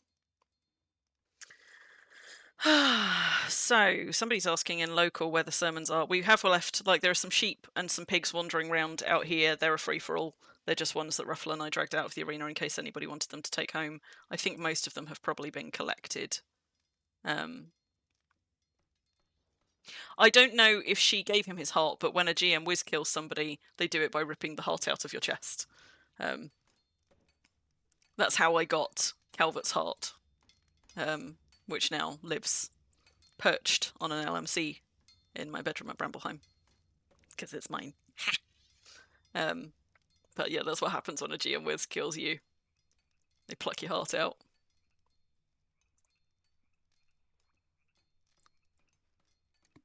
Okay.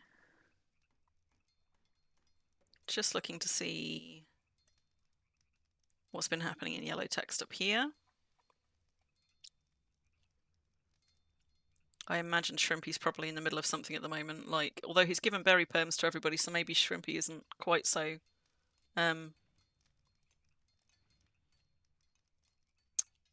Ooh, sheep round there. Ruffle, did you get your Rambo? Is that your Rambo? Did it let me lead that one? Yes, it did.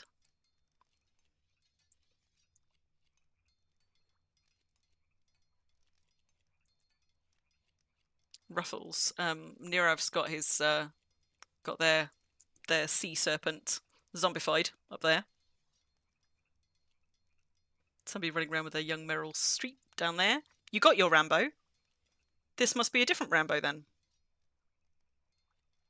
Frustratingly, I think I've just taken my Rambo home.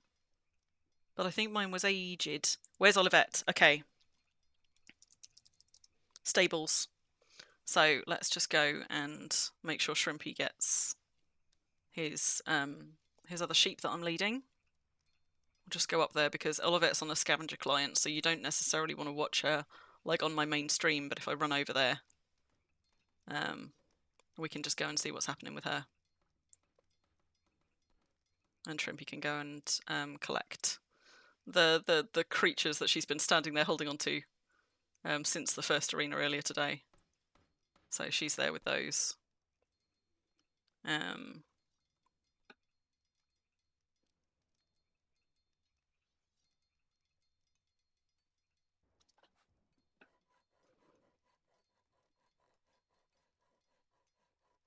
I see there's also a spare Rambo in there, so that might be one that Shrimpy picked up earlier. Okay, so there's Shrimpy. So let's just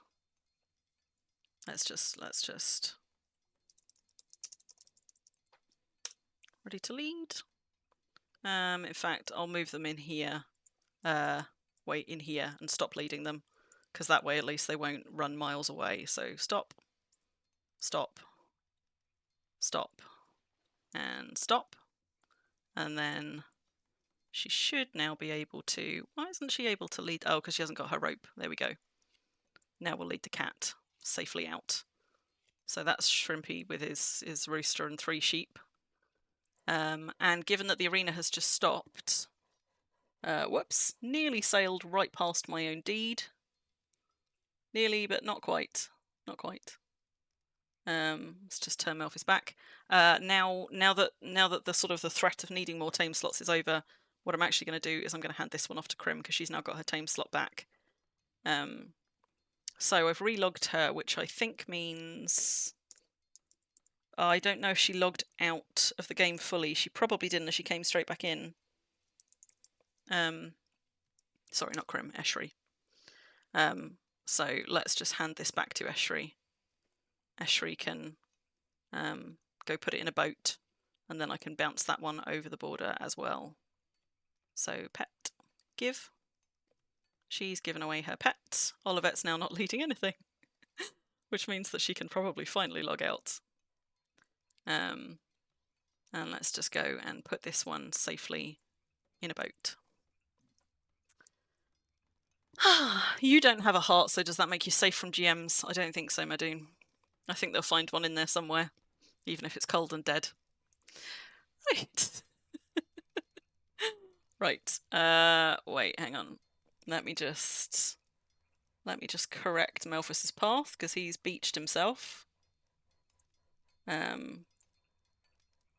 Just outside Brambleheim, though, we're not far off. So let's just turn him back the right way. And I know I probably missed some stuff further up there in chat, guys.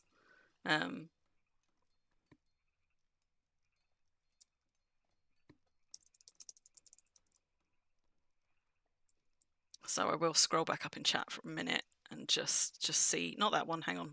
I've got a boat over the other side, that one's gone. Snicker snack, here we go. So Ruffle already brought one of these out. I'm going to risk stopping leading this.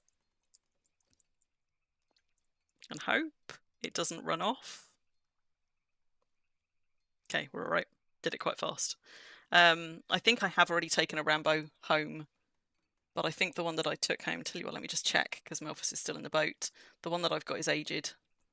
And I would rather have a younger one, because it takes me a while to get around to getting all the care slots. So I will try and sail that one back, since the time pressure is now past. And I'm going to send this one home instead. Oh, I've already got it open, silly me.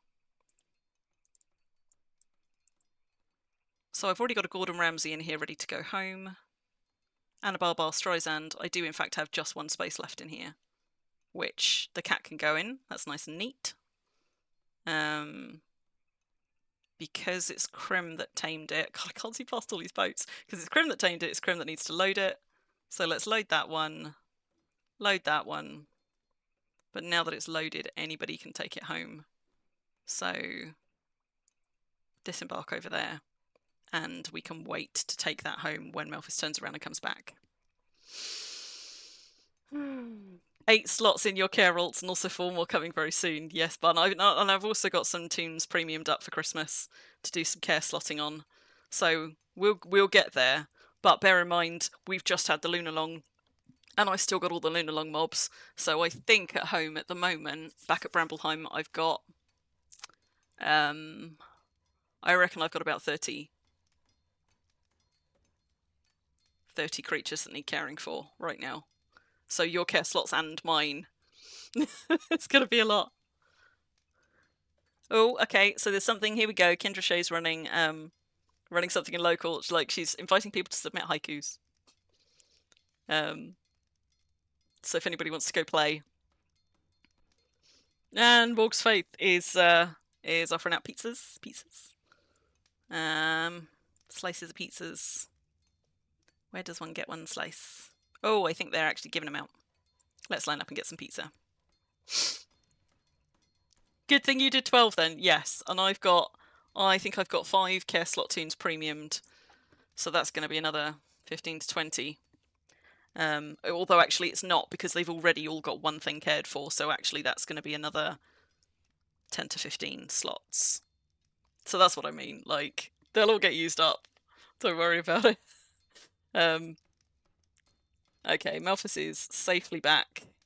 I don't actually need to turn around and race him back over though, even though I've got another boat to sail. So I'm just going to log him off for now until I'm done with the stream, rather than try and do many things all at once.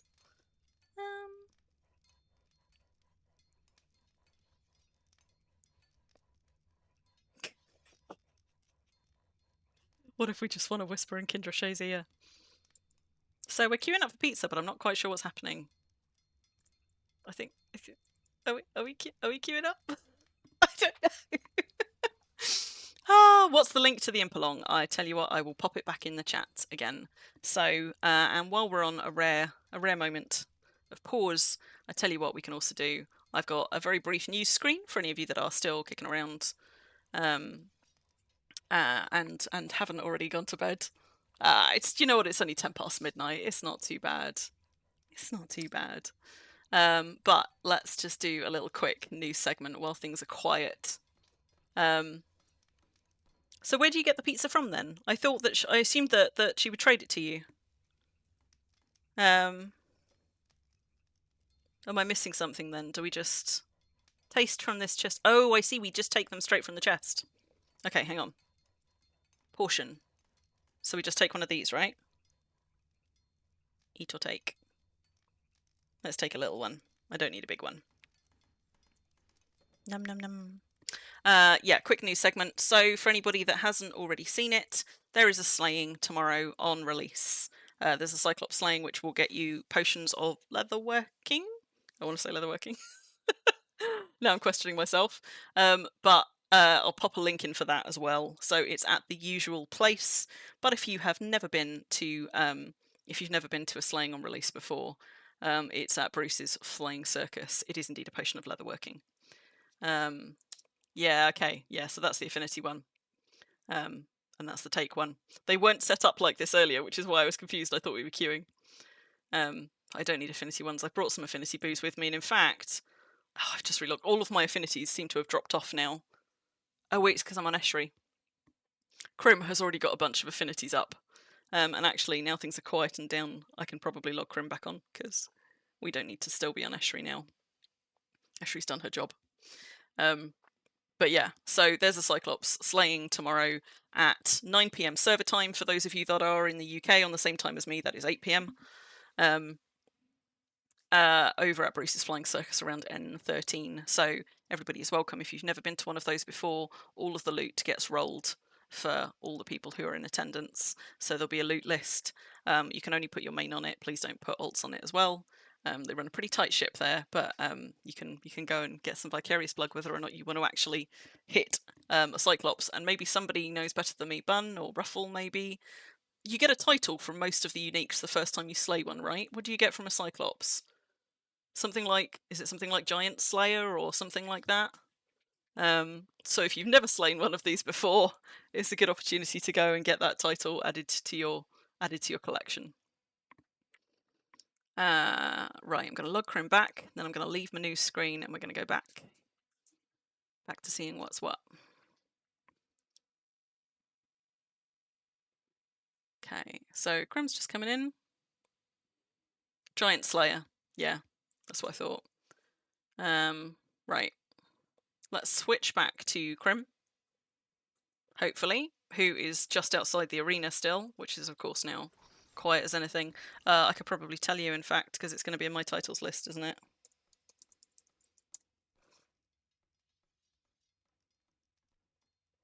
Yeah, it's going to be the Giant Slayer one, I think. Almost got your fighting back. Looks like you lost some alchemy and some digging.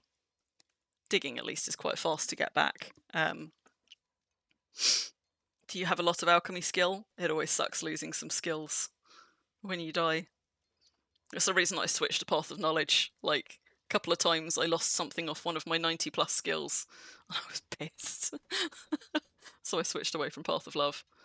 Worked my way back up the tree, so now I only lose fight skill, and I don't really mind losing fight skill. I don't really care about that. It's not something I deliberately try and skill up.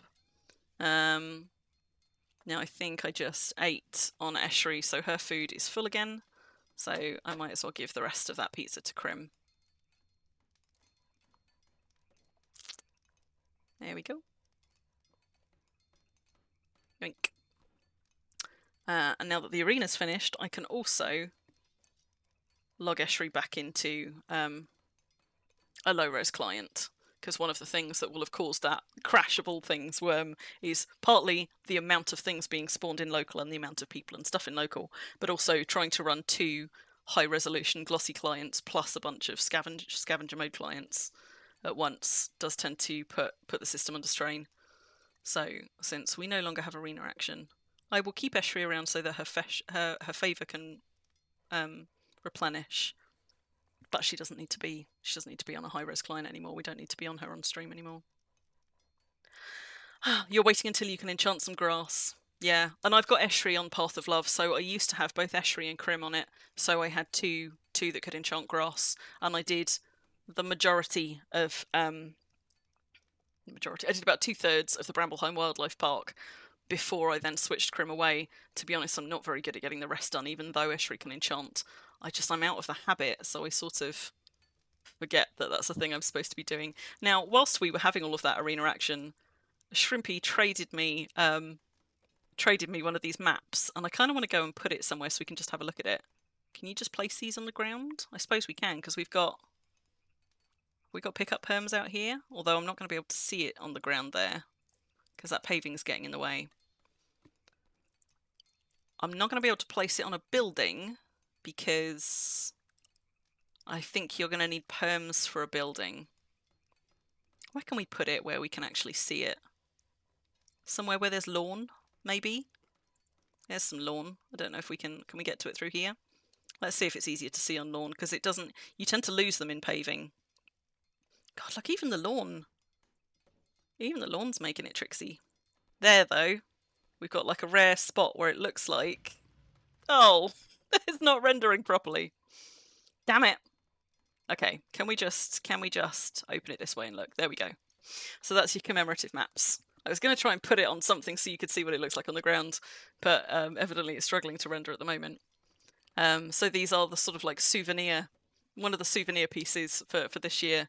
They weren't available right from the start of the Impalong because Shrimpy was waiting for them to be delivered, but evidently he's now got a collection. So if you haven't already had one of these, I'm sure you could ask in local or keep an eye out for when he's handing them out again. He just came and traded one to Crim while I was running around on Eshri in the arena doing stuff. That's quite a nice map, and that's clearly somebody with high cartography skill, because look at that, it's all nice and clear and lovely. So there you go, that's one of our souvenirs. And obviously at some point I'm going to hand in tokens. I'm only up to 7.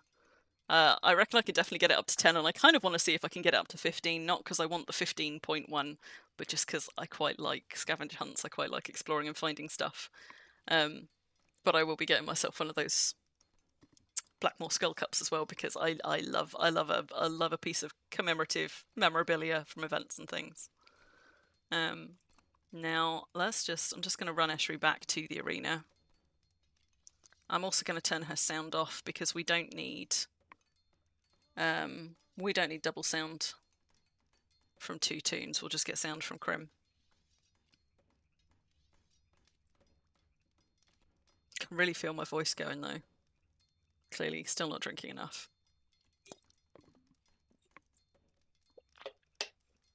There's still a few pigs, by the way, if anybody's collecting. There's a couple of Hamler Andersons just wandering loose in the corridors in the run-up to the arena. So if anybody collects pigs at home, you do have to hand feed them. They don't graze, unfortunately. You got to drop food for them, but you can drop pretty much anything for them, and they will eat it.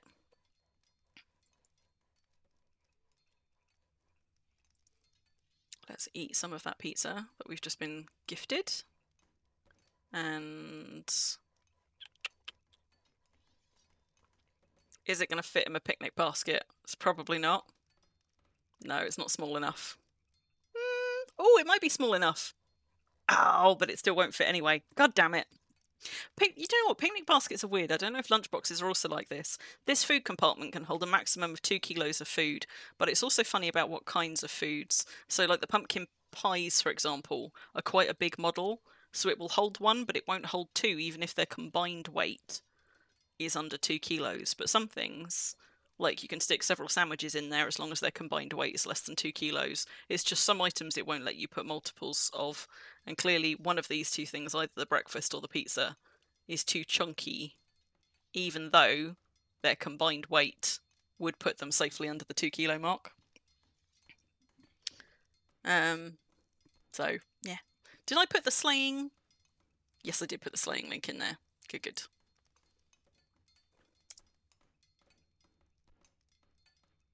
So I'm also just going to go and, when everything crashed and died, that included my my Chrome window that I had open just so I could keep an eye on how the stream was doing, but it looks like the stream signal's still okay. So when everything crashed and died, Did you guys, did it show you, like, did it say that the stream ended, or did it just, like, freeze for a blip and then come back with a refresh?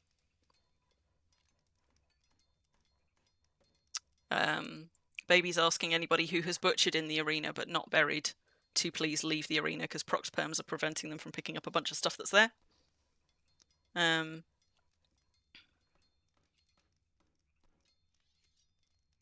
Looks like my my Discord also crashed and restarted. Thinking about asking for some affinity pizza, but not sure what to request. Oh yeah, okay, so it did the kind of the temporary. Tan, I mean, what are you skilling here, if anything? Like, blacksmithing's always a safe bet if that's something that you're doing any skilling of here. Which reminds me, so what have we got up? So I've got almost like between 4.5 5 hours left of pottery. I've got about the same of blacksmithing, same with locksmithing, lockpicking, sorry, which reminds me, I keep forgetting to do this. Let's unlock that and relock it. Because I've crossed a border, because I've crossed servers. Locks get a little bit funny when you cross a server with them, so it's usually safer to unlock and relock before you try and use something. But let's just do my lockpicking tick, because I keep forgetting to do this. Immediately broke my first lockpick. But I'm lugging these around so that I can do little and often, because this is one that you can only get skill in once every 20 minutes. Let's also turn my sleep bonus on. But I'm not good at remembering to do it on the regular. I just every so often I'm like, oh wait, I was doing lockpicking, whoops.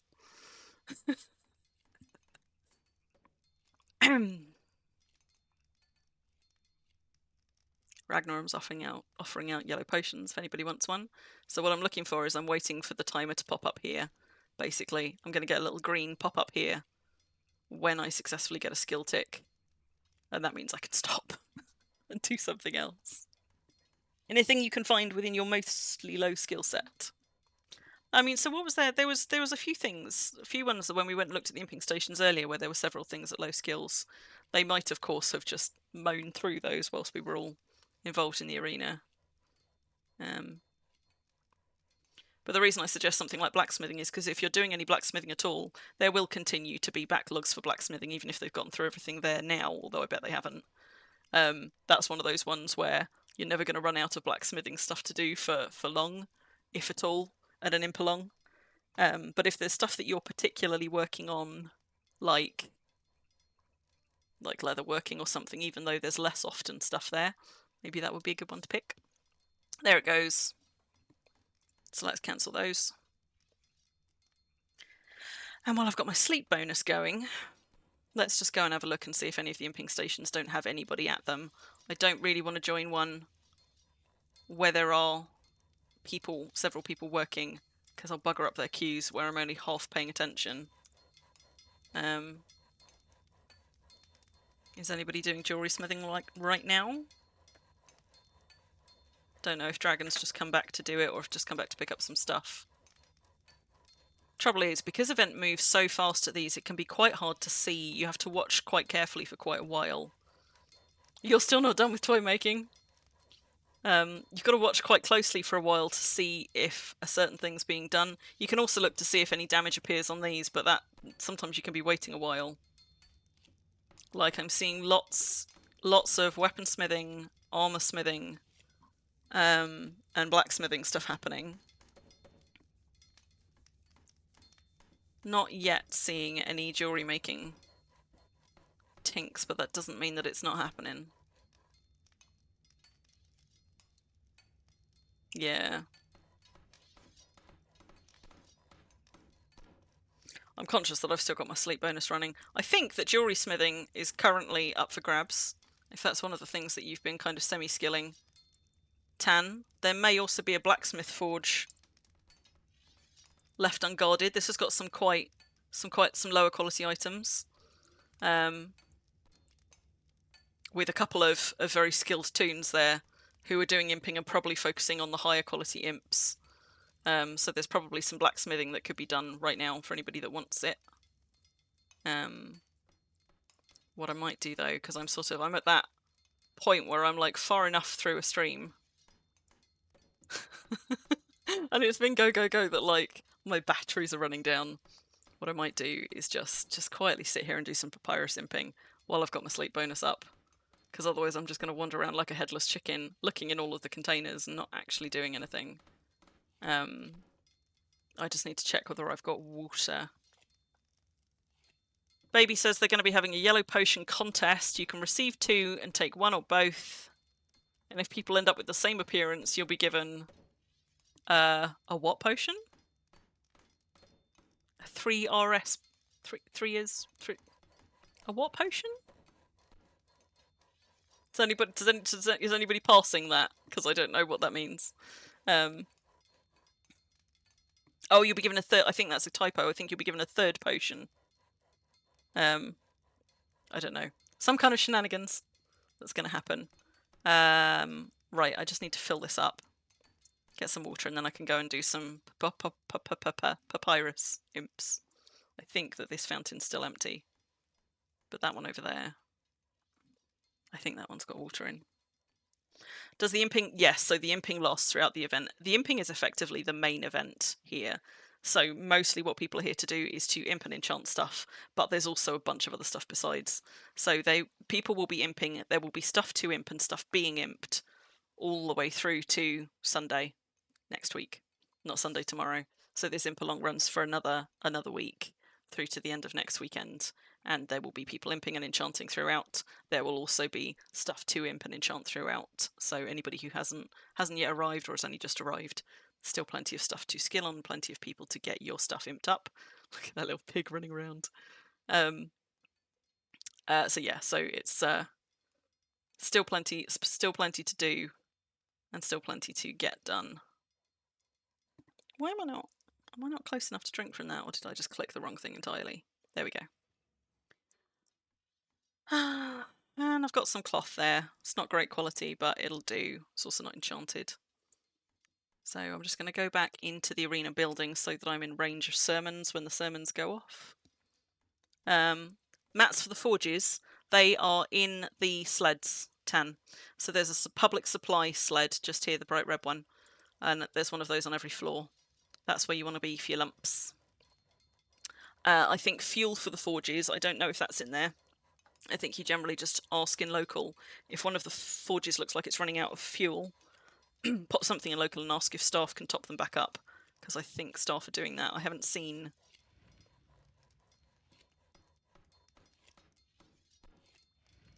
Like, there's a few crates around here, but I don't think any of those are fuel crates, so I think the staff are mostly doing that. So I'm just going to stand under this sea serpent and do a quite little bit of papyrus imping in the corner on some of my books. Now, it spoils it a little bit doing this on stream, but one of the reasons I quite like taking these two Impalongs is because it just subtly peppers the event log with unusual things, and every so often somebody will catch a glance of it and they'll be like, wait, what? What did I just see? The reason is because books are one of the only things where whatever you rename it to actually shows in the event log. So, like, most of my stuff is renamed, but if I imp a piece of my armour, all it shows in the event log is, I don't know, Crim starts slip stitching her gauntlet or something like that. But when I imp or repair one of these, like, oops, Pom did it again, you see it written in events, and of course event moves so fast at these that often it does just tend to be something that, like, every so often somebody will see a flash of it going by an event and then they'll go back. But also most of these titles, these book titles, have come from community events. Carts and wagons will also do... Wait, hang on. You don't get my fear of imping over others. It's not a fear bun, it's kind of a pain in the arse. Like, I'm disrupting other people's queues and it can be frustrating if you're concentrating on imping and somebody keeps just imping something that you're part way through. Like, it can ruin your flow. But also, it's not just about interrupting people's queues, it's also because I'm distracted and I'm only imping sporadically at the moment. I prefer to do it on something where I don't also need to pay attention to, like, what I'm using for that, or if somebody else is doing stuff with it, things like that. You're heading over there at the moment, Luther, in your small rowboat. Great, you'll be there in the next few hours. With any luck, you can get your rowboat imped up as well if your rowboat isn't already 80 plus quality. There are people periodically going and just trying to tink up all of the boats that they can find. It is kind of a mess of boats down there at the moment, though. But getting your boat imped up is also one of the really, really good things that you can get from an Impalong. Revenge of the Dread Bunny. There you go, that's another POM one. I don't think there is a station for papyrus making imps. I haven't seen one. Normally you find it kind of up with pottery. But in fairness, I haven't gone looking hard for one. We could go and look. So yeah, so some of these books are ones that have just come out of like conversations that we've had, not necessarily at events. Sometimes I use them as sort of social commentary on what's happening in local. That only works really, really when the event's moving a little bit slower than this. But so often they come out of something that's happened at a community event. Like we haven't got Massacre in the Priest Pit here, but that came out of an Impalong where some mobs got loose. So we've got all sorts, and this is just me like slowly chipping away at my papyrus making grind.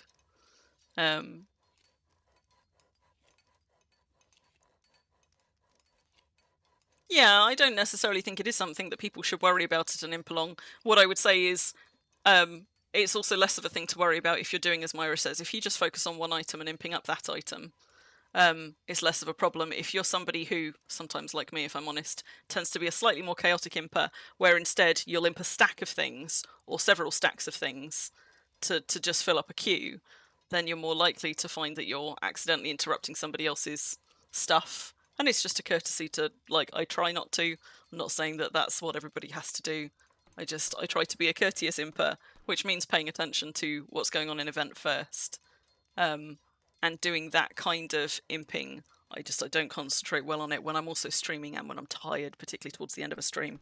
I'm better at doing that kind of stuff nearer the beginning of a stream when I've got more of my marbles and more of my energy. So I don't feel like I'm like getting in anyone's way. The other thing as well is if you're standing at a station and you're the only one there, other people who are going around looking for stuff to imp might assume that that station's covered and therefore go and look for something else. So if I'm standing in front of a station, you know, that might also make people think that, you know, that one's covered when it's not, because I'm just standing here distractedly occasionally imping a thing. I'm just going to go upstairs. God, that sea monster's taken up a lot of space. That might make it quite difficult to see up here. No, we're alright, we're alright. I was just going to go and have a look and see if I could see a papyrus making station. Because normally you'd find it somewhere with these. So we've got saddle spaces there. I haven't actually looked in these to see if there's any extras. But yeah, I don't think so. And in fairness, there aren't often many things that people want. These are all overflow, I think. There aren't often many things that people want grinding that require papyrus making, because most of the books require leather working rather than papyrus making. Yeah, I don't think there is a papyrus making station, just a dye station. Let's go back down around the Nessie. Somebody's dropped clay, and I'm pretty sure it's not me. But the reason that I'm standing in the imping building to do this, but not in front of a station, is basically so that sermons tend to be one of the big benefits for priests at these. So anybody who hasn't yet got their faith up to 100 can join a sermon circle at an Impalong, and the gains are really good. Especially with this many people in local. We're down to 93 now. We had 123 earlier. And granted, not all of them will be within range of the priests, but a lot of them would be.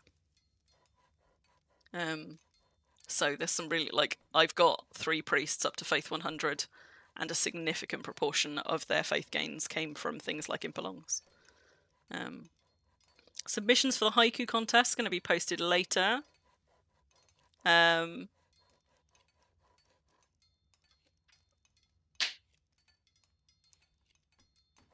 Look, I've been missing all the stuff in local.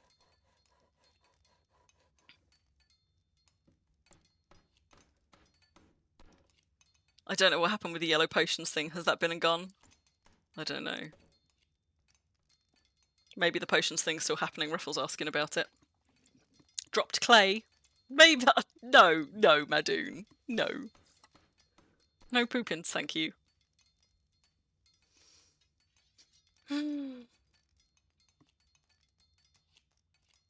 All toy making in general is a pain. Yeah, toy making is hard. I see, I didn't find papyrus making hard to get started, but then...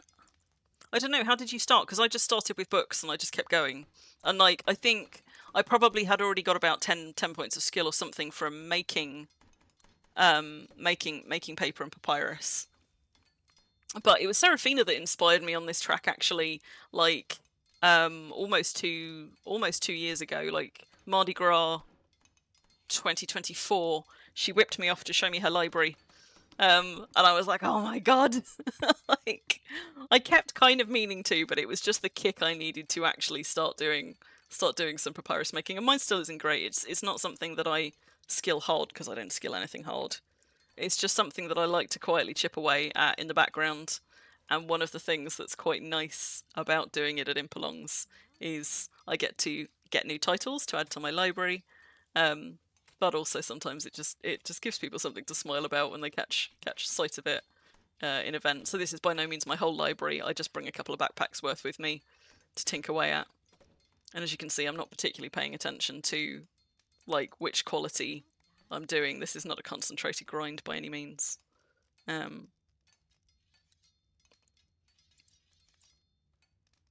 This is just me sort of slowly tinkering away. Like, what was my papyrus? My papyrus making's now up to 61.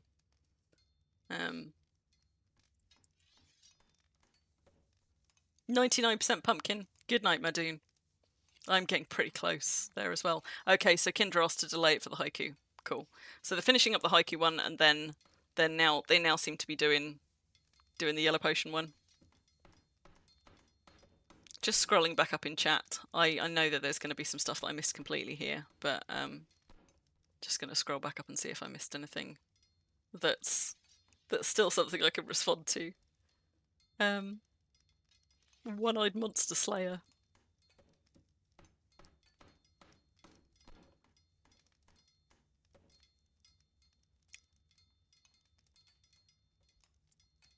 Tantail tickles the unwary. There you go. That's Tantail's book. I said earlier that several of these are named after characters. Some people who I know quite well have got a few, like Ruffle's got 2 or 3. Nirav's got a couple. Bun's got a couple. Myra's got a couple. They're not all here with me right now. So quite a lot of tunes that I spend some time kind of with or just around in their presence at Impalongs end up having one, particularly if something fun happens. While they're about, Calvert's obviously got a few because Calvert and I are bosom buddies and hang out a lot. Can see we've got a pheasant and a skellybob. I think we're on round 2 of yellow potions by the look of it.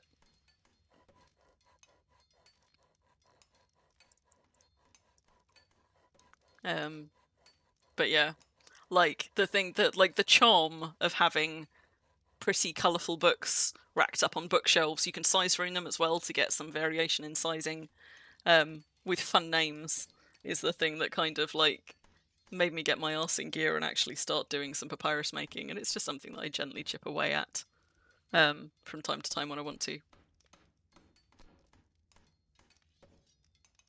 You've got 92 plus papyrus making. Yep. But then you're a grinder, Myra. I am not. Also, gross. Who was that? Somebody needs a slap.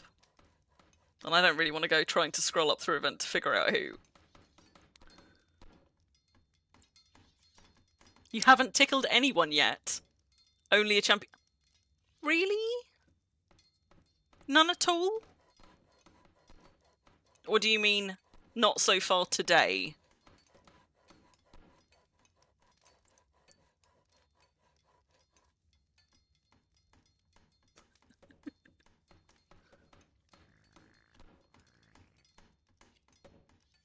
Okay, now that one I saw.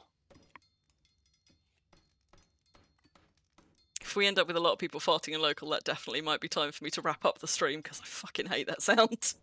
It's horrible, and because I've got headphones on, it's right in my ear as well.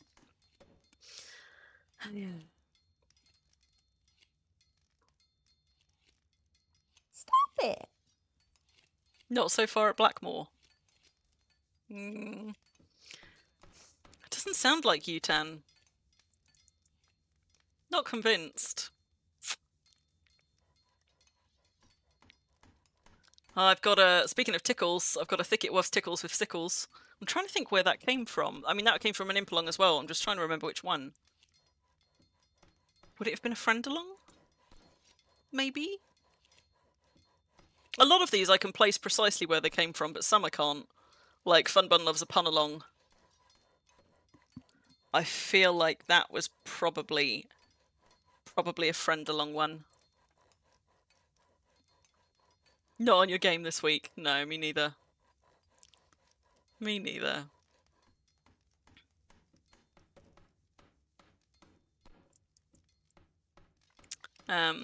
So although I've done a little bit of papyrus making at this one, what I haven't done is named any more books yet, and I will need to try and do that before I go. I'm also just wondering when I last told people that I was streaming in local. There's probably been a few logins and logouts since I did. I don't want to interfere with events that are ongoing, but I think... Oh, pants. Hang on. I haven't got it. Oh, I probably did it on Eshri last, didn't I? So let's just get it on Crim, which means I haven't done it recently though, so there we go, needs doing.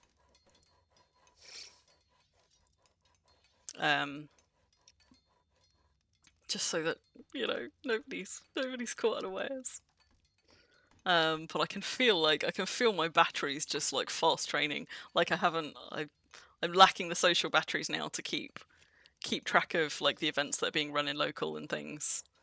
Definitely not going to be much up to being much help with imping at this tail end of the night. It is also 20 to 1 here, so it is getting late. That means I've been streaming for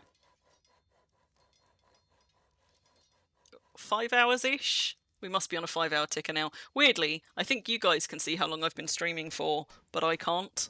There doesn't seem to be a thing, like a function built in, where you can just have that on OBS so you can see.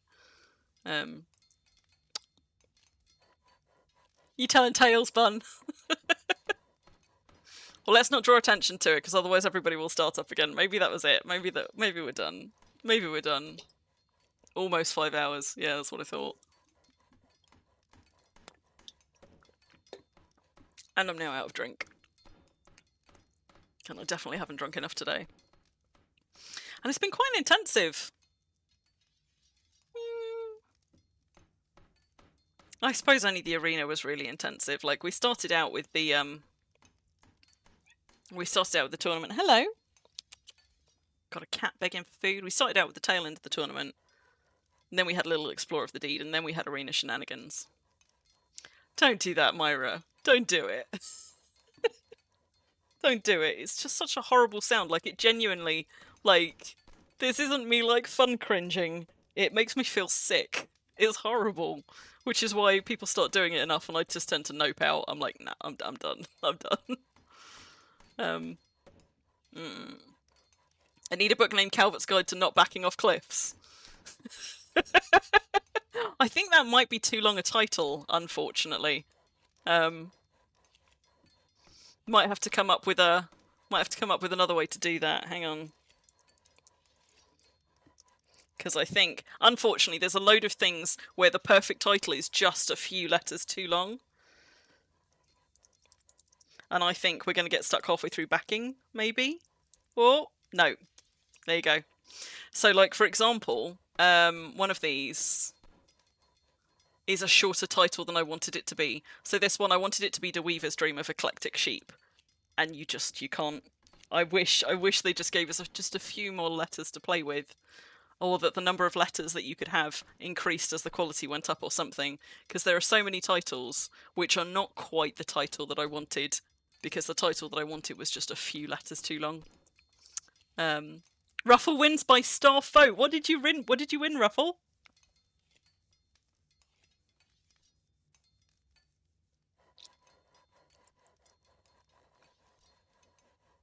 Nirav is saying in local, Nirav had 2 sheep in the corner pasture, which somebody has led away, which they'd put there. So, if that was you and you still have them, and you led them, led them away thinking they were for spares. Could Nero have them back, please? Can titles be longer with... No, they can't. I mean, not as far as I'm aware. Like, it's not like signs, and I kind of wish they were more like signs, so that the higher the quality, the more letters you got to play with. Unless I'm horribly wrong. Violence, Ruffle! You tell 'em. Are you being a flower pot? You are a flower pot. Yeah.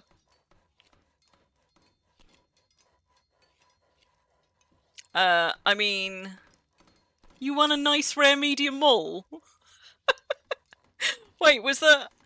Was it a small mole that we gave to Everin the other day? Or was that a medium mole? Have you now got 2?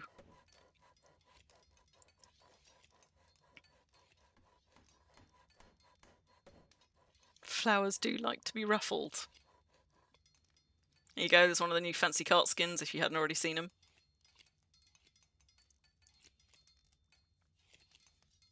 Tickle might be listed under nice, but it's still something which some of us do not find nice at all. I mean, slaps are listed under offensive, and some people definitely like those, so don't trust the emote menu.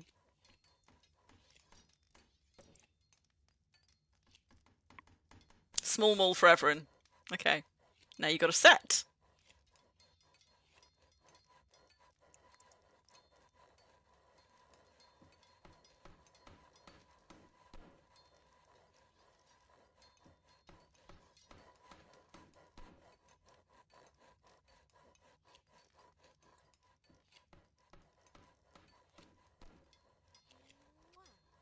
Kisses for Ruffle.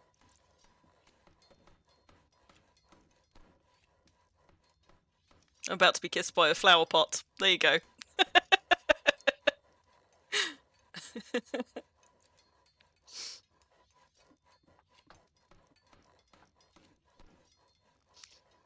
So is that the yellow potion competition done? I wasn't really paying attention to how it worked. But is that one now complete? Wow. Gross. Gross. Don't know who did it, but they need a slap. Ugh. Ugh. Doesn't work, Bun. She was daffodils. Trying too hard there, I think. The peak of enjoyment there.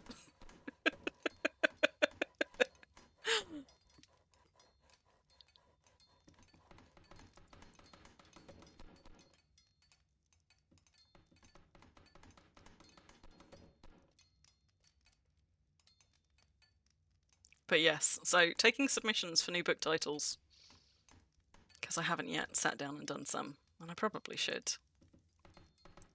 Most of these are already dyed, so they're already an array of pretty colours. But now that I've got all of my dyes moved over to Alchemist's cupboards, I also make much better use of them because I don't have to... Gross! People are still farting in my local. Because I don't have to use pegs and sealing kits all the time to like stopper and unstopper my dyes. Because it's just a stopper action that doesn't require items. I just use my dyes so much more now that it's easier to access them. So I dye all the things, but especially like my books. And I've started collecting some some size runes and things up. Every so often I go and I do a bit of a rune making blitz. So I can start size runing some of them for a little bit of variation, like visual variation on the shelf. T-Bomb just saw a pile of items wandering by. Sale is still going on, but the price of solar cinders is going to be, yeah, it's going up to 15 silver. We were talking about this the other day, not about the price of solar cinder specifically, but like I've got another metal, I've got another rare metal chandelier, and on stream last week, you know, I had a bit of a rant about the cost of the wheel chandelier. Even in the sale, it's still like, it's 10 silver in the sale, and normally it's 15. 15 silver is a ridiculous amount for one lamp skin, effectively. But even 10 silver is a lot for a lamp skin. I wish it was a set or cheaper. Good night, Yups. Nice to see you. And now I've got a second rare metal chandelier. And I'm like, I mean, it's nice. I'd like to put something on it. Just like 10 silver for a single lamp skin. Even the dragon lamp skins, right, which were super popular, like, even those don't cost that much, you know? And, like, I know people who bought a shit ton of those and put them all over their deeds. I can't imagine anybody buying a shit ton of wheel chandeliers. And even if they make more per sale, surely they're selling a lot less overall. Like, if they don't like putting things in bundles because they think that it's not something that people will have loads of, but they might have a few of, and therefore they'll only make one sale, the alternative is to just make it cheaper, so then people can buy as many as they like.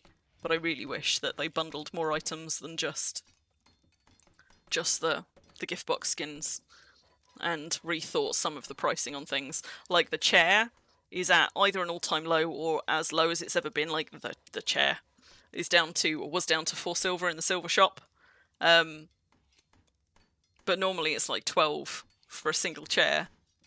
And like I've got mine tucked under a cartography table as a one-off.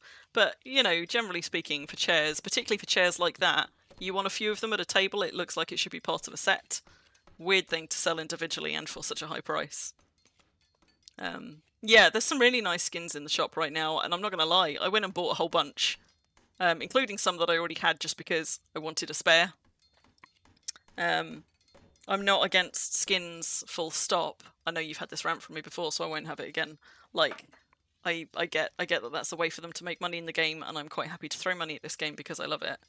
I wish that they came with more craftables. It's just a few skins in particular seem way overpriced for what they are, and I don't... Even though there's people like me who will be like, I think this is way overpriced, but I will buy one, I still feel like that can't make them as much or more profit than if they just made them cheaper so people were willing to pick up a few more readily. Because it's not like it's an item that costs them material, right? Like, it's a digital item. It's not like they have to make a certain profit margin on it. Like, they can sell infinite numbers of them if they want to. Yeah. But, you know, what do I know? I don't know what the sale... Like, maybe the sales figures disagree with my assessments. Just... Yeah, the bonsai skin is cute. I really like the Supreme Cactus skin, but that's another one that is so tiny. Like, didn't they do them as a little set so you could have a little set of succulents? Like, I mean, originally it was a monthly skin, but it has, you know, it was still 4,500 marks, whatever the normal monthly item price is, which I think is that, for a cactus skin, and it's adorable, don't get me wrong, but that costs the same as the new oven skin. And it is literally like, it's this big. You can stick it in the middle of a shelf, and it still doesn't reach the top in one of those bookshelves. It's tiny, it's dinky and adorable, but it should have been cheaper, or it should have been a set of succulent skins, you know? Like, a set of 5 would be lovely, but a set of 3, that would have been nice. Whether they were the same or whether they were 3 little different ones, I'd have been happy with that. But it's just such a tiny item.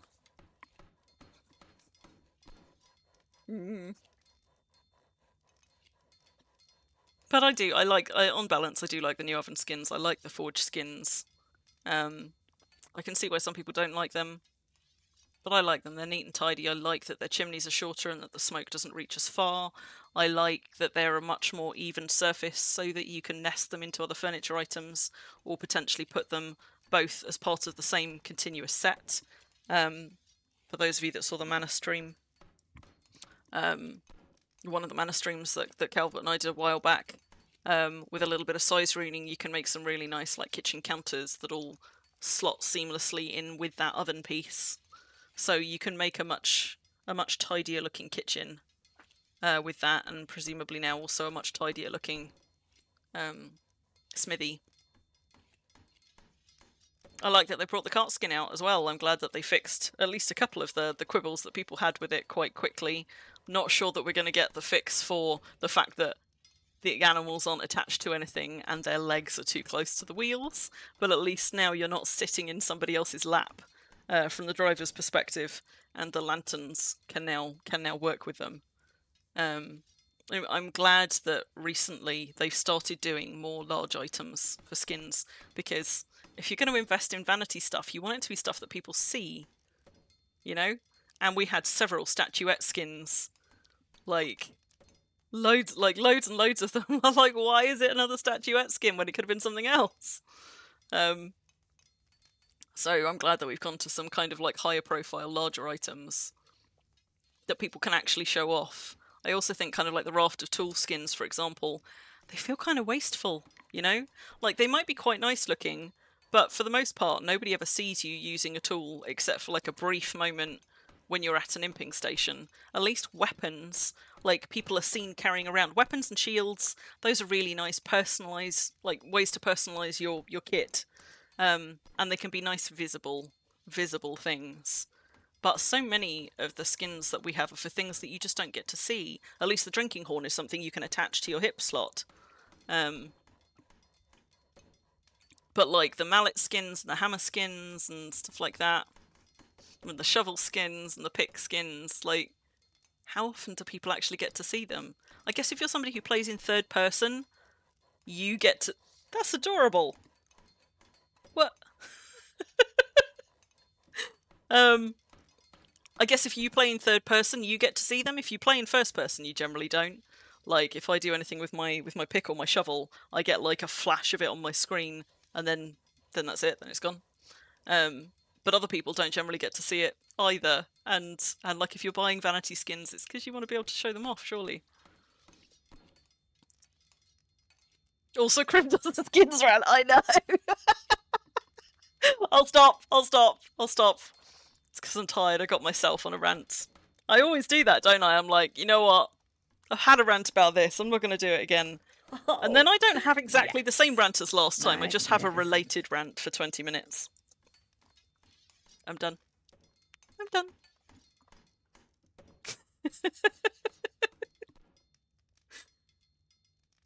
Your alt uses a pickaxe with it. Yeah, I mean, and I've got skins on a few of my tools.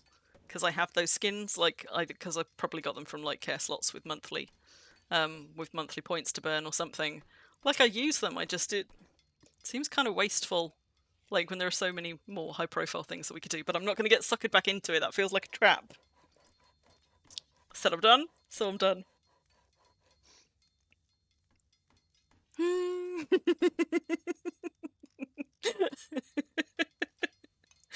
Yeah. The thing is, okay, but the thing is, in my defense, I think I am more pro skins than most people. Most other streamers who have like skin rants, like, I know Calvert's got some real issues with them, but Calvert will also buy skins from time to time. I know that Griff is really, like, has got some choice words to say about skins, and I don't disagree with either of them or their points. In fact, I agree with them. It's just, I suppose I'm somebody who has issues with those things, and yet, who's up in my grill? Hello, Cybersnake. I have issues with them, but also I understand why we've got them, and I don't object to them quite as vociferously as some people do. Like, I just object to certain decisions made for certain skins, I think, rather than objecting to skins themselves. That's basically it. That wasn't ranting, Bun. Just clarification. Wait, you don't like the goblin skin, Skyfalls? Or was that just a... was that a sort of like stage 2 of Crim's rant? Because I like the goblin skins. I feel like they actually added a whole bunch of nice content there. Like, we got quite a lot of new decorative items in the game with goblin camps, and that pleases me. I have been looking for an injection of new decorative items that didn't just rely on skins. And I wish they were craftable, but at least they're findable, you know? It's good by me. I love my deco. You took the dioptra up to 40. Well done, Tantail.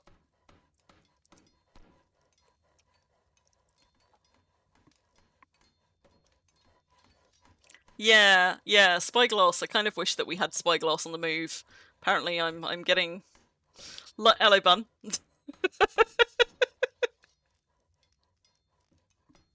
Everybody's coming for their close-ups. Um.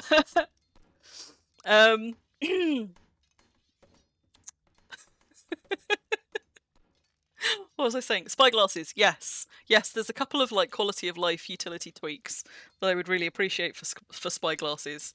But I love mine, and in fact I love it enough that I only had one on Crim because most of like my priests came much later. But every so often when I found one on a merchant for a reasonable price, I've bought another one just to try and make sure that all of the tunes I might reasonably want to have one on, I've got one. And I don't use them anywhere near as much as some people do. In fact, I go through long periods where I just forget completely that I've got one. But they are nice to have. They are nice to have.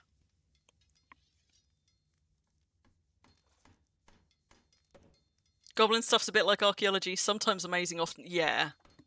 Yeah, that's true. It's a little bit of a lottery, and every so often you get something that's super nice. But a lot of the times you get, you know, something with a fancy goblin skin in a metal that you would never use, but then at least you can use it as a display item, right? Because they're skinned items, they're not going to take damage when they're used as decoration. So I think that's actually a good thing about them. The fact that instead of making it a non-craftable item, they made it a skinned craftable item that exists in the game. Effectively, then they get the deco tag, and so they get protection from decay. So if you get them in like funky metals or materials or whatever, you can just decorate with that shit, and they're not going to take decay on deed because they're a skinned item. So I mind less that they come in ridiculous metals and I can't use most of them, because you wouldn't use more than one anyway. Because I get to decorate with them. So they're a win in my book. Plus there's a couple of goblin items that I really, really like.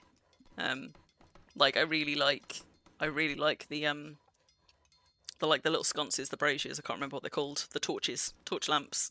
I quite like the chests as well.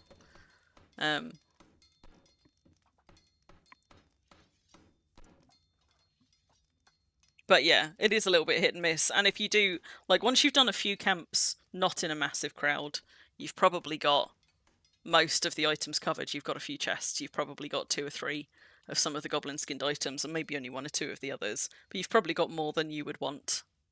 But things like those torches, it's never going to be enough of those. Never, never. Yeah. Torches and chests, they get my vote too. And I'm collecting things like the eating stumps, mostly just out of curiosity, because they show wood type. And somebody, I think it was Vulcan, told me that they're supposed to take on the wood type of the woods nearby, which is really cool. I don't know where that little bit of lore comes from. I don't know if that was announced in one of the original things somewhere, if that's insider info, or if that's just a working theory. But I think that's a cool thing to build into the game, if that is how it works. That it looks at what kind of wood types are in the local area, and it takes those materials to use in the goblin camp. Which would explain, I guess, why sometimes you have a goblin camp and everything is the same material if you're near a bit of a monoculture forest. And some goblin camps have got like a real mix. I don't know. I don't know if that's theory or fact, but either way, I am there for it. Like, that's my kind of like little bit of embedded lore that I like in a game. Especially in this one. So I'm kind of collecting those out of curiosity, just to try and get one of every item, one of every wood type, just to see, just because I'm a collector. But I'm not like going mad about collecting them all. The worn barrels are also quite nice for just a little bit of visual variety. But I love chests. Like, I like that we've got 2 or 3 different kinds of large chest skins. I wish they'd stop changing the names of the skins so they were more consistent, but yeah, whatever. So I like that goblin camps have added in an extra chest. But also I think I like the mechanic. The mechanic is fun. The goblin camps are fun to go and do and hunt. And they were frustrating initially, I know, where people were just really struggling to find one. And I guess that's going to ease a little bit with time as the immediacy of it goes.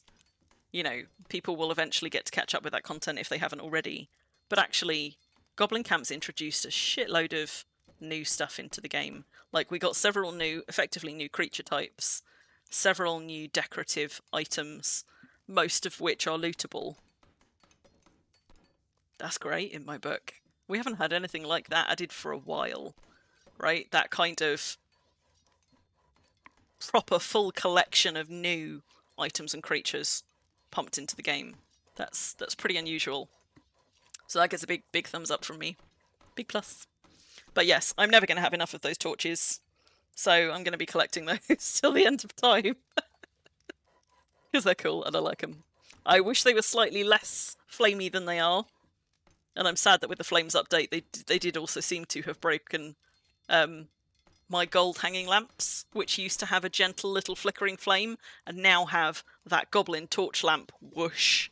So it looks like they're burning, like it looks like they're scorching, like literally the bit of the torch that they're hanging from. I don't know why those got broken, and I'm kind of sad that they have been. But yeah. Yeah, and like the named skulls as well, you know, like that's a nice touch. Worm's got a lot of people who like to collect things, and the goblin camps feed really nicely into that, because not only did they introduce a bunch of new items, but they also introduced sufficient variety within those items that if you're a collector, it behooves you to collect more than just the one, like to get some more.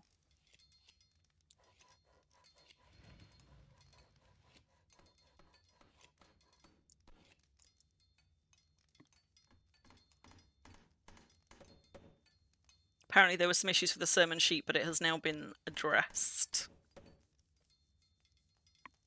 So there you go, there are still sermons happening.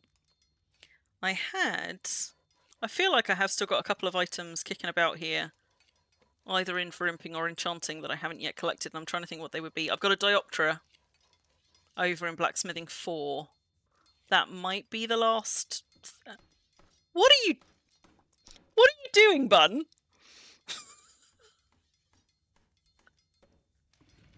Did you just shimmy up to me, you little shit? It is very goblining to collect shinies, isn't it? This looks rude!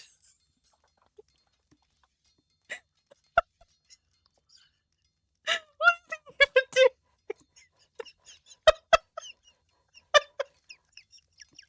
How long have you been there doing that, you sod?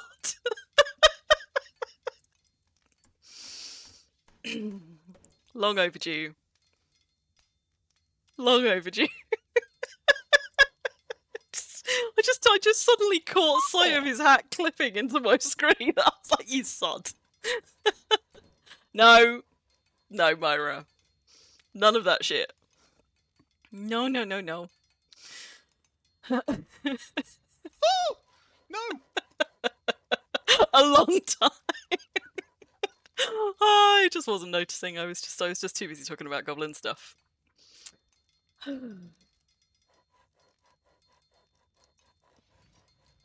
But yes. Yes. Loot collecting is a very, very goblin thing to do. And I thoroughly approve. Running around in fight mode. Oh! No!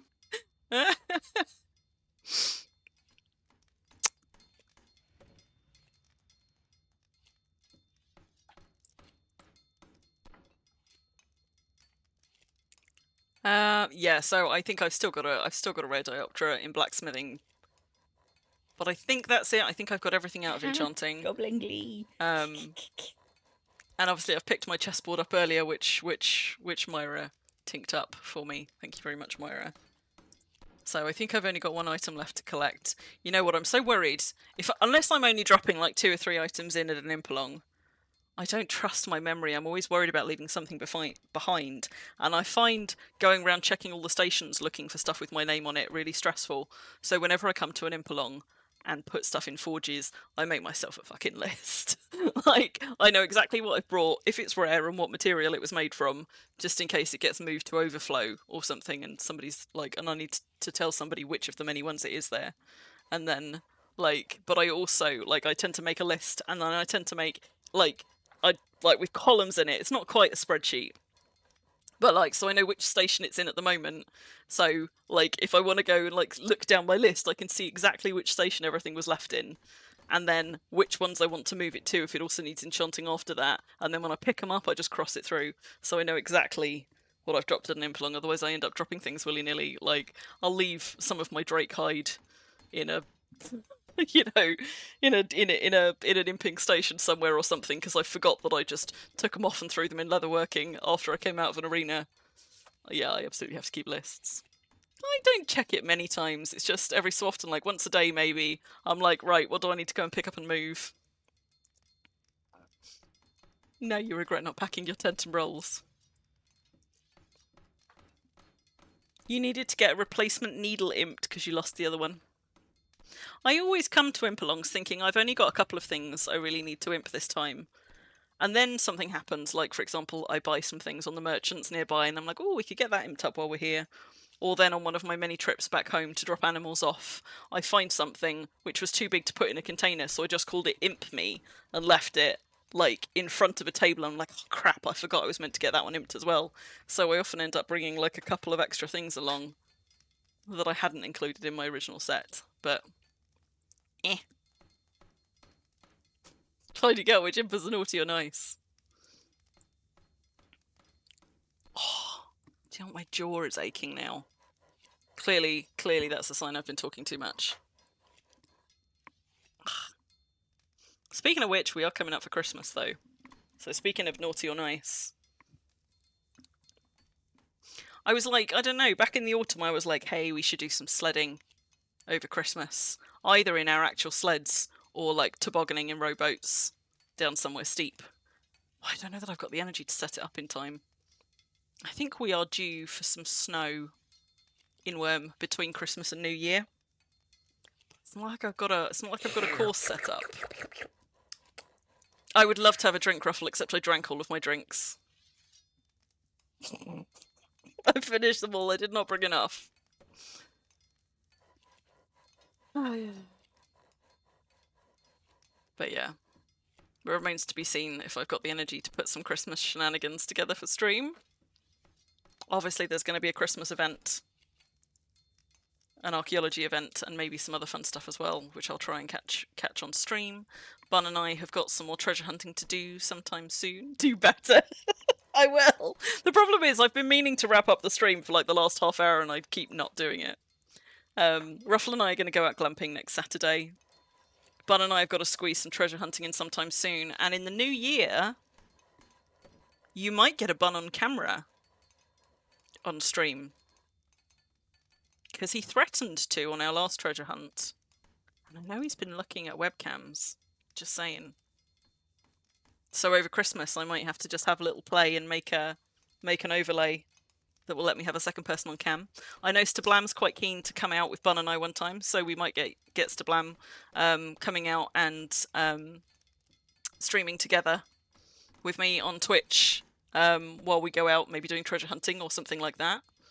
And I haven't spoken to him about it recently, but Nirav, who's running around here, Nirav has threatened to take me out for some exciting adventures, like maybe over on Chaos, for example, at some point. So I might hit Nirav up about that and see if that's something that we can do, because that sounds like that would be good fun. But no concrete plans for when that would be yet. Myra, is this the first you're hearing about it? Bun, have I just outed you? Might happen. Ruined it. Ruiner of things. Anyway, so you know. Yes, nothing, Myra. Nope. So you know, so there's some nice things planned, and some things that are not yet planned but have got some potential, maybe got some legs, that we could do in the new year. Do you know what? It was all a dream. You know, I can't bring myself to contribute to the gaslighting of your wife, Bun. I'm sorry. It's not set in stone. It's just a possibility. It's just a possibility. I think it's just like the first step in Bun eking his way towards maybe doing his own stream at some point, maybe. Like, maybe this is the first step towards that B-team stream that he and Ruffle keep threatening to do. Is getting Bun on cam. Maybe. Just, you know. He's gonna have to be a Swift for my yeah. Yeah. It is not set in stone. It's just a possibility. Possibility for the new year. That's if he even knows what a yarn swift is. Like, in fairness, I've made people be my yarn swift before, but I don't make them go and swivel round, and now I've just got a vision of Bun, like, holding a hank of yarn and also swiveling, which is tickling me. Not Ruffle's face, though. Just Ruffle's voice. That's alright, Bun. You can be the face of the B-team streams, and Ruffle can be your co-host on voice. Just like this. That works. Far be it from me to try and coax anybody onto camera who does not want to be on camera. Like, yeah. It takes a lot for some people. For some people, I think maybe like they're not bothered at all, but for some people, like, that's anxiety inducing in the extreme. And you're not going to get me trying to heckle or hustle anybody into getting on camera who isn't comfortable. Or isn't, like, wanting to get to a point where they're comfortable doing that. Knowing Bun, he would do that to be OTT. I think Bun just wants to get on camera with me so that when I'm giving him the look when we're bickering our way through a treasure hunting stream, Bun gets to, like, make faces back at me. Because all Bun gets is, like, me making faces at camera to him when he says ridiculous things.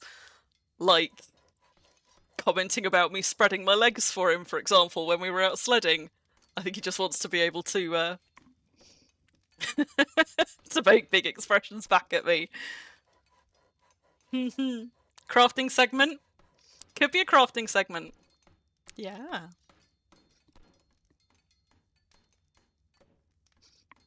Some people are self-conscious about their voice on cam as well, and I was as well.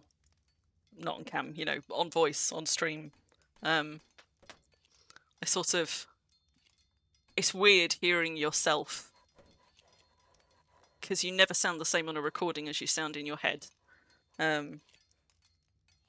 But I had some things, I suppose, that gave me a little bit of a buffer against that, and that's that because I grew up doing live theatre, and I'm still kind of involved in it on and off. I don't have a lot of time for it right now, like I was on stage last year and the year before in productions and things like that. So I suppose, although I have a lot of anxiety about certain things, about kind of essentially being like involved in public performance, I also have some experience there which makes some parts of it probably less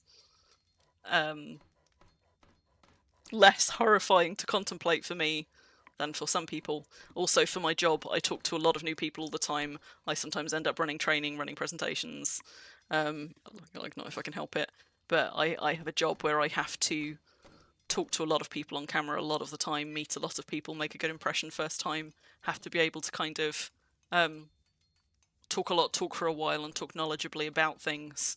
So it's tapping into skills that I suppose I've already honed somewhat elsewhere.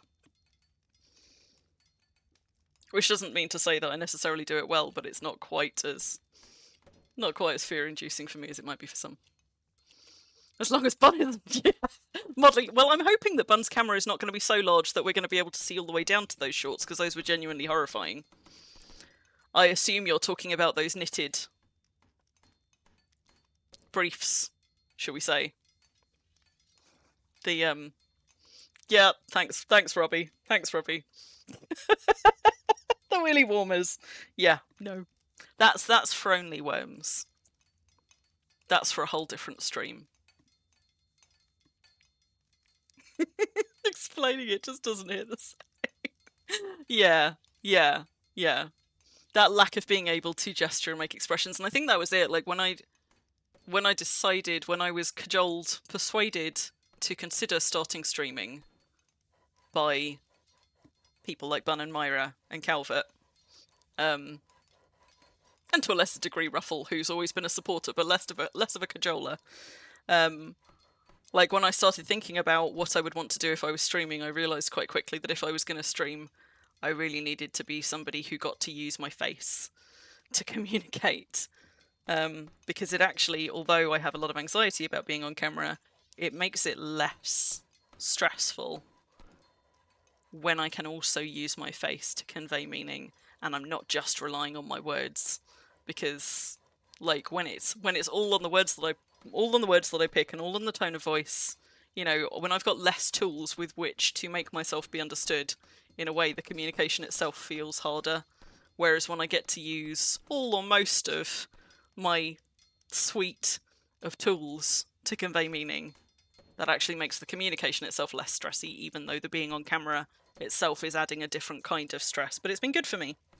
It's been good for me. A knitted jean jacket.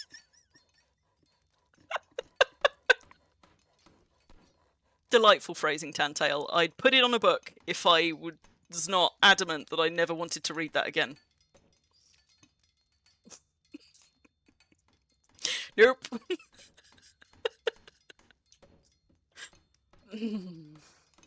Is it a jacket if it doesn't button up, though?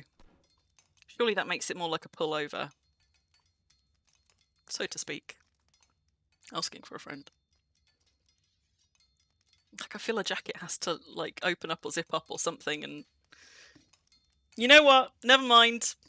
Never mind. I shouldn't have gone down that rabbit hole. Nope. When you did craft streams... I didn't know you did craft streams, Tan. So for anybody who doesn't know, Tan has recently been streaming Worm. And if you're not following her, you should go and follow her on Twitch. To catch her daytime Worm streams. So, I guess crafting streams, a lot of them, because you're looking at what they're crafting, they don't all have face cams, I suppose. Hard not to set it up without an awkward crotch angle. Yeah, I can imagine that. I can imagine that. You feel like the rabbit hole keeps getting to you. Well, I'm trying to back out of it, and you're not helping, Myra. Stop dragging me back into it.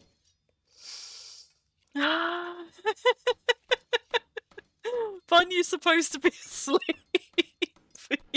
Yeah, he is. We all are, Stablam. We were just talking about you. I don't know if you caught it. Talking about sort of what might be on the agenda for next year. We might get you coming and doing a bit of streaming together with us. We might get Bun on camera for something. You never know. Tan hasn't streamed for a few weeks, but he's hoping to be back soonish. Yeah, you've been poorly, Bean's been poorly, and also now we're coming into a very kind of intensive family time of year, particularly for people who've got like a young family. You know, which is also why we're not seeing much of Calvert at the moment. He's swamped. Like, he's been swamped for most of this year, but now we're entering the time of year when actually he's swamped all the weekend as well as all the week. So he's not really getting to log in much, not getting much time, and when he is in, he's often, like, exhausted. Social battery's completely drained. So he's taking a little bit of a break from streaming, which is probably good for him, because he's knackered all of the time, bless him. But, you know, maybe we'll get Calvert back streaming in the new year once things have quietened down a little bit. Or not, we'll see. But I feel very strongly that people shouldn't stream just because they feel like they ought to stream. Like, if contemplating streaming feels like a chore or like something you're dreading, like, that's bad news. It should be something that's fun and relaxing, and like, if you're not feeling it, don't be making yourself do it. Takes all the fun out and is likely to make you start to like it a lot less overall. You've just got down some sort of cold or flu. Ooh, we just got a rare roll. Did it do anything? It was on Calvert's famous last words as well, but it did not do anything, alas. Alas. Would have been a nice one to rare. Also, how have I alt-tabbed who doesn't prefer a bear behind into local? Whoops, I didn't mean to do that.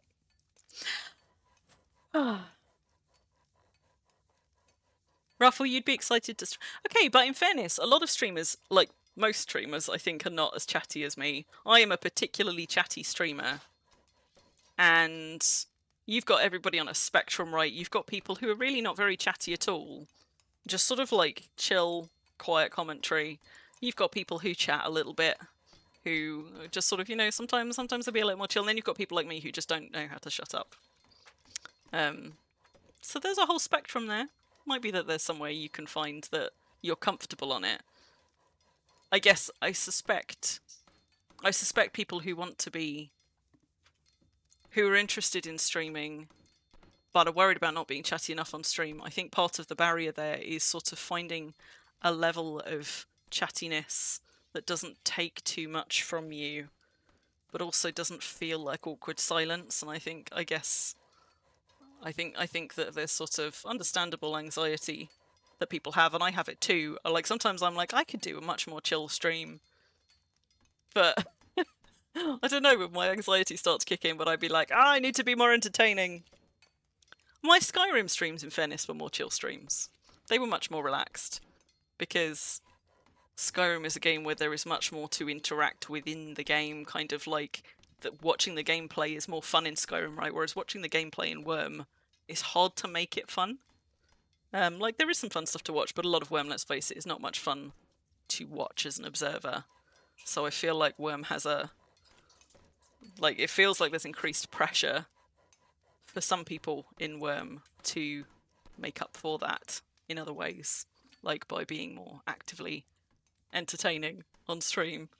But, you know, plenty of Worm streamers don't feel like they need to be that and aren't anywhere near as chatty as me, so... Sheep shearing stream. Yeah. Super chill. Just put some, like... I think as well, what I tend to find, like, if you think back to, like, Calvert's Scout streams, for example, or in fact any of Griff's streams, like, they tend to have music on in the background. And I think that's something that helps if you're somebody who doesn't want to be as chatty on stream. It would be super distracting for me to have music on in the background, because I talk constantly and there's already too many noises going on.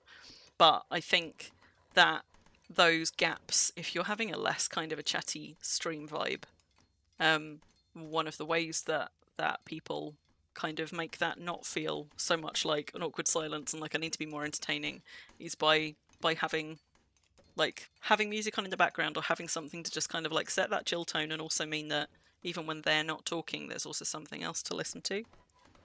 So that can help. And in fact, that was one of the features, I think, of Calvert's solo streams, his Scout streams, that gave them that really chill vibe. Like, he would have super chill music on, which also relaxed him. Which is why they ended up being kind of like ASMR streams for people with just like chill music and lovely gravelly Calvert tones, just occasionally commenting on the world, and it's all good.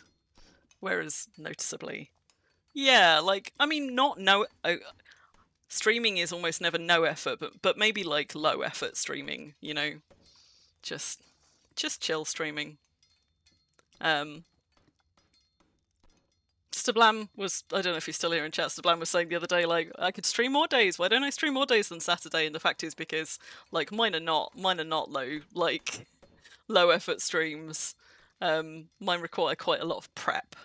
Hello Scooter, how you doing? Mine require quite a lot of prep and quite a lot of social batteries and effort and other things. And part of that's a rod that I made for my own back, you know, like, because I have fancy title screens and I've got those warm-ups which are filmed fresh, like, pretty much every time.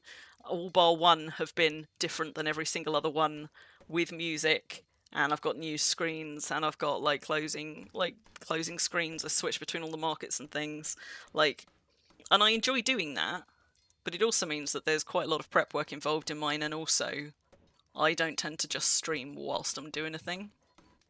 I tend to stream to show off a particular thing, so all of them have theming. Like, there's always a thing that I'm going to be doing on that stream, so I can't just be like, oh, I'm playing Worm, why don't I just stream and let everybody see? No, that would spoil my chill Worm time. Like, also feeling like I've got to perform through it and not being prepared. No.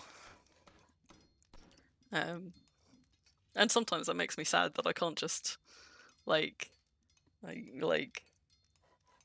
I can't just, like, just go and have, like, a low effort, just gonna start streaming and see what happens.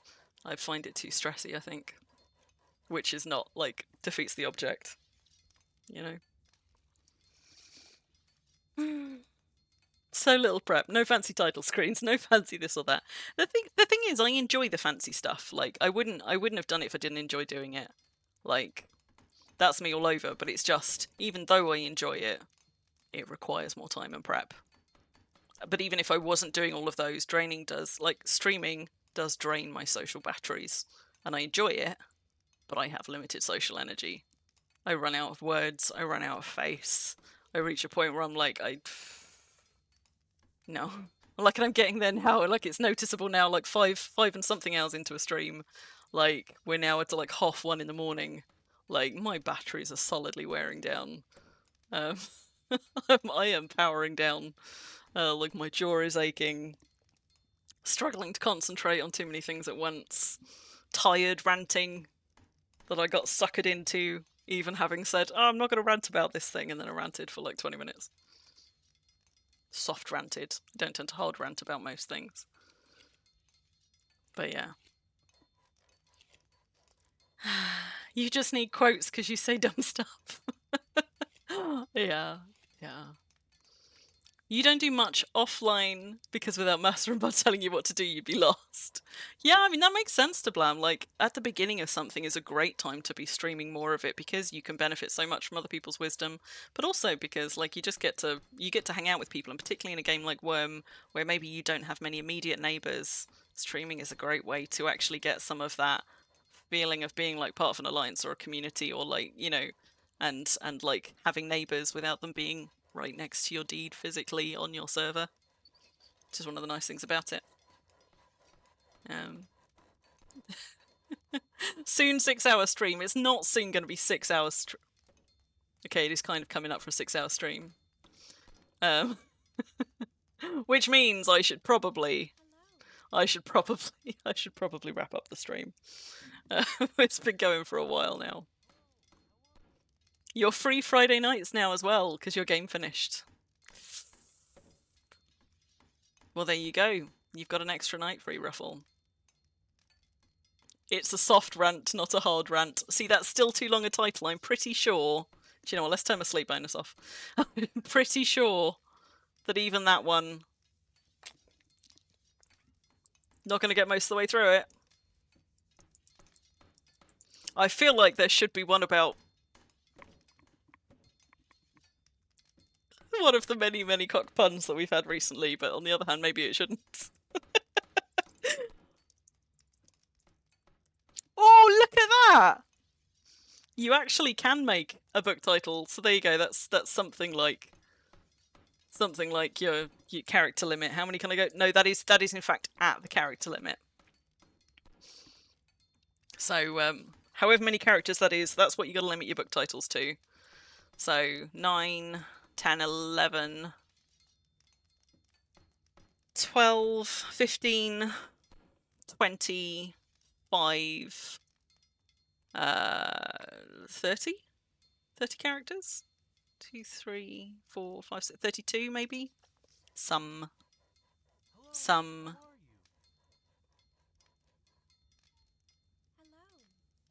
Oh, yes. Magnificent. Might as well wait 12 minutes. Why? I don't need it to be a round number. And I ran out of things to drink 40 minutes ago, I think. So when Ruffle was like, drink up, and I was like, I don't have anything, but it's okay because I'm about to wrap up the stream. And then I just didn't. So I have been sat here not drinking and still talking. And boy, am I going to be feeling it tomorrow. If you want to go and hang out for some company, though, one of the nice things about this event is there is a voice channel in the Discord, and there have been people in it on and off. Don't actually know if there's people in it right now. There might be. Yeah, there's a whole bunch of people in it right now. So if you want to go and hang out with people on voice, you can just go and hang out with some Impalong people. And I actually think it's really quite nice getting to hear other people's voices in Worm, because we don't get to, like, for the most part, we don't get to know people's names. We don't ever get to see their faces. It's quite nice to put a voice to a name if nothing else.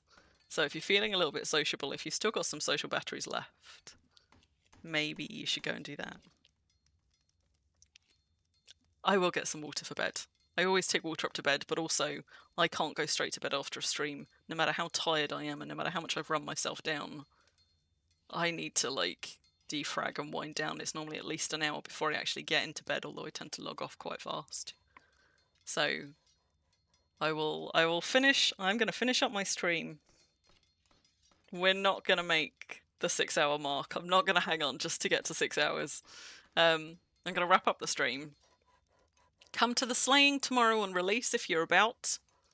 That I put in earlier. I popped a link in, but I'll go and find another one. Maybe... Oh, crap, I've lost my link. I had a link. Let's go find a linky link. It's going to be 18 plus. Yeah, why not? I mean, this is the thing, right? Like, we haven't really talked much on stream about Ven. There's a reason that I'm not in the Ven network. And it's not just because I want to be able to, like, not filter myself on my own stream. But, like, you know, you just have to... Wow, Robbie.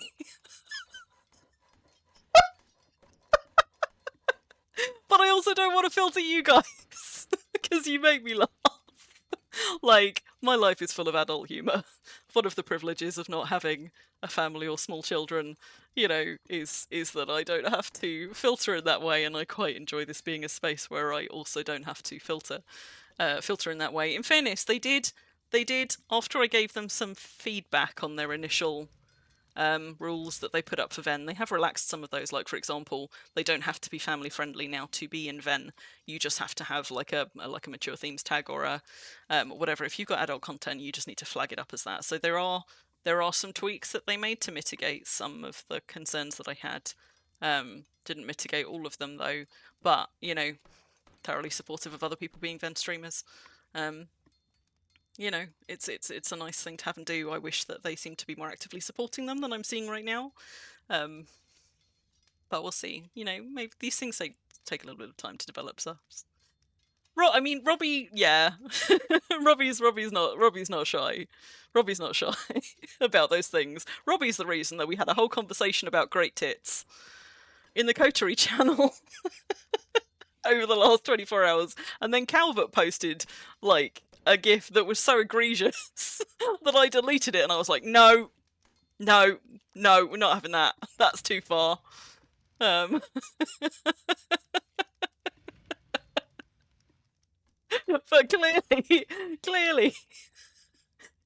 clearly, it's that time of the night, and it's probably time to be wrapping it up. I didn't have a slaying link to hand. I can probably find you one though. So let's just pop a couple of links in before we go. And oh my god, I've just closed Chrome. Right, so we've got a Super Cyclops slaying tomorrow over on release. If you want to come and join for it. If you don't know what event we're at the moment, we are over on Independence at the Blackmoor Christmas Impalong, which is the first time this has been back since 2019. So it's particularly nice for me to be back here because this was the first Impalong that I came to all those years ago. I've now been to many, many since. You've made a nymph for the statue garden. Yep, we know Calvert enjoys a nymph. 5 minutes till 6 hours. Can I just cut it off at 3 just to what else was I doing? I think Ruffle, did you pin the Discord thing, or did it drop? If anybody wants to come and join our Discord, which is definitely sometimes 18 plus, like a lot of adult humour, but also just a good place to get notifications.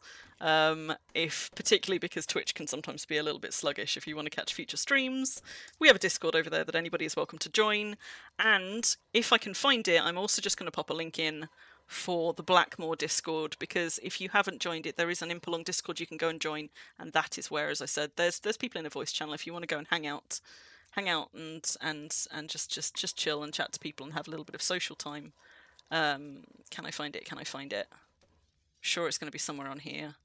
If I can just dig up a link, I'll pop that in there as well, because that's another Discord you might be interested in joining if you are that way inclined. I've got a cat harassing me for food again. There we go, got the Discord link. Right, final one. There you go. That's the Blackmoor Impalong Discord channel that you can join. That's all my links. I've got a cooldown, which is Quail Cove Market, which is on this island, just on the south side of this. So as you're leaving, if you're sailing home or whatever, or if you just fancy going for a wander on foot, you could go and have a peek at Stargrace's market, which is right by here. So it seemed like an obvious one to be championing. Go and check her market out. And while you're on here, if you like markets, there is a little one just around the hotel space, which you should probably go and check out too. Anyway, it was lovely catching up with you all. I've definitely worn myself out. So I'm going to leave it there for today, and Ruffle and I will be out glamping, although we know not where yet, next Saturday, hopefully. So I will see you guys then, if not before. Take care, and thank you for the follows and the chat and everything else. I'll catch you another time if I don't catch you at this Impalong. Bye, guys.